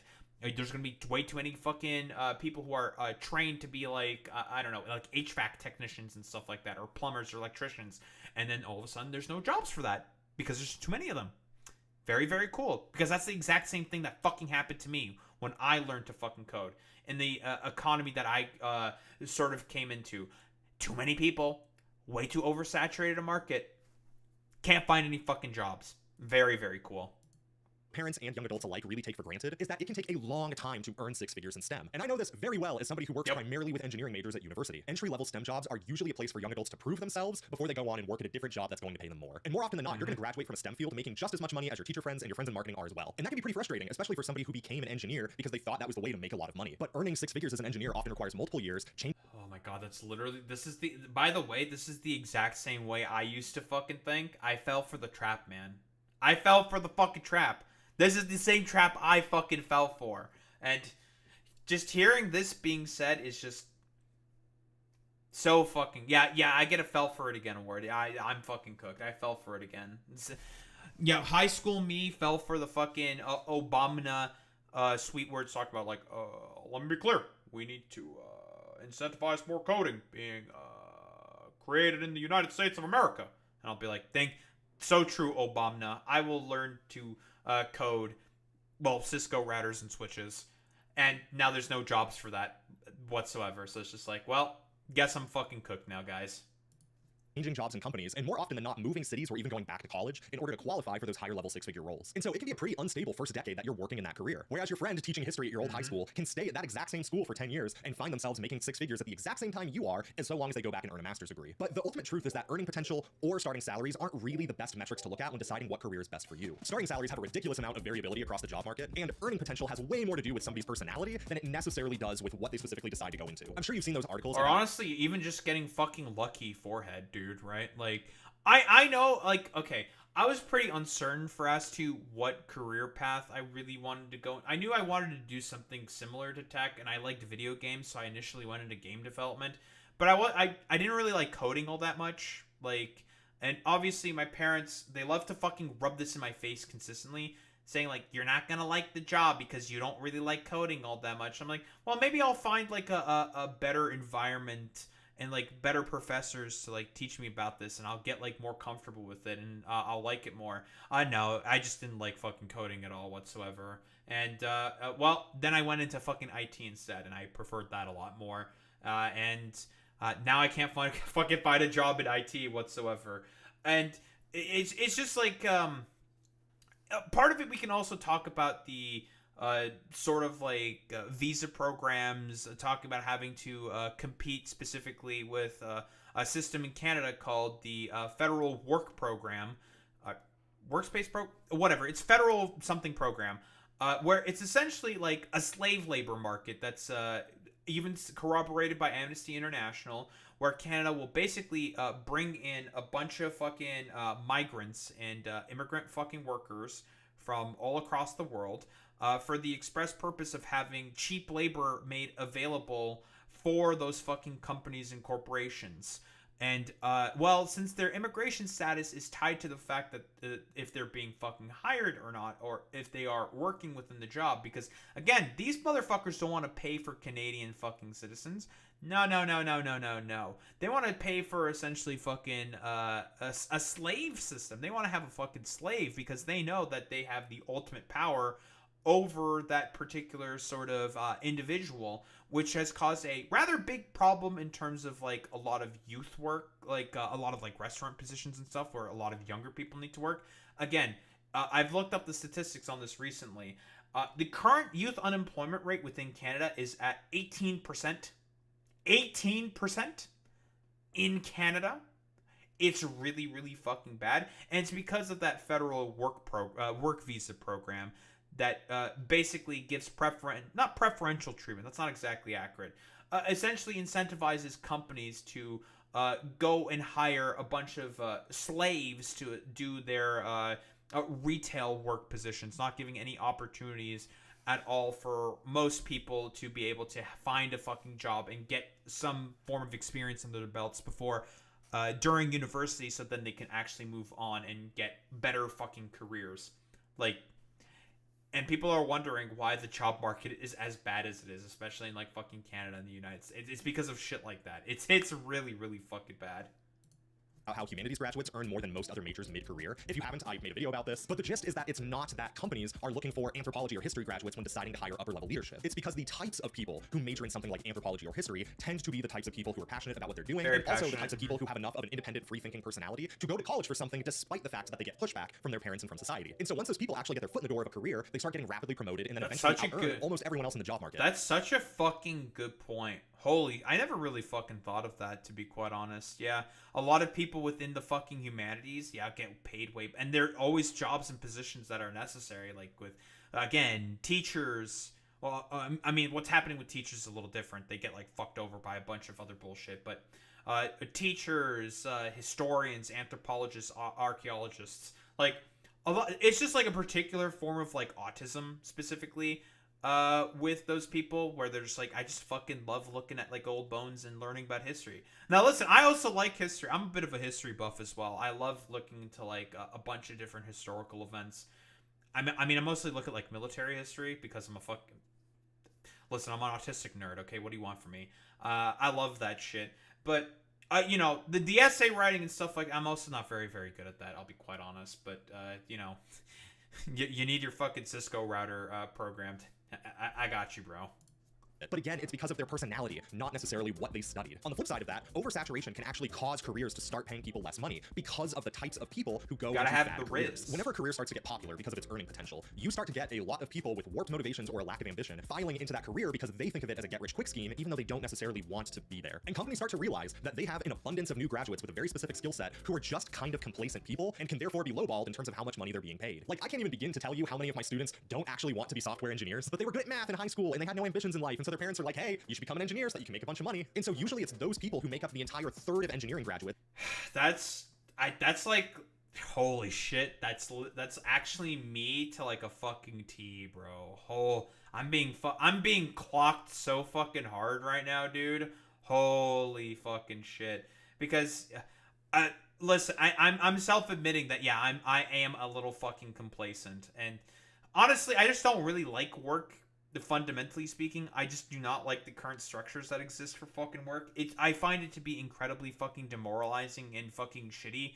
I've never been really a person who has been a big fan of authority. If you take a look at a lot of videos within my channel, I do not like authoritative figures. I do not like people with sort of like undue amounts of power having to lord over me. Some might say, I guess I was the perfect sort of like socialist or some shit, and that it was inevitable that I fall into the sort of ideology that I prescribe myself to. But yeah, like, I really do not like the fucking workplace environment, man. I just I see it as like something that's like so fundamentally fucking constricting and just terrible, and just not very like compelling in like a free form of expression or something. Maybe I should have just gone to the fucking humanities instead or something. Maybe I should have just like stuck with history or something. I like the Greek civics class that I took. I like the history class that I also took as well. I'm just not very good at essay writing. Who are never able to actually land a job in the industry after they graduate college. But putting that cynicism aside, let's back up and talk about what actually does work for choosing a major or a career. So in the world of business, there's something called a Q analysis. Bear with me for a second, this is a little technical, but I promise I'll simplify it. A Q analysis takes qualitative data, which means something that you can't necessarily measure, like happiness or beauty, and gives a number to it, intentionally to turn it into quantitative data. And we do that so that we can objectively measure more superficial or emotional considerations against each other to make the most optimized decision for ourselves in our lives. Like, you might be able to make a ton of money working on an oil rig, but that's scary and dangerous. You might also make a lot of money working— Dude, fuck that. God, the amount of people who do like just like, oh, just work in like the oil rigs, you're gonna do like such a good job, or go out to like the Bering Strait in order to fish king crab and all that stuff. Not necessarily guaranteed that you're always gonna make a lot of money doing that, for example, and it is an incredibly fucking a dangerous position to do that. Like, I would suggest not doing that necessarily. Like, no, I don't think so. For Berkshire Hathaway in Omaha, but you might get super depressed after having to move to Nebraska. And so these so-called superficial reasons actually matter a lot more than people give them credit for. Can you emotionally handle doing a job that goes against certain values? Can you emotionally handle living in a place that is not beautiful? Can you handle being away from your family? Like, these are things that you really need to think about when choosing a career. And I'll be honest with you here for a minute. I am making a lot less money than I could be if I was some economic analyst for some big company in a big city. I teach career education in a college town because I value leading a simpler life, because I value being around friends and family, and because I value being in a pretty and enjoyable community. I was incredibly stressed and depressed back in grad school when I was living in a big city, and I don't think I could ever go back to that lifestyle. On the flip side, a lot of people could never live the way that I do because they value the energy and the resources of big cities, and they value making a certain dollar amount, whereas I just don't. And so oh, dude, I fucking wanted to, like, listen, I wanted to just like leave my fucking family as much as possible and just like completely just cut them out of my fucking life, which is why I wanted to do basically everything possible in order to just be like, no, I'm done with you people. I'm just going to cut you off, and I've had enough of that. That was my mentality in fucking high school, and for as to why I decided to go to the university I did, which was the furthest away from my parents, because I was just like, I've had enough. Like, I hate these people. My hatred is just like, I can't fucking tolerate it anymore. I've had enough of you people. I can't tolerate you. I don't want to be anywhere near any of you guys. Because, listen, I have never really had the greatest of fucking relationship with my parents, generally speaking, and you know, something very obvious, blah blah blah blah blah, a very first world problem kind of a deal, and that really sort of, I guess, like shaped a lot of the sort of mentalities that I have now, and I just never really liked the sort of like suffocating sort of like corporate culture, especially when I started like learning more about how it like generally works. I'm just like, you know, I think it's all just kind of dog shit, you know. Don't really like it whatsoever. It's one of those situations where I was just like, I just want to get the fuck away as far as possible from my parents. And well, I've now moved back to my fucking parents' house because I really didn't have any other option at that point. So I don't know. I just got kind of hosed, basically. Self-awareness is incredibly important when you are deciding what you want to do with the rest of your life. And so once you start figuring out what that is, it's also important that you start taking effective next steps towards that goal. There are really 3 necessary steps for landing any dream career. And the first is to reverse engineer that goal. So let's say that you're 18 years old and you want to be a park ranger at some national park. What you want to do is figure out how people today actually become park rangers and then work. You know, I'll be quite honest, I've never done that in my life. I always just thought to myself, I'm like, I'm just gonna go with the fucking flow. Whatever fucking works is whatever works. Just because I always thought of it, I guess the reason why I sort of had that mentality is, I guess I was trying to think of myself as being a bit of a fucking realist, because I was just like, like, I'm not, like, particularly interested. I know, like, a lot of the problems of the economy still fucking exist. Again, like, 08 financial crisis, like, I graduated not too long after that. That was in 2014 was when I graduated high school. And I mean, I graduated also during the COVID pandemic. So I was just like, honestly, if I can just fucking land something, then I'll be fucking happy about it and just like move on with my life. I lost a lot of ambition. Like, because I just felt like, man, it's the fucking goddamn like COVID pandemic. I'm probably fucking cooked to begin with. I'll be quite honest in terms of like future prospects in a career. I don't know, bro. Like, if I can just get like something semi-decent and that I can sort of maintain, then that's okay. And now the Trump administration happened, and the job market decided to fucking shit the bed now. And well, it's now almost been. No, it's been about a year ever since I lost my job. We've officially hit the 1-year anniversary. Very, very cool. Backwards to where you are right now. So the first thing you'll probably figure out is that park rangers are hired exclusively through usajobs.gov. And when you go onto USA Jobs, you'll find that listings for park rangers require that they either have a 4-year degree in criminal justice or natural resources, or that they are a veteran of the military. And so right off the bat, you've got some options. You also notice that they look for people who have done seasonal work before in things like the Peace Corps or conservation. And you notice that you're required to submit a federal resume for these positions, which is very different than a normal resume in the broader job market. So once you start getting some requirements in front of you, you then backtrack what you need to do to where you are right now. Also, bonus tip, if you're having a hard time getting this information from job descriptions, you can also go onto the LinkedIn pages of people who are working your dream job right now and basically reverse engineer their career back to when they were in your position today. But regardless of the amount of next steps in front of you, it's important that you start where you are. Okay, so you're 18. Your next step is not become park ranger. No, your next step is either to enlist in the military or to go to college for natural resources or criminal justice. Let's say you decide to take the natural resources route. Well, you're gonna need to do seasonal works in the park, so you should probably go to a college that's near. Are a lot of former military guys often park ranger? Is that true, Boy Meets Mini? Lots of, I don't know, like, listen, I'm not a very outdoorsy type. I do not like going outdoors whatsoever. Not a big camper. Don't like that. I like being inside with my computer. I like computer.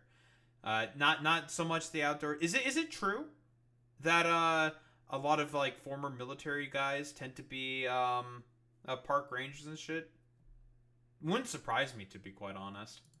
National parks, so you decide that you're going to go to a university in the western US. From there, you start doing that seasonal work over the summer so that you can slowly but surely develop a long-form federal resume that highlights all of your academic experiences and your experiences doing seasonal work under the federal infrastructure of the National Park Service. This is what I call the career snowball. You can't just apply to something out of nowhere and expect to get it. Like, you would be amazed at how many of my students have never had a job before, and then they are legitimately confused when they apply to work at NASA and can't land an interview. But I'm so passionate and I love space so much. Cool. You're also being hired to do a job. And so you need a mountain of evidence behind you that proves that you have the foundational academics, skills, and experiences necessary in order to get started doing that job. And that often means taking on experiences that aren't directly related to what you're trying to do, but that can tangentially support you on your career journey. An example of this would be working as an EMT before you become a doctor, or working as a drone technician before you apply to work on NASA's satellites, or maybe taking on an undergraduate research project before you apply to grad school. That way you can present at a conference and be prepared to go into an experience. Yeah, this is the exact same stuff in like IT and STEM specifically, right? Like, basically, it's like expected for you to work at a fucking IT call center. Yep, like. You're not going to go in being a network administrator immediately. That's not happening. Like, you need to work as you need to work help desk. I've worked help desk, right? Like, I did that for about a year and found a new, better job and moved on, obviously. And then I basically was essentially also helping in like another sort of call center, but I was like one of the dudes in the back, basically, the more technical sort of assets, right? And that's like sort of like the next step. And trying to help pursue that exact next step as well would be like some form of administration position, and eventually like a management position, and managing like a team of other administrators, blah blah blah blah blah, shit like that. That's how it works in like the particular field that I'm in, that being well, network administration, right? Fixing up your routers and switches and stuff. to put it rather simply. Experience where publishing research is a requirement for funding. You start small, and then you progressively take on bigger and more impressive opportunities until that snowballs into you being a superstar when you apply to your first big boy job. And that also means leveraging your resources. You would be amazed at how many college students don't go to career fairs. At least at my school, 85% of students who graduate with a full-time job offer in hand 1000%. got that job offer from some type of career fair. And that's because if a company is... I think like during my final year, because initially I didn't go to a ton of career fairs, but mostly because I was fucking lazy. I kind of regret that. I also did have like a co-op position, but the problem is that they were unwilling to. The problem with the co-op position that because I used to be a part of co-op, and the reason why I eventually dropped out of co-op specifically was simply due to the fact that when I was talking with the administration, they were just like not willing to change the work term that I was asking. I was like, can we please like change the work term? I don't want to have this work term because given how the specific program that I was in, it was between two different institutions, between Algonquin College and Carleton University. The Algonquin College courses were always specifically fixed during particular semesters, and you can't fucking change that. They would not allow you to change any of those to take them during earlier times because they didn't have the professors to teach that, nor would they want to fucking teach you during that. So I was just like, I don't want to spend like because it would have been, I would have had to take about 4 months, go to fucking co-op and shit like that, and I was just like, I don't want to fucking do that. And then I'd have the summer off where I would not be able to catch up on the courses unless I petitioned to be able to take those fucking courses to catch up to continue within the fall. And then I'd be basically off of the fall. I'd be wasting about a year of, like, 8 months worth of time for, like, no fucking reason. I'd be just, like, sitting on my ass doing nothing. Like, no, I'm not going to do that. Like, if you guys are not willing to give me the summer term position for this, I'm just going to have to fucking drop out of co-op. And, well, unfortunately, that kind of fucking owes me for a little bit. So I understood that I had to fucking take my lumps there, and that there really wasn't much I could fucking do about that, because I didn't want to spend, like, an extra fucking year in university and potentially another, like, I don't know, 10 grand on fucking courses and shit like that. I was just like, no, I don't want to fucking do that. Looking to hire college students, they're not just going to apply on LinkedIn and Indeed and hope that some college senior applies. No, they're going to take a couple $100 in a few afternoons, and they're going to go to university career fairs where the school will literally spoon feed them qualified and eager talent. And so when people talk about networking to access the hidden job market, this is what they are talking about. These resources exist for you to take advantage of, and sometimes they are the only resource for landing jobs in certain entry-level fields. Engineering. God, like 1,000 fucking %. Unfortunately, like with all the people that I talked to, and I talked, I don't know, a couple dozen people, I got fucking nothing out of it. And I went to, I don't even know how many fucking career fairs I went to. I went to a whole bunch of them. I was just like, maybe I'll just fucking land something with the government. I almost landed something with the government. I fucked up the interview really badly. So I'm just like, well, I guess I'm just fucking cooked. Essentially what I'm saying here is I'm partially fucking cooked, and also, well, my parents don't understand just how fucking cooked I am. I'm just fucking cooked, man. Is a really good example of that. And so for 99% of you, you need to stop listening to what your parents have to say about your career goals, because they probably don't understand how today's job market works. What works is reverse engineering your goal, starting your career snowball, and then figuring out how to use the resources available to you to your own advantage. Once you do that, you will start on the road to success in whatever career that you choose, and in whatever ways that you choose to define success. Very cool and very good.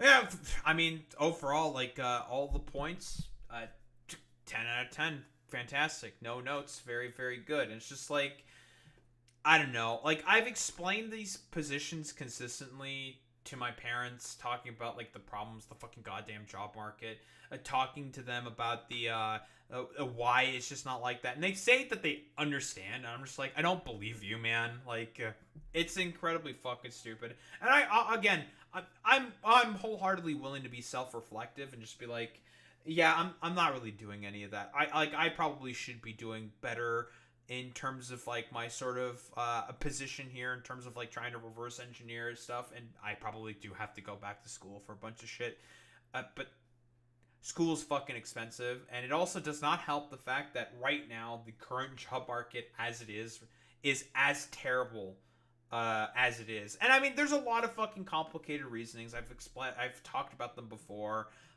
The reason for as to why a lot of these fucking jobs right now, and the market is as terrible as it is because fundamentally speaking, it's not working for you. It's working for a bunch of fucking dipshits at the top who want to make all of the money on the fucking planet.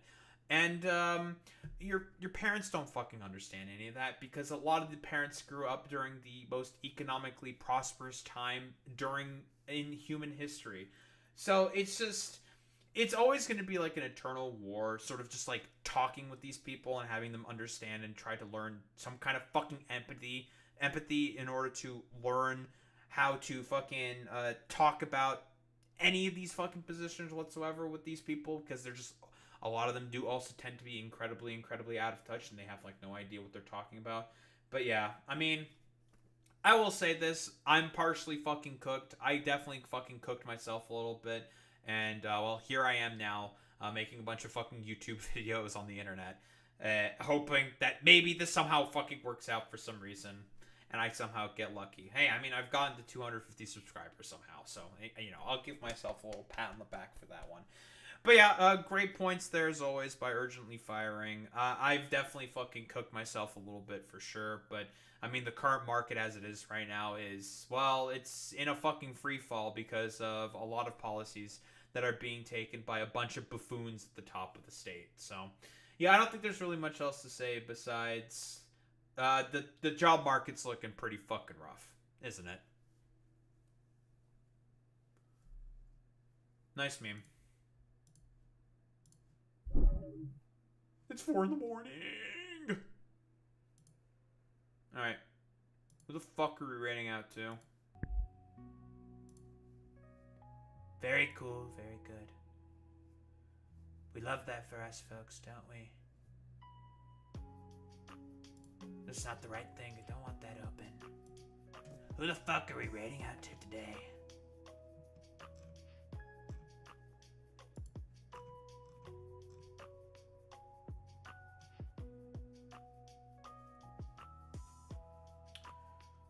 Just in my eye.